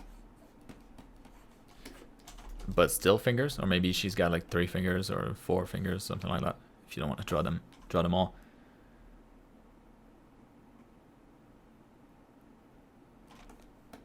But yeah, I think as a character, it'd be more practical to have fingers, because I mean, you're pretty handicapped if that's your situation. There's a lot of stuff that you can do with these. Trying to blow your nose. trying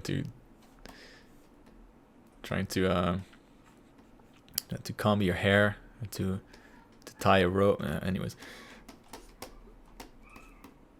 So yeah, anyways, all of this for a portfolio piece. Yeah. Two things to keep in mind if that's your goal. I mean, that's other than the claws. I really like the idea though, but I feel like it'd be nicer if they were like smaller, maybe longer, more like fingers. I think it'd be a cooler look, something that matches a human, maybe a humanoid character. So yeah, when it comes to the other two things that I'm hinting at, first, the difference between the background and the foreground. Yeah, she's getting lost in the background a little bit. You know, like real quick, it really feels like the light is just too low in this this image. I need to have like a separate button where I just light click. But yeah, definitely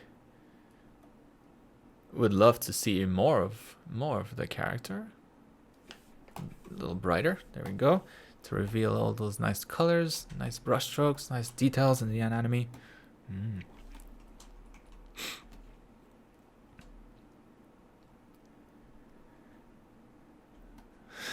Yeah, those are great hands to hold donuts, indeed Billy.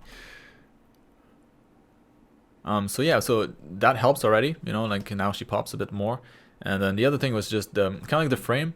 So long and narrow, it's the same as if it's super wide and narrow, and not usually the best way to display anything. So yeah, think of it in terms of a more like widescreen and portrait mode. So like 1080p, 920 by 1080 pixels, and that kind of ratio, like 16:9 at most. And then usually if you go portrait, you know, you tend to make it a little fatter, a little bit more compact. So maybe more like 16:13, something like that. AKA, you know, like either making this wider or cropping the top and the bottom. Like I don't think you need all this.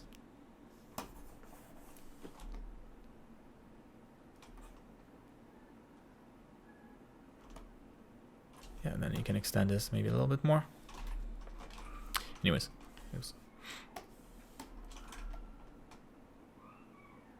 Yeah, but the rest, like the shading, the lighting here is really cool.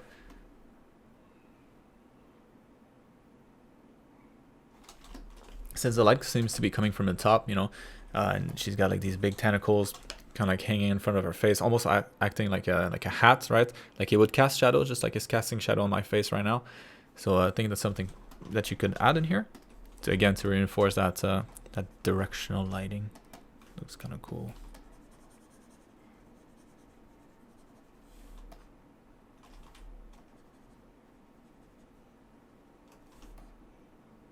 Maybe just like the tip of a nose sticking out.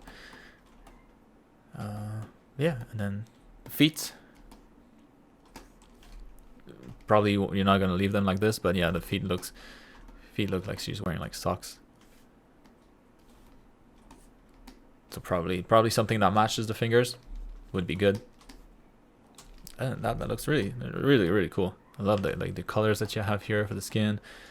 The shading looks nice. Maybe like here it's a little bright compared to everything else, so or maybe just make the other area excuse me, the other areas a little brighter, so that this doesn't stand out in comparison.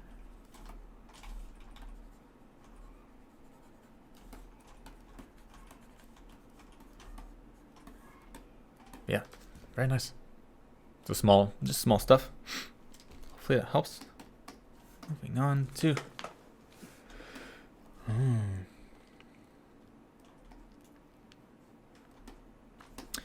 Celine. So I'm a newish member. Welcome. You're welcome to the streams. My brain's starting to fail. So I was doing the perspective assignments and was hoping to get some feedback. Ooh, perspective. That's a lot. It's a party in here. You went way beyond the assignment.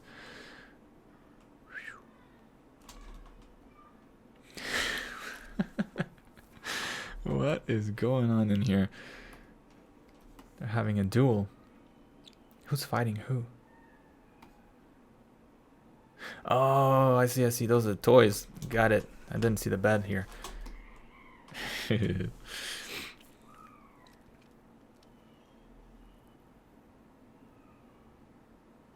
Yeah, so perspective-wise, I think you did a really good job. I don't think there's much here. Like that boat too. Ooh, that's not easy. You did good. Very good. Very convincing.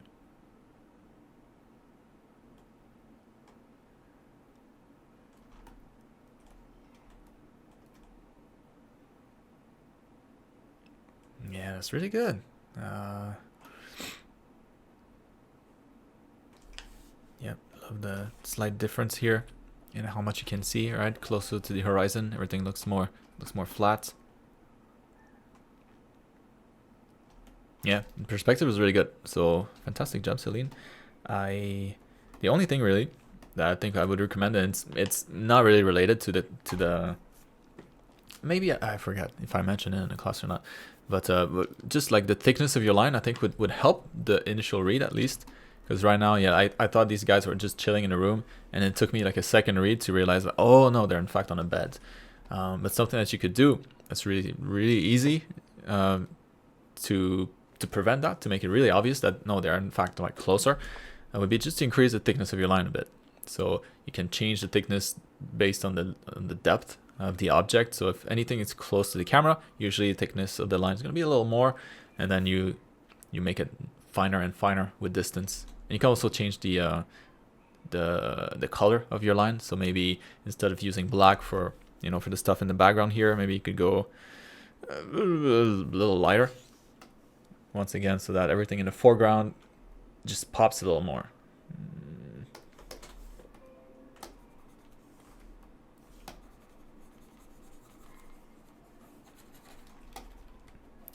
I'm going to try it with the colors first. See what we can get here.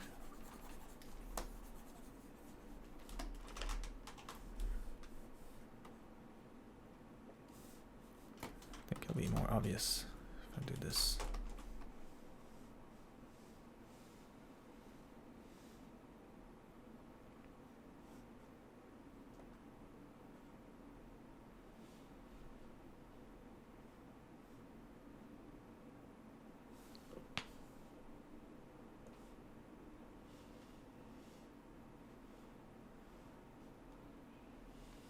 Not the best selection, but it should do the trick.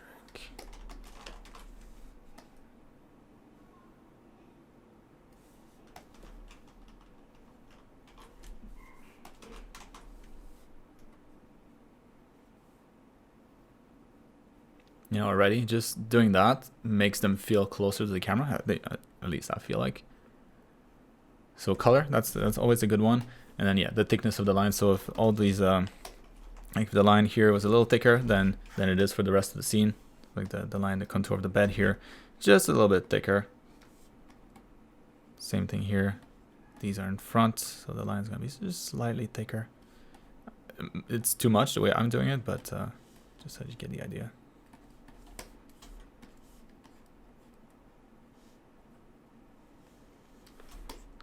So that kind of stuff. So now, at a glance, it feels like they pop sooner, right? It feels like they're like, oh, that's your first read.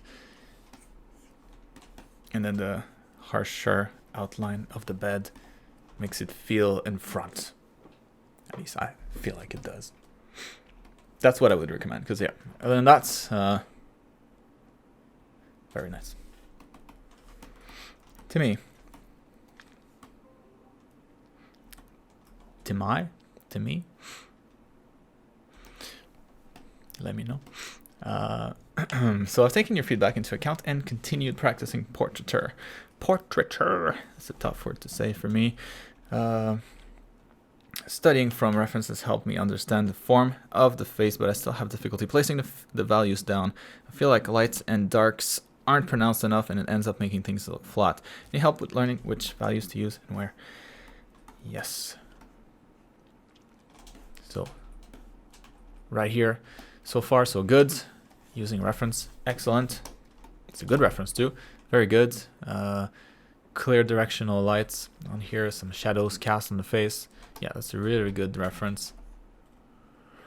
So great job there, picking that one. And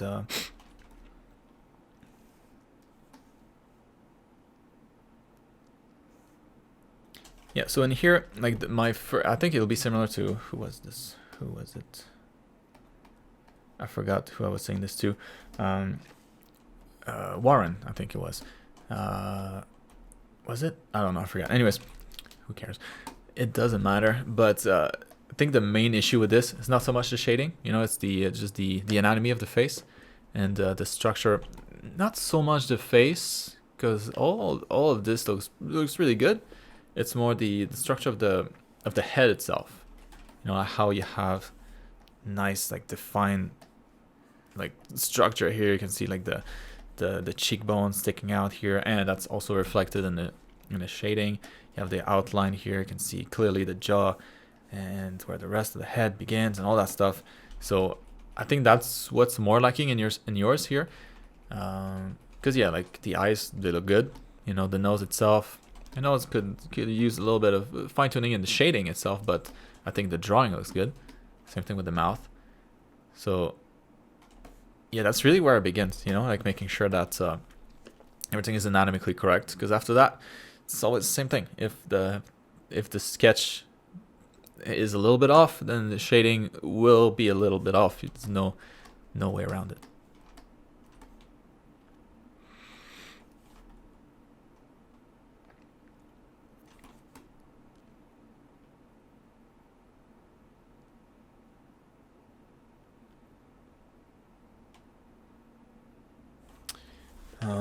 Yeah, as far as the process,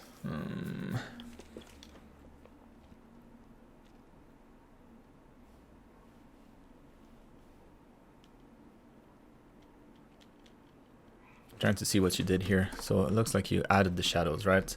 So yeah, if I were you, I'd do the opposite. So I'd start with like a pretty dark skin, you know, as if there was no light in the room, and really think of it as light that you're adding on the face, rather than shadows that you're adding. Adding shadows feels a little strange to think about. Think about it this way. If you think about it this way. Right? Because normally light is something that you add to something. If it's darker, because there's an absence of light. So it feels more logical to treat it the same way, to treat it as something that you add. So yeah, starting from you look at like the darker values here, and you would start with that. So that's my head. Let's go with that. That's the first thing. And then of course that's you know, considering that you have a nice sketch here, a nice head constructed, and that's you then looked at your reference to fine-tune your line art, and then you're ready to move on to that step where you tackle the shading. And then it's just a matter of you look at the light. Where's the light in here? All right, so you get a shadow here. So then the nose is blocking the light from that side of the face.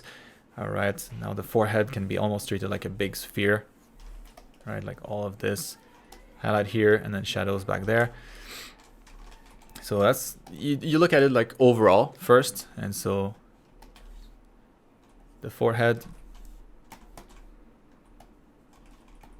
getting a lot of highlights from this side here, kind of flat in the middle. Terrible highlights. There we go. So that's first, and then cheeks. That's why if the line art is tight, that helps a lot. And the nose, spot of highlight here, chin, top of the mouth, side here, and then you kind of build it up this way with adding more and more and more lights. This doesn't look like anything because there's no line drawing, but that's what you would do on top of line drawing. Yeah, honestly, you know, like if that's the goal, if that's what you want to do, and be able to do like easily, if that's the goal, then practicing just drawing heads without shading, and then making sure that those are always good depending on the angle, that the face matches the skull, face matches the head, and you'll see like drawing like the shading after that, it's almost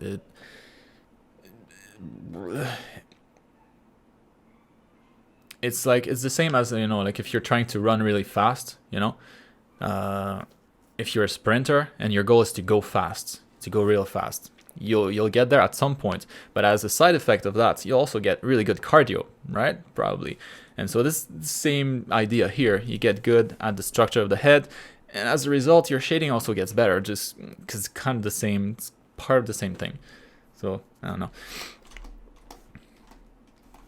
that helps. Let me know. I hope it does. Moving on to Indra, who is already snoozing away. So I added the ambient orange light, made the sky around the dragon white, and added brighter lights to the dragon's head and the girl's body. If I didn't mess up something, I like to put in my portfolio tomorrow and work on my other projects. So let's go. Let's check this out. Ooh. Oh, yes, yes, yes.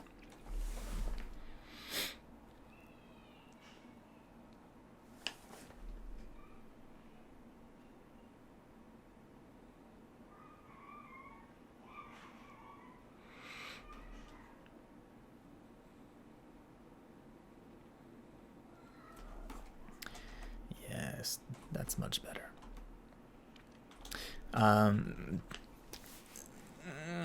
Like this part, I feel like it's still like before. I think it was too well defined. Now I feel like it's not defined enough. Like I think it's just like that white cloud in front here. That's placed just in the right spot to kind of hide most of it.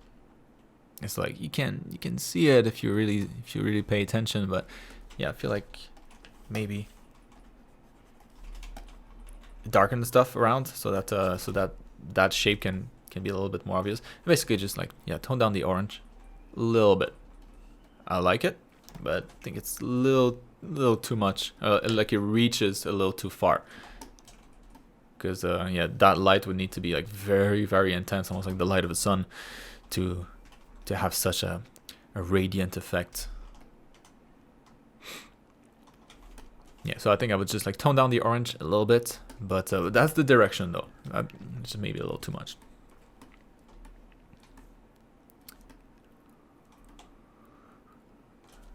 Very welcome, Timmy. Am I saying this right? I don't know. Just want to make sure.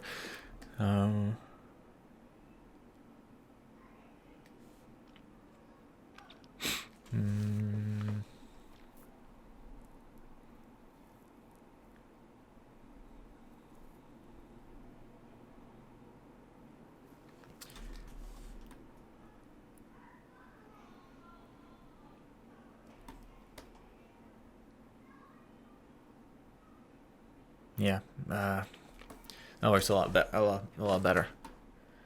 Yeah, the background is now is like complementing the image.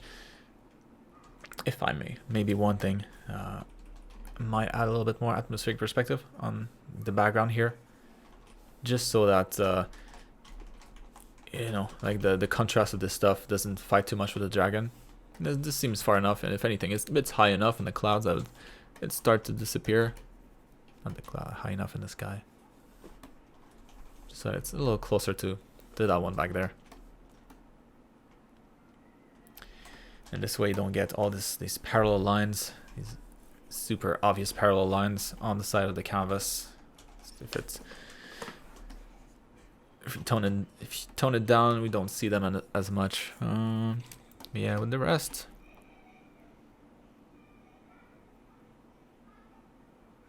About the rest. Yeah. Oh, I see. So this is like a little flap, right? It's not a. I thought it was like a hole. I see. Well then, if that is in fact a flap, I probably would cast some shadow. No. That could add a lot of. That could add something cool in here.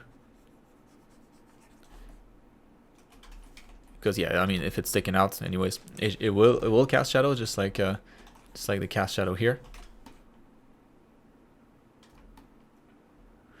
Yeah, I like it.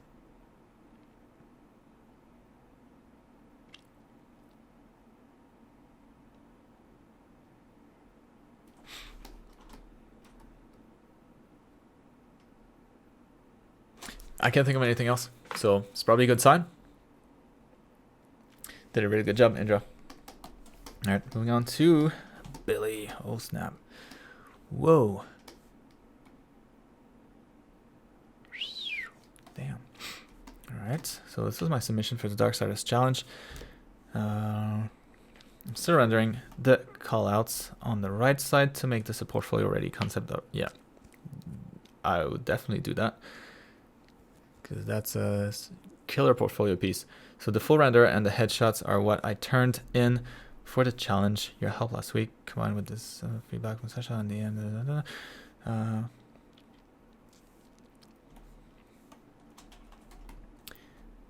Final thoughts. Let's go. Ça fait plaisir, Billy.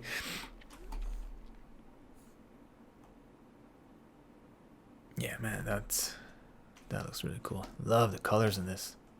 Colors and like the backlight.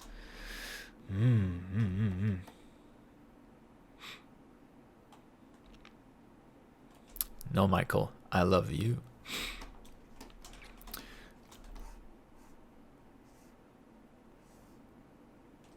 Yeah, that's really good. Damn.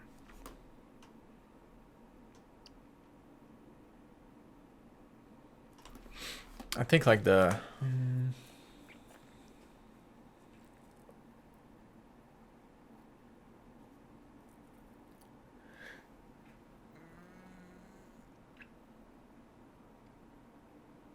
maybe the only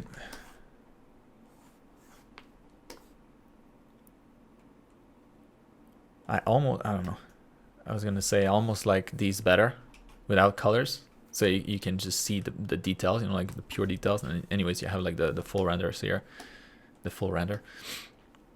Yeah, so I don't know if you were planning to color them, but just for the aesthetic, I don't know. I thought it looked kind of cool. Anyways, yeah, that's the best I've seen from you so far. I agree. That looks really good. God damn, like that. A hammer. Look at this. Beautiful. The only area in here that I feel I might tweak, you know, I think it's just the intensity of the lights down here.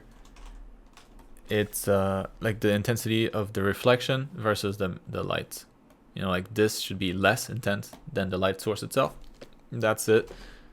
So I don't know. Maybe we could try to.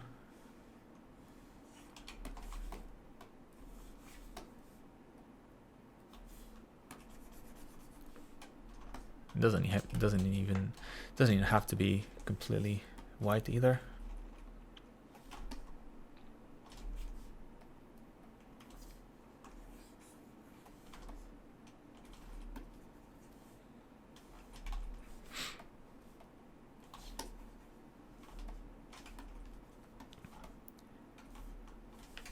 Whatever.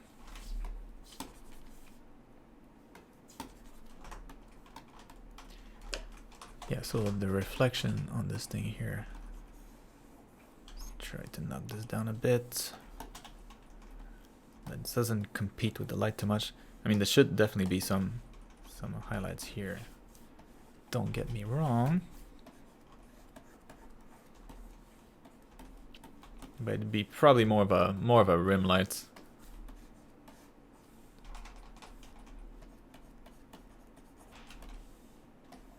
Like all of that. There's no real light, you know, to brighten this part at this side of the claw. So I think, yeah, just having like a little bit of a rim light here. Just a hint might be enough. So that you get like a clear cut distinction between the values there.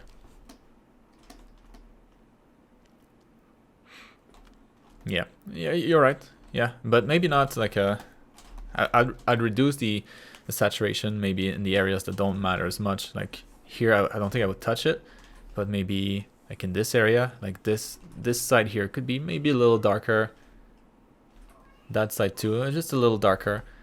Yeah, so that you don't have too much light down here. But I mean, yeah, it's just like minor value tweaking. Came out awesome. Really, really cool.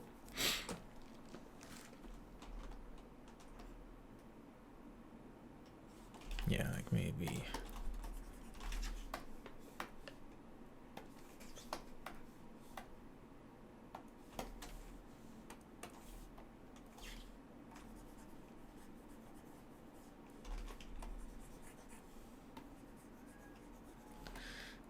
That's too dark.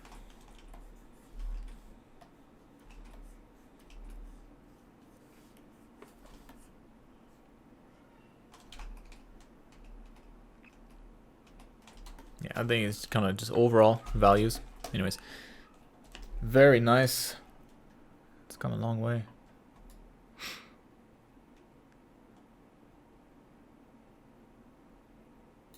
This was all right.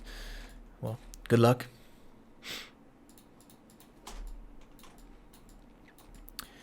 You better win.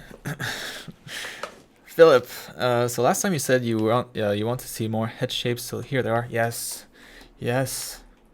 Thank you for this present. Not much of them having to do with for school and some. Ah, got it. Excuse me. He.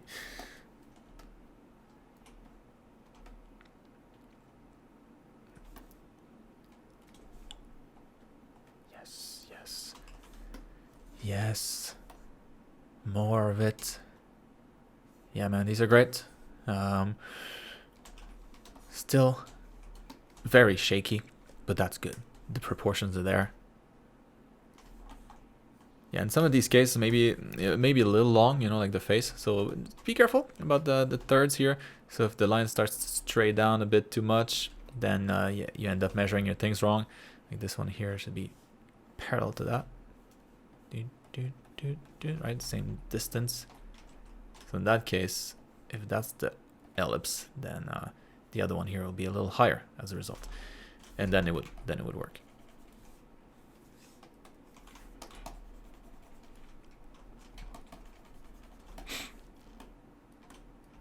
Yeah, more of this.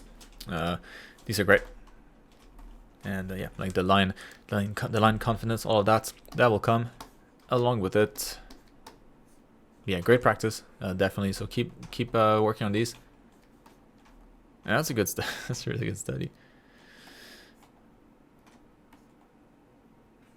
Star-Lord.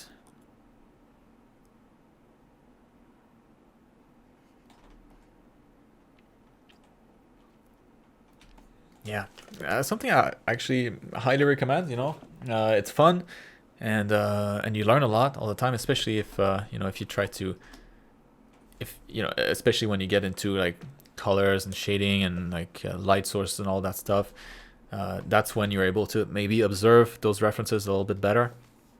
But drawing like frames from movies, always really, really good, because all the frames are all thought out, right? There's always the light goes into it. There's direction for every single frame, pretty much, and so yeah, it should always result in like a balanced drawing. So that's good. You don't have to worry about that, and then you get to observe different things, as yeah, like the colors and the reflection and the intensity of the light and all that stuff. Very good. That came out awesome. Maybe that arm is a little short, you know. If it was the elbow, probably continued a little more back there to indicate like his elbow is way back. Then yeah, there we go. Problem solved. Very cool. All right, we're getting there. Almost done. Kind of. Courage. That's a dope name. So my goal is to attempt making a flying mecha whose job it was to transport terrarium. I'm struggling with my English. Initially, I wanted to make a thinner mecha, especially the legs, to give a sense of mobility, but I wasn't sure how to translate that idea. I need to know how to do that. Another question being how to make the rightmost design look more mecha-like. Man, that's a good sketch. Love those shapes. That arms too. Yes. I love people that don't get lazy with their hands. Not targeting anybody here. Just that, yeah. That's a nice hand. Man,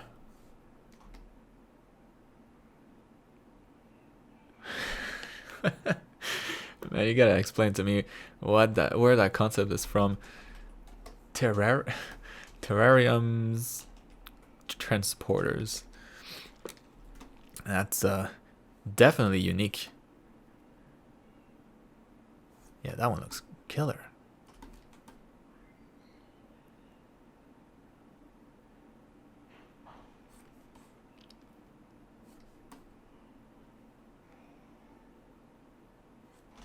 So I think, yeah, I don't think I've reviewed anything from you before.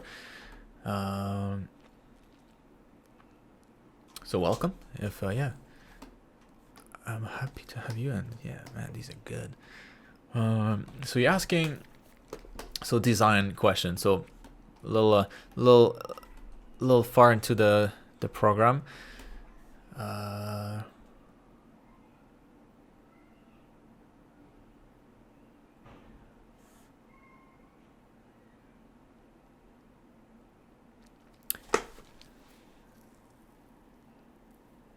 It really depends. Like design, you know, design is all about context, all about story, all about the situation. And so like if it depends again, you know, like if they're meant to transport these, that's one thing. You know, you could transport things on a cargo ship. It goes pretty slow, but it'll get the job done. Or you can transport stuff on a plane, it gets there faster. What's the purpose for these characters? Like, is it to go from one point A or from point A to point B like ASAP and transport these things to their, I don't know, their customers or something, and then they expect like, you know, like 10-minute delivery times, or is it like more of a long distance thing? They need to make a I don't know, some sort of like a mission to get from one point to another, and like the other place is super remote, so only them can go because no other vehicle can go there. So without that information, it's a little tricky to answer, but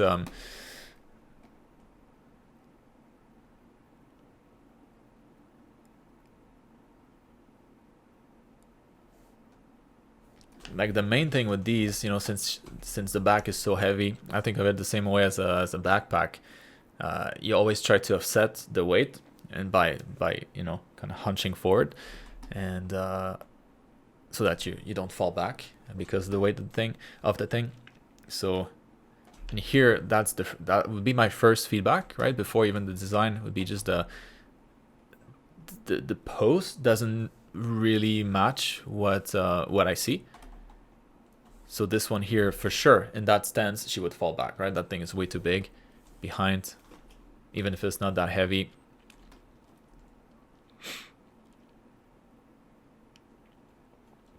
Got it.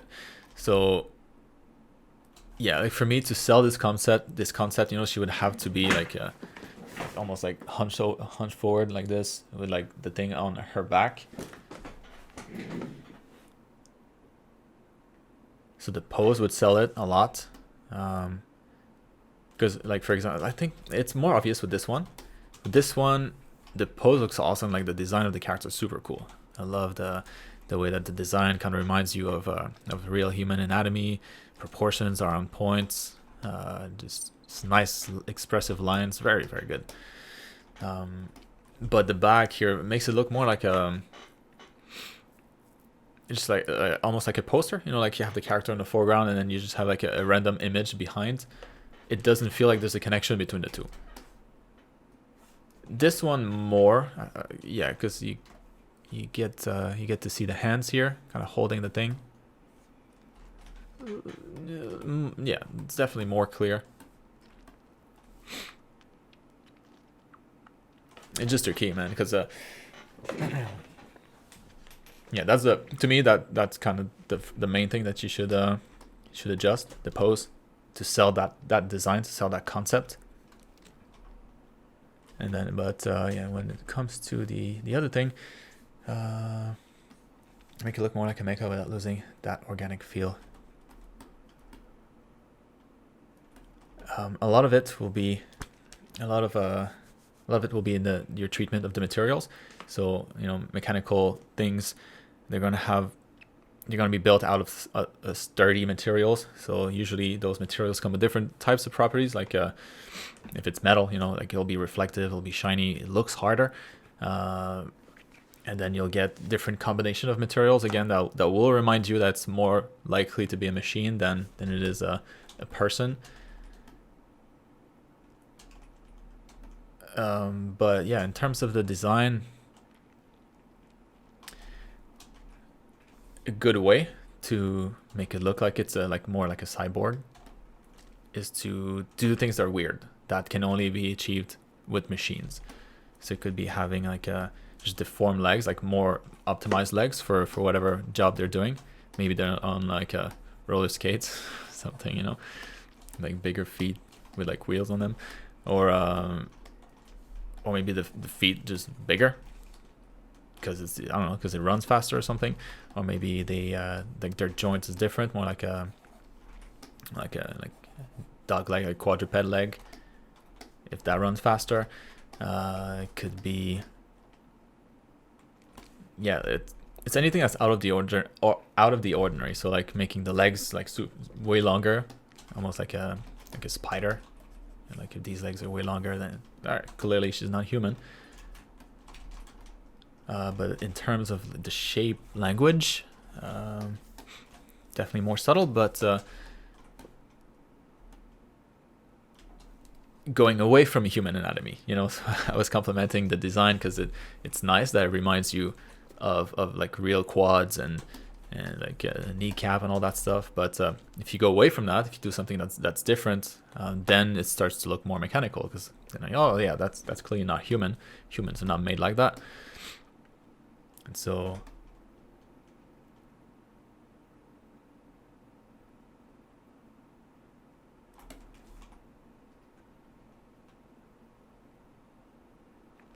yeah, so I see a lot of cool stuff in here, and it's almost like it's like a bag of all things that I like, that you like too, and it's just how to make them work together. I think that's where the thing is missing, because like I said, I like the anatomy, I like the overall design, like proportions, the light's pretty cool.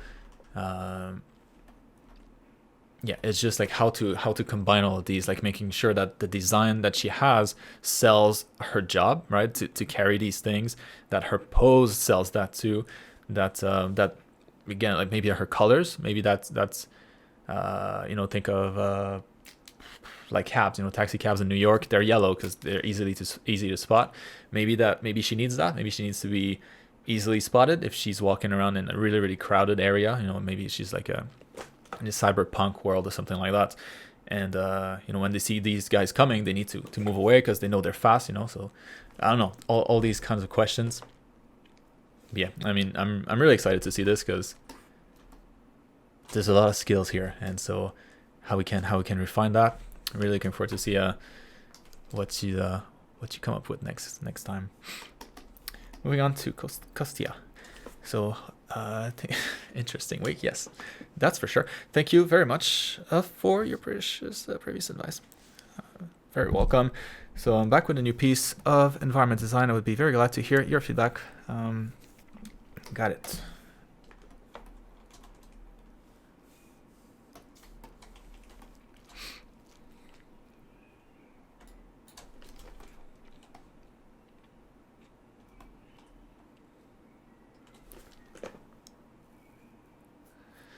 That looks good. I feel so at peace right now. Can almost hear the waves. That was good.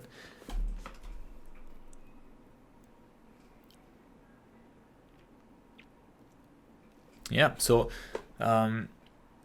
you know, it looks good, but to increase the difficulty, like the technical difficulty level, and in my opinion, the appeal of the image too, always nice to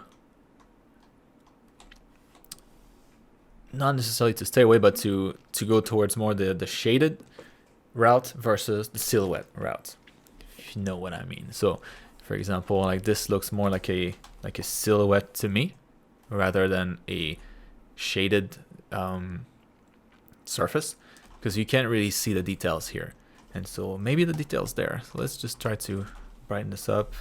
Not saying that you should brighten up the whole thing, because I think it gives it a cool mood when it's darker this way. Just trying to see if you have any details in the mountain. Oh, you do.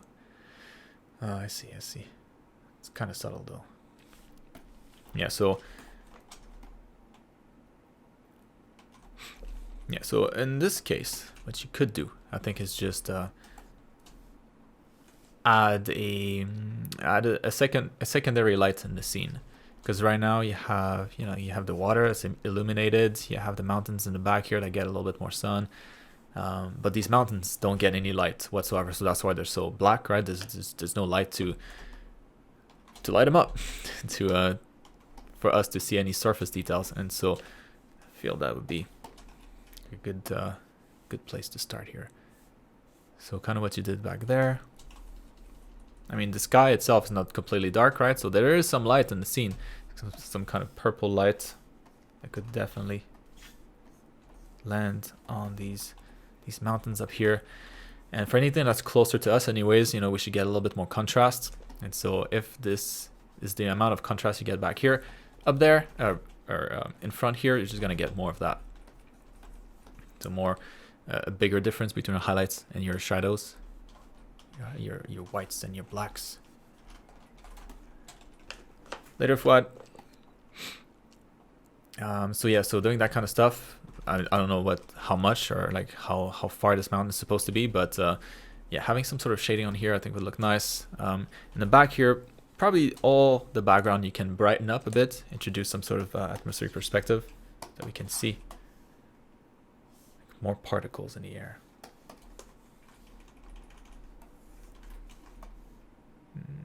Hard lights.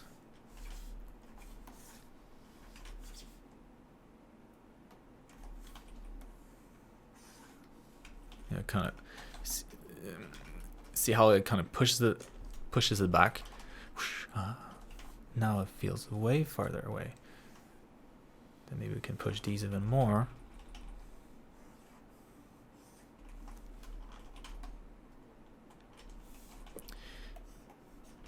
And then this one could be a little bit brighter. Now that the other ones are brighter as well, that can be a little brighter too. In the foreground here, that's nice. This should be more contrast here, so that's good. But definitely, like on the top of this this little tree trunk here, once again, you can get some of that light from the sky. Could look kind of cool, and make that branch look a little bit more 3D, more shaded, less silhouette. Yeah, and then same thing with the leaves here. So all of these branches would definitely probably kind of contradicting myself there, but yeah, these should likely get some light from the sky. Much fainter than this though, but yeah, some sort of like blue hint, because those leaves are pretty reflective, so they would reflect the light if there is any light, and there is. So yeah, that's kind of where I would take this. But yeah, very, very nice though. It's just it's mostly values and introducing a little bit more shading. Hope that helps.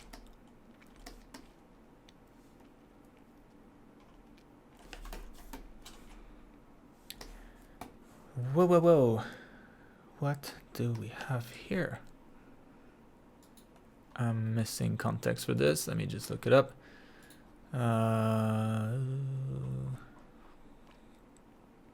Senior. I forgot to grab that.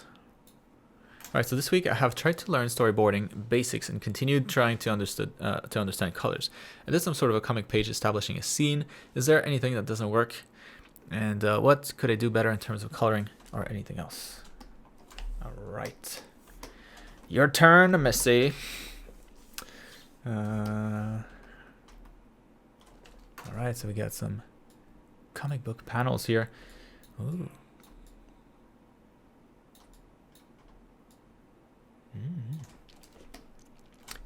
Disclaimer, I'm not a comic book artist. I did color comics in my young days and did a lot of comics just for fun, but I am no professional comic book artist. So just keep that in mind.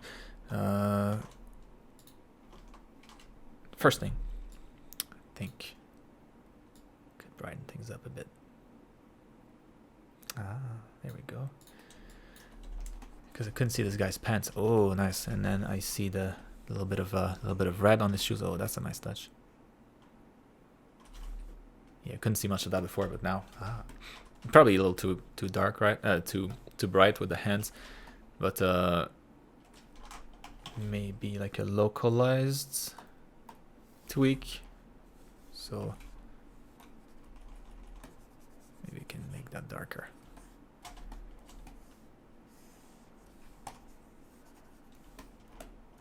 Go. Yeah, I really like that thing on the shoes. I want more of it.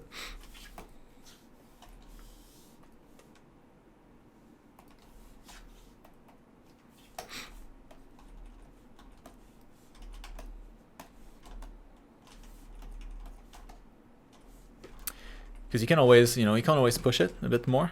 So maybe the light is like coming more from this way. Yeah, I really like this hint of light there. It's just a little too subtle. I think it'd be super cool to have that more visible. Adds a really nice touch. And we understand the ambience better this way. Kind of creepy a little bit. I like it.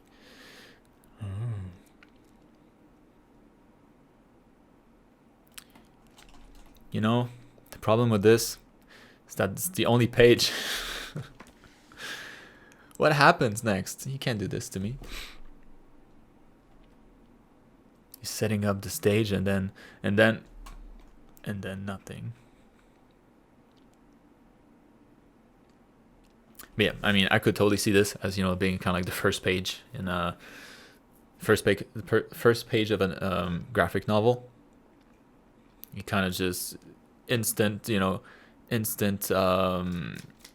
interest, because you're like, what the hell's going on? What is he doing? Is he in trouble? Is he praying? But why? And why is he in a church? I like it a lot. So when it comes to the technical aspect of each image here, the top one here, I think probably the one that it's super easy, you'll see, and there's a lot that we could do to make that pop a lot more, so that you can use a little bit less black. But yeah, it's mostly just the light. So for these windows, light coming from behind, you're always going to get a little bit of glare, that kind of stuff. So you can add this with hard light. Usually looks pretty good.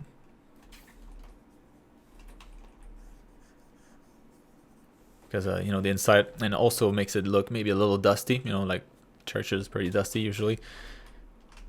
It's not like they clean the place that often. Have you ever seen somebody clean a church? I probably don't go into churches that often enough, but I've never seen this in my life. It clearly doesn't exist. Clearly it's super dusty. Yeah, so it'd be that kind of stuff. And slide from outside, so maybe tint of blue to indicate that's natural light coming from outside. And then these, just, yeah, again, hard light and orange around the fire. That's gonna look good. Look at this. Ooh.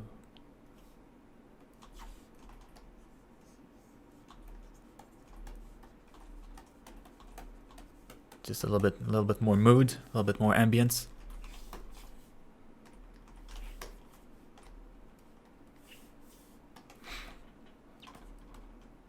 That's kind of like the first thing that I thought of when I saw this. A lot of light, but not enough glare, you know. That's it. Other than that, really, really cool Xenia. Like, love that hand too.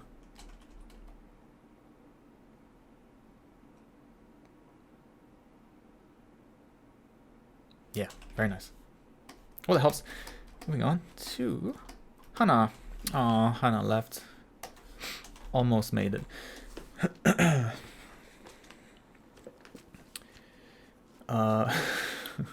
Dragging on. No, I don't think it's dragging on. Definitely going along. Yes. So this week I've been watching the Term 2 classes and decided to dig into the anatomy assignments. I find noses hard, so I wanted to start tackling noses. So I think I'm fairly happy with the colors, but in terms of the form, I think there's a lot of little mistakes that I'm struggling to get rid of. So ultimately, I'm super unhappy with these. What?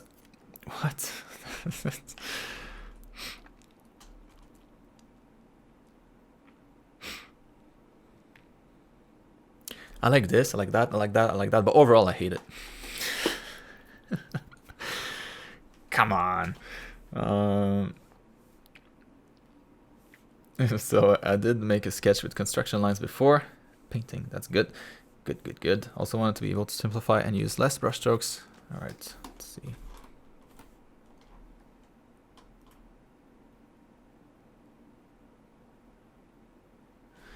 Those are really good.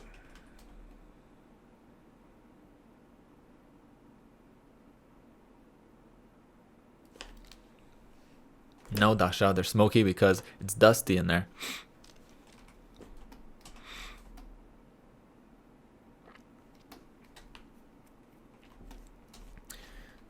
Don't ruin my theory.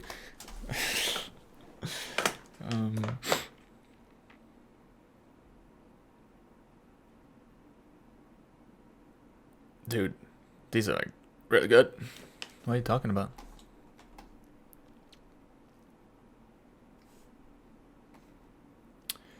I think Anna doesn't. I don't think Anna needs feedback. I think she needs more self-confidence because goddamn, these are really good. What?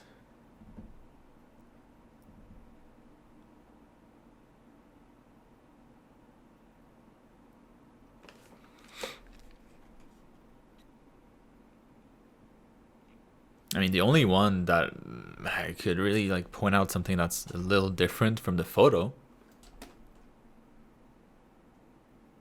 is this one here. I think it's more like the just overall subtle too. Like I think it's something that you could easily fix with just the liquify tool. But you know, like this nostril here feels a little bit thicker. I think that's it. So maybe just making it a little smaller. I'm making the nostril smaller.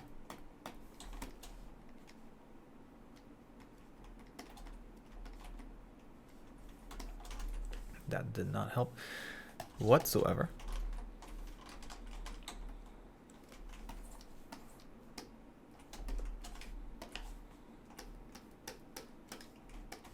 Yeah, it's just like the opening here, a little smaller in this case, and then it makes the nose feel a little fatter. Fat nose.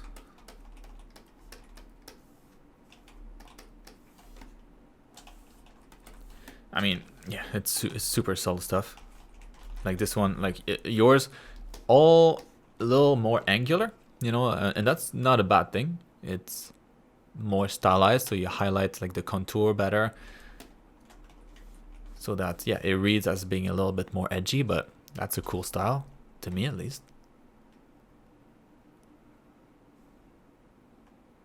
Yeah, and then all of this is a little bit of a like it looks maybe a little too flat here just because it's missing a little bit of highlights, and I'm color picking, so I'm totally cheating, but that's mostly it. So it's just like slight issues with the volumes, but I mean, super minor stuff.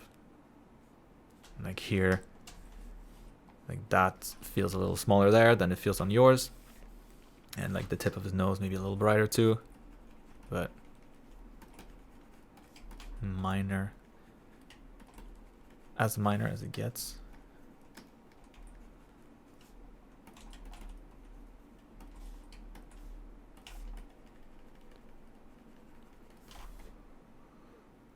I mean, did that do anything at all? I don't know. I don't think it did.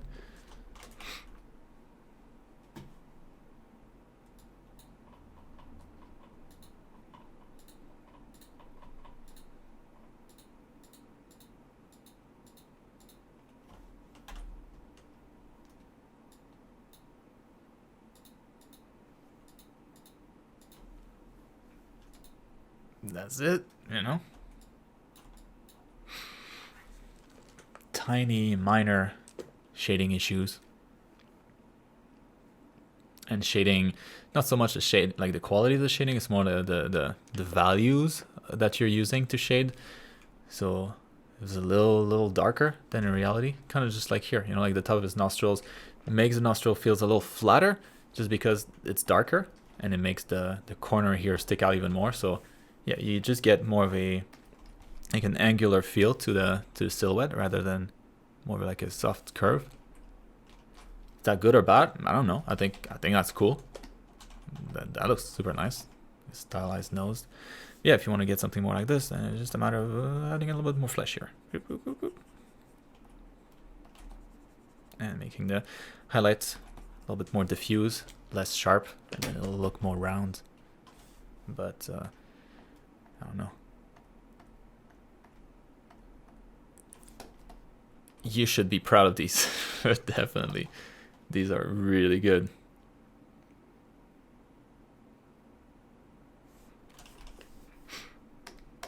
Next.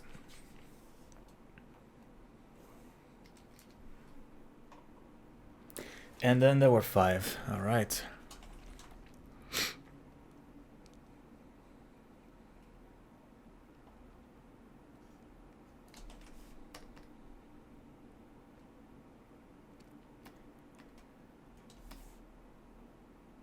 Yeah, you're right, Dasha. Indeed, this nostril here could be a little closer.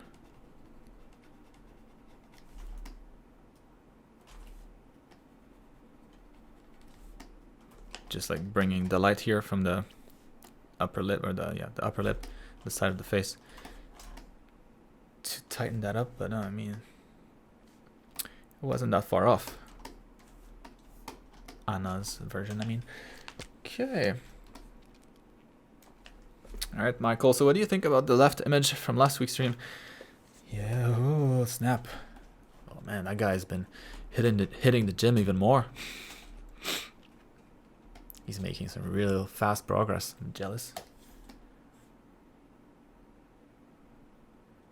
Yeah, it looks like he's made out of rock.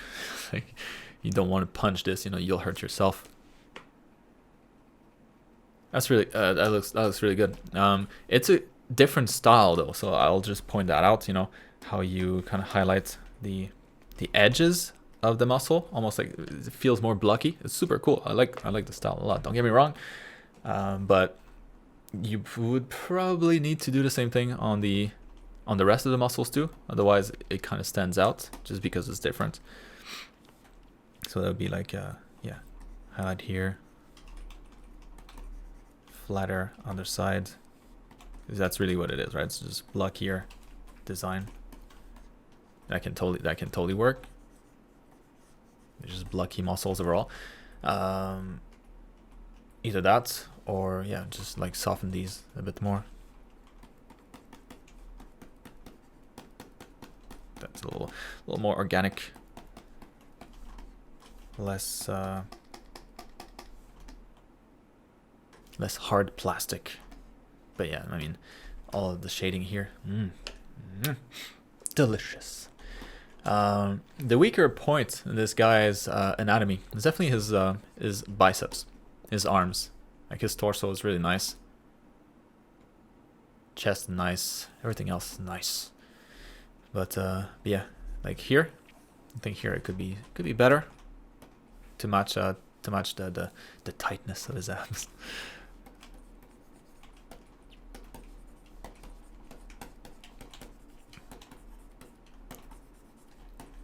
So yeah, like tricep, have that go a little higher maybe.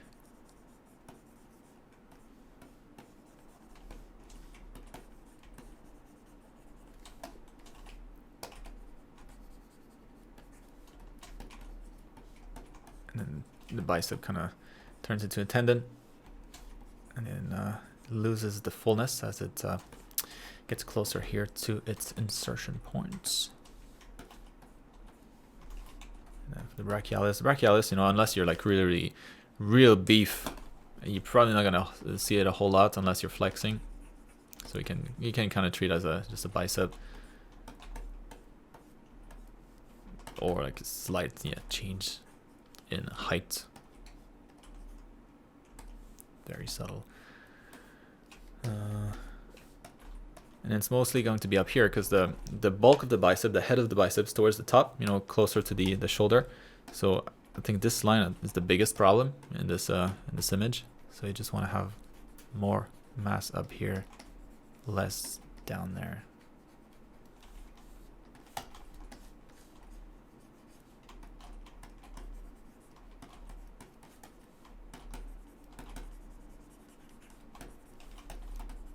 Like if the chest acts as a shelf for light, the bicep here definitely does too. Top of the bicep at least. And catch a lot of light. Yeah, it's just a little thicker up top here.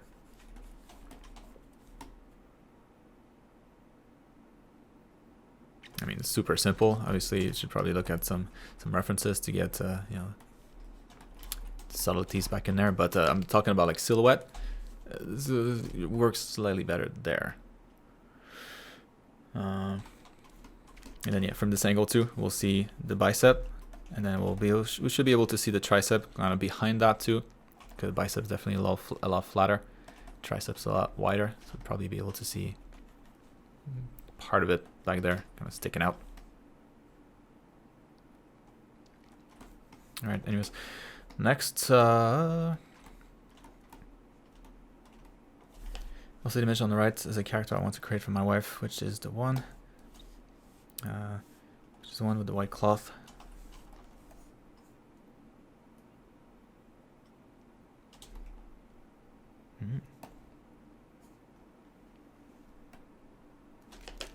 Ear switch.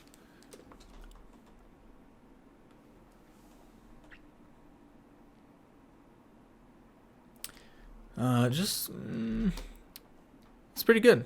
I think for this to work, you'll need to adjust the foot, just like hers here. You know, kind of pointing away from us, or at least a little bit more than this, because yeah, the direction of her legs, definitely like the way that her pelvis is positioned. Like we're pointing towards this direction here. And then that foot kind of rotated weird on the insides. Not saying that it couldn't work, but it probably rotated a little too much. So if it were like planted this way, maybe almost like parallel to the ground, or a slight angle, I think that would work better for the pose. The position of her knee also. Excuse me. Yeah, like the rest here looks really good. Could probably have this here narrow as it gets closer to the knee.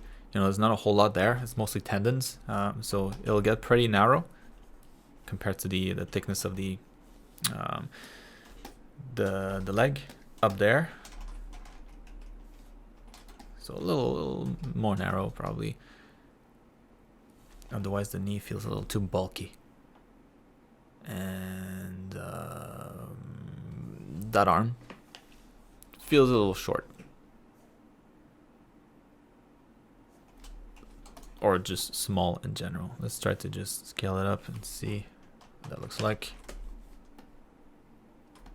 think that's probably going to be better. And you can know that for sure. Adjust the rotation of the shoulder here.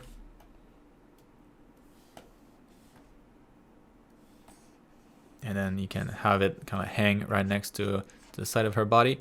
And then that hand would kind of, yeah, it would kind of line up with her crotch right now. That's the usual guidelines. That's better. So that would work. So yeah, just slightly bigger. As you can see, like maybe a fist longer for that arm, and just like the thickness in general. So what was that? 13%. 13% bigger. Real accurate here. Yeah. Hope that helps, Michael. Very cool. Looking forward to see that character and what it looks like next time.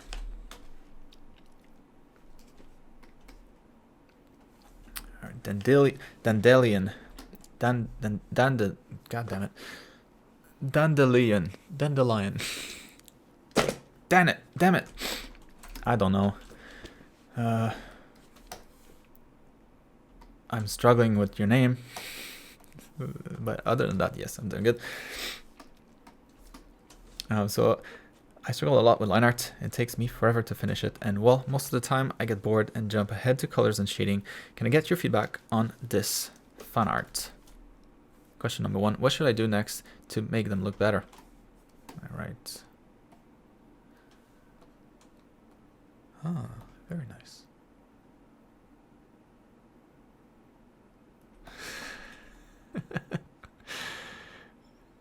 She looks like on acid.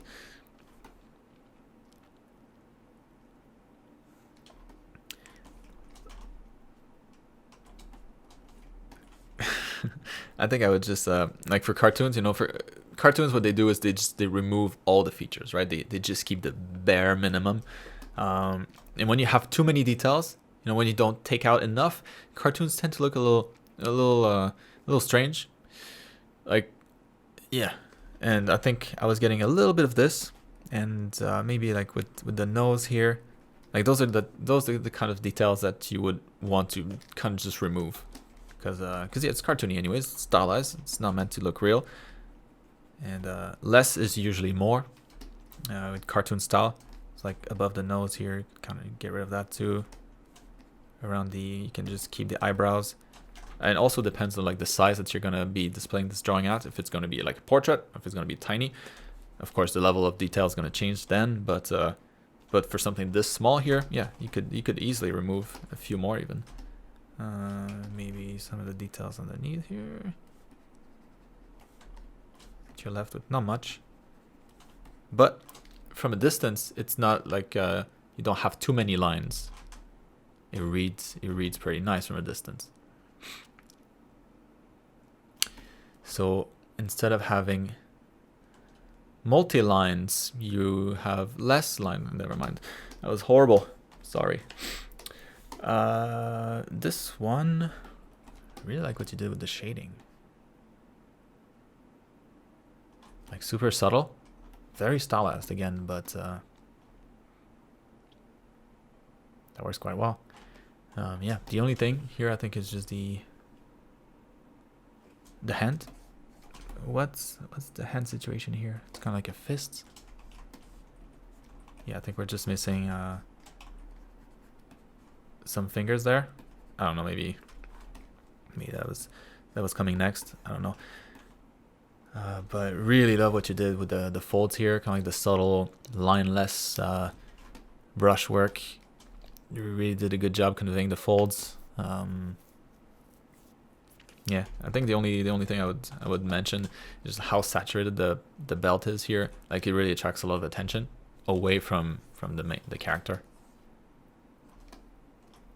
And here, even though we can't see it in the hair, I'm sure there's some highlights, and so you could amplify those.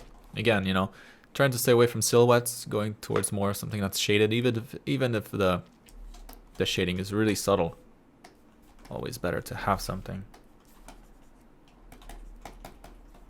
Okay, just hints of light left and right. So from a distance, it looks like there's not much, but when you pay closer attention, you're like, oh, there's a bunch of details in here. Cool. And also the background. I think you could probably tweak the the brightness of things so that the hair kind of stands out more.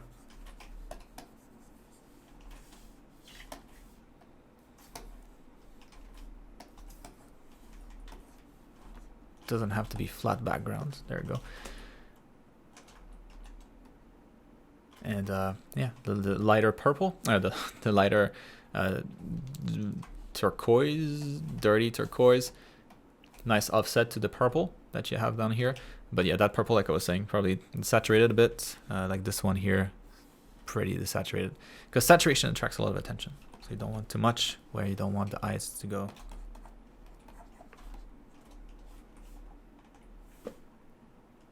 Yeah, same here. You know, get a little bit of shadow, a little bit of shading, but definitely push it some more.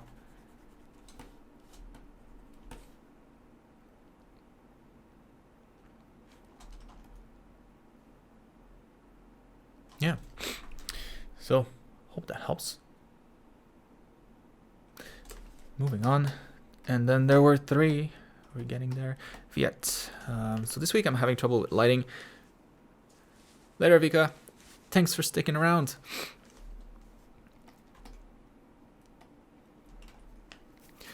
So this weekend I'm having trouble with lighting of this character, particularly the shadow of the back and the cape. You think just a cool ambient lighting can work, or do I need more light sources? Oh, yes. Ooh. That looks good. That looks really good. Yeah, I think you're good. I think ambient light's all that you need. I would just maybe, yeah, like kind of what you already did, but just a little more. Like what you have up here. I think I would just continue it. Especially, you know, she's getting some highlight in the front too. I'm guessing that's the same light, right? The light from the sky. So yeah, like the top of her head here would also get some of it. And you can increase the intensity maybe a bit more towards the top, where the light hits more directly.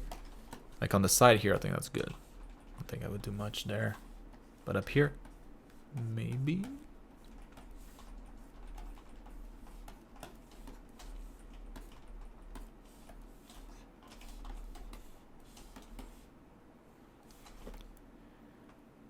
Yeah, that's about it. Because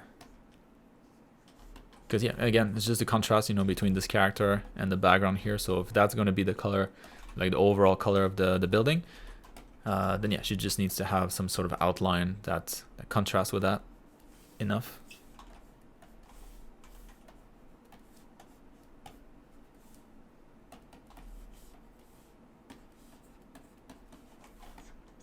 So the light from the moon, you can always make it a little brighter. Yeah, maybe it's a full moon. Never know. It's whatever you want.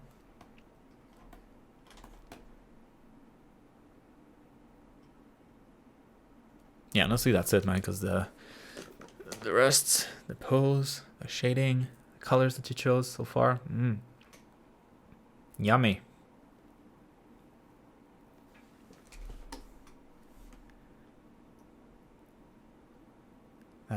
And then for the cape, yeah, that does help, this little highlight there. But maybe you could just kind of invert these two, so make that wider, that brighter, and that darker. So you wouldn't have to have that line there. Let's try it.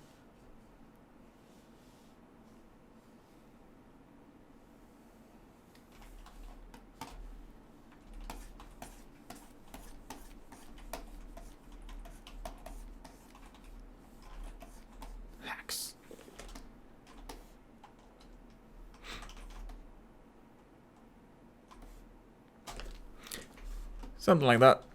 But yeah. So that's about light. That's about it about light. Very nice. And then face proportions, right? It makes sense perspective-wise and anatomically. Yeah, I mean, I think I grabbed the biggest image that I could. I just don't have a lot of pixels here to see. From what I can see, though, she looks beautiful. So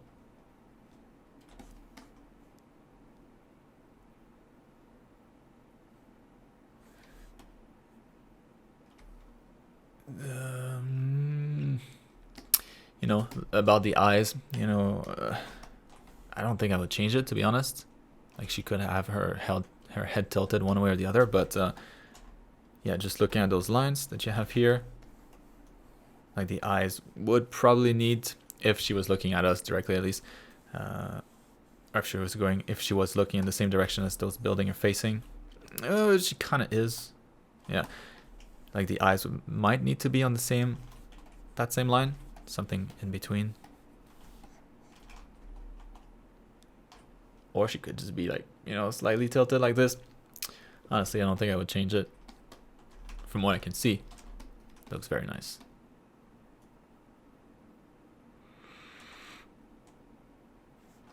And so far, you know, I think composition-wise, hard to tell because you probably a lot of stuff is missing in here, but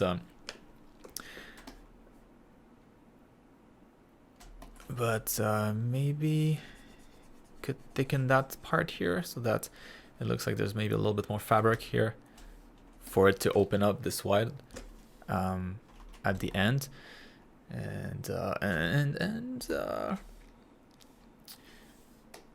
probably try to do something about, you know, all of these things like getting so close to the edge of the canvas. It's getting it's like busy, you know, in that area.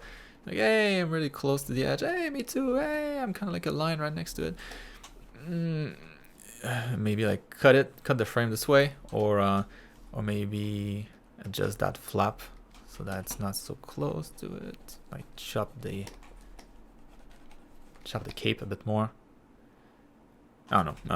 I don't know exactly, but yeah, it's just like there's a lot of stuff here. Kind of goes like narrow and then really big here, narrow and then really big here. It's not necessarily a problem. Yeah, kind of just depends what else you're gonna add. So if there's like a sword in here, back there, something to fill up the space, no problem. Yeah, just something to keep in mind as you keep working on this. Yeah, man. Like the lighting on the face, oof. Brah.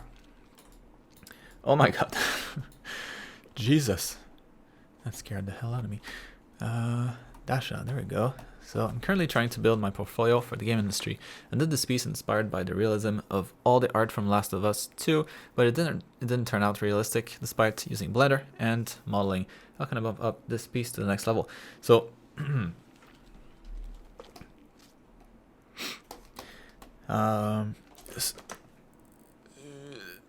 if you're talking about like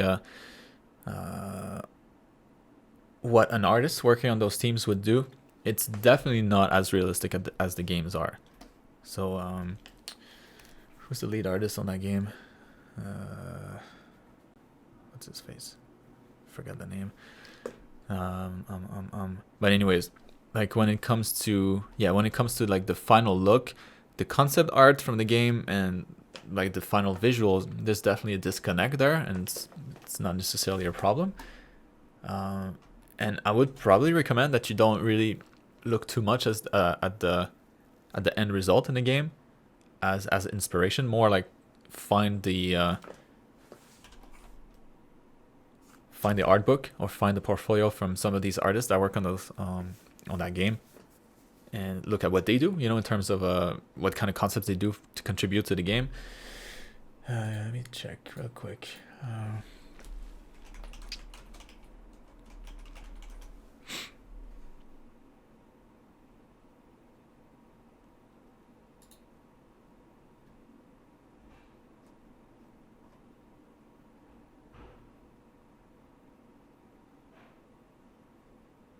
You know, like, and yeah, a lot of photo reference used.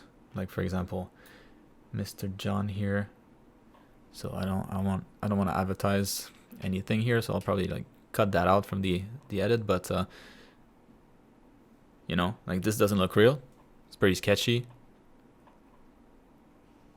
But that's all for the game, you know. So the artists know kind of like the overall direction. That's mostly what's important. So I would look at that instead, right? Instead of trying to match the game one-to-one, because the artists working on that team don't even do that. So that is the direction that I would recommend that you take instead.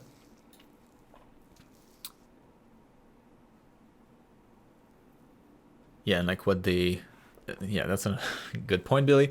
Like what you see in the art book, if there's one, I don't even know, probably.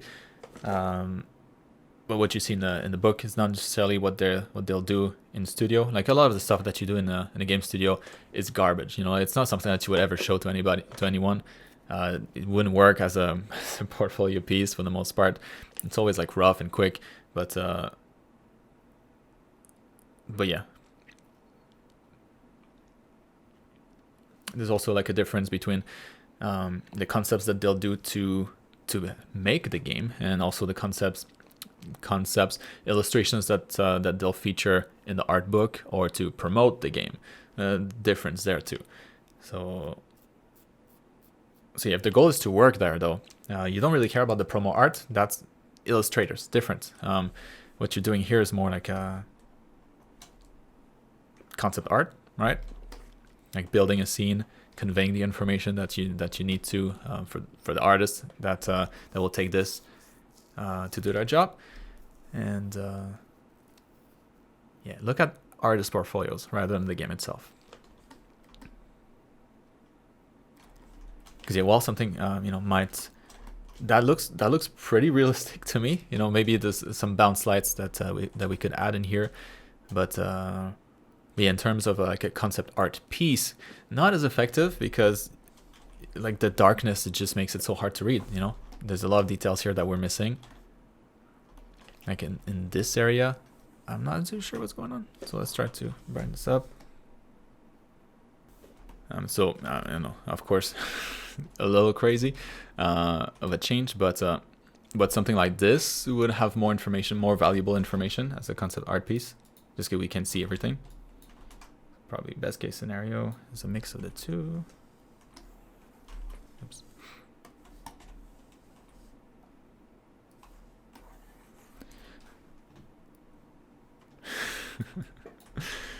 Darkness stamp.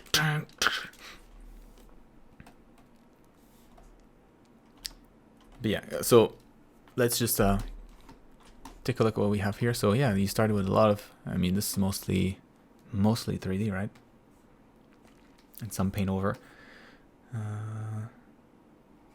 That's good. You know, that's how they'll build the scene anyways. So, you know, let's say the artists on that team, they don't, sometimes, you know, they'll just start from scratch, but often, like production artists, I'm not talking about like pre-prod, like the imagining, like, oh, what it could be. I'm talking about like a real production artist. What the bulk of artists do is they'll get a scene, like a kind of like a black and white render, just a bunch of blocks, and yeah, kind of like an idea of the level, but as simple as it gets, no textures, nothing. And that's usually done by the level designers, and they'll give that to the concept artists. You're like, all right, so we want this scene to be like a castle or a forest or, you know, whatever.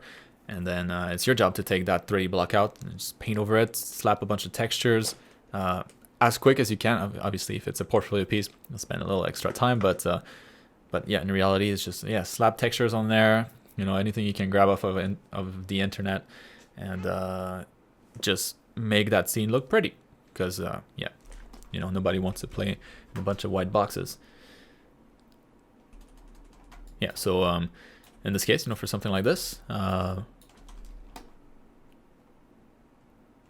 you'd want to make very clear what you see in the far distance, so in the background, you know, what you see in here. So that's important. There's always to again, push the depth of the 3D scene and of your own image. So what we see in the background here, what's there, so it's clear. And then, yeah, like where the light's going to be, that's very important. So that's nice that you have this here. And yeah, so what is this environment supposed to be about? Okay, it's kind of like a symmetry. Is it supposed to be kind of creepy? Is it supposed to be like a functional symmetry? Is it haunted? Is it like under construction? Or, and usually there's going to be some sort of like a path, like a purpose for the environment. So what purpose does this serve? Like, is it an entrance to something or something like that? So I think that'd be nice to focus on, rather than rather than the dogs, because right now that's the focal point, right? It's an environment piece, but the dog becomes the focal point just because he's right in the middle. He's attracting all the attention. He's yapping at us. So yeah, in this case, it could be just a matter of, like, I don't know if this is a door, but let's say it is. It looks like it could be. Then yeah, so it's a little path, and that's what you were supposed to design, right? So they gave you like a block out of a cemetery, and it's supposed to be a path that leads to a door, and then you can go here, and then you can jump over there, and then that's it. All right, what can you do to make that look nice?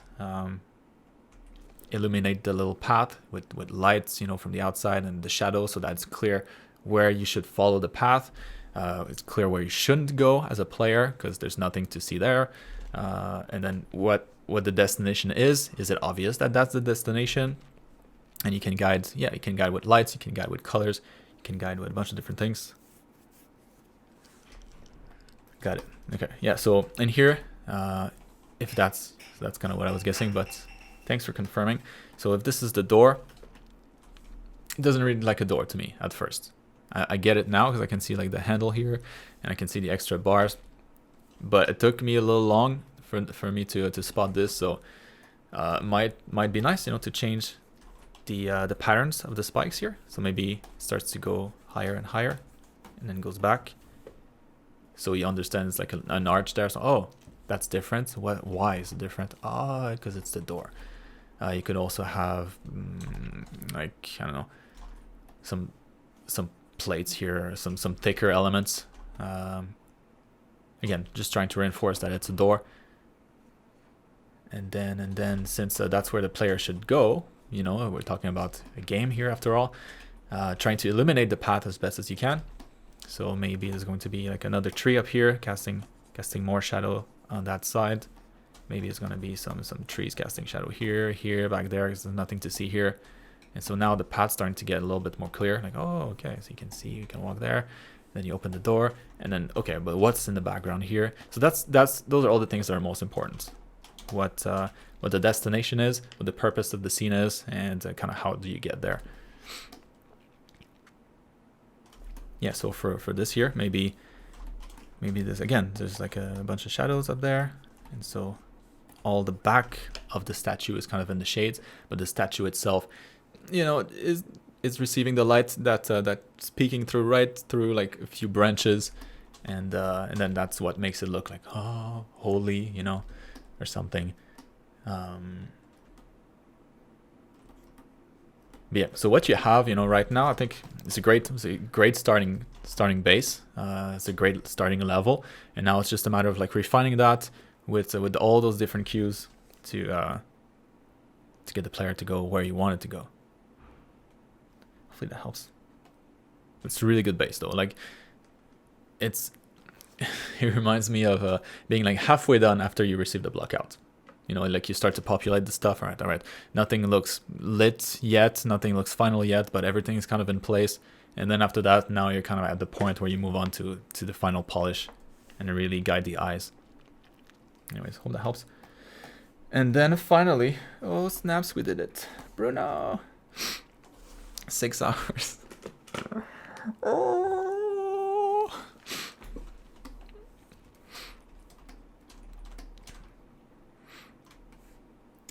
Dedicated my studies to the eyes. Do you have any tips for doing more stylized eyes? All right. Why is it so creepy to see a face with just eyes and nose? I'm gonna have nightmares. These are really good though. Yes. Yes.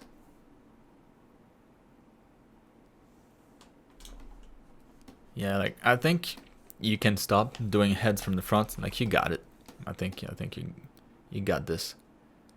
It's those in weird perspectives, you know, from the top, like this, from the top, from the side. Practice those more. And it's the same for everything, you know. Practice the hard angles, because then it forces you to investigate a little bit more to understand the shape better, so that you can draw it in that tricky angle. And then when you come back to like the simpler angles, you're like, nah, piece of cake. Yeah, good point, Sasha. These are very nice lines. Super clean drawing, controlled. And here too. Ooh, that is clean. Clean. Yeah, so stylizing a face, I mean, that looks pretty good. The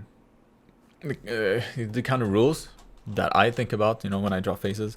Let's say you want to stylize and make a female face that looks cute.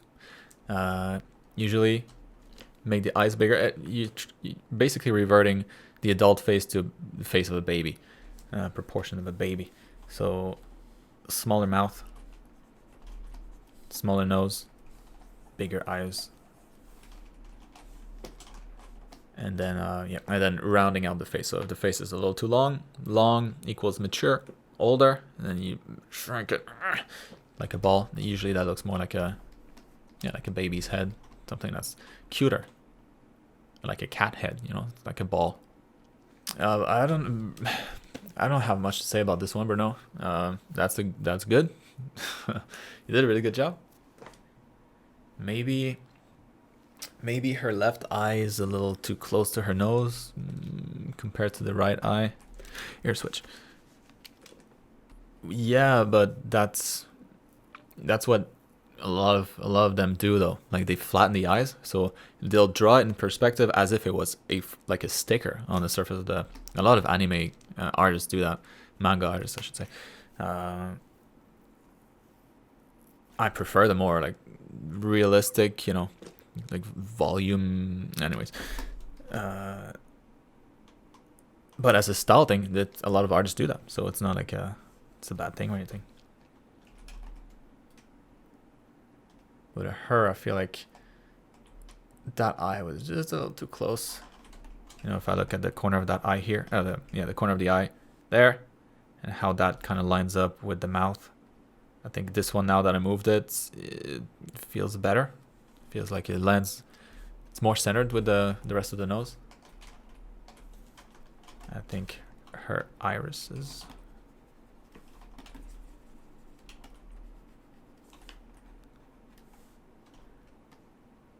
Yeah, there we go. Yeah, so slight adjustment there, but other than that, it's beautiful head, beautiful lines. I just want to see it. I just want to see this shaded. Get on with it.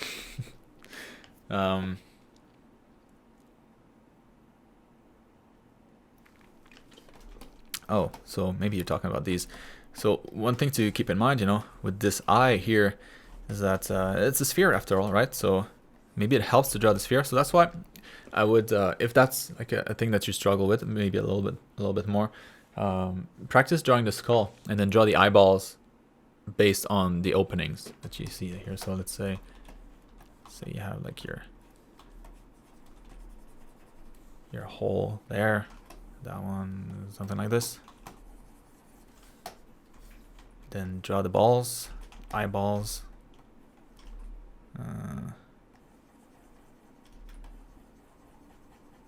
And that eyeball, you know, if it's inside the eye socket, right? So I'm not gonna draw it out here. I'm gonna push it back in, and then as a result, it's probably gonna be partially covered by the nose and by just the side of the face.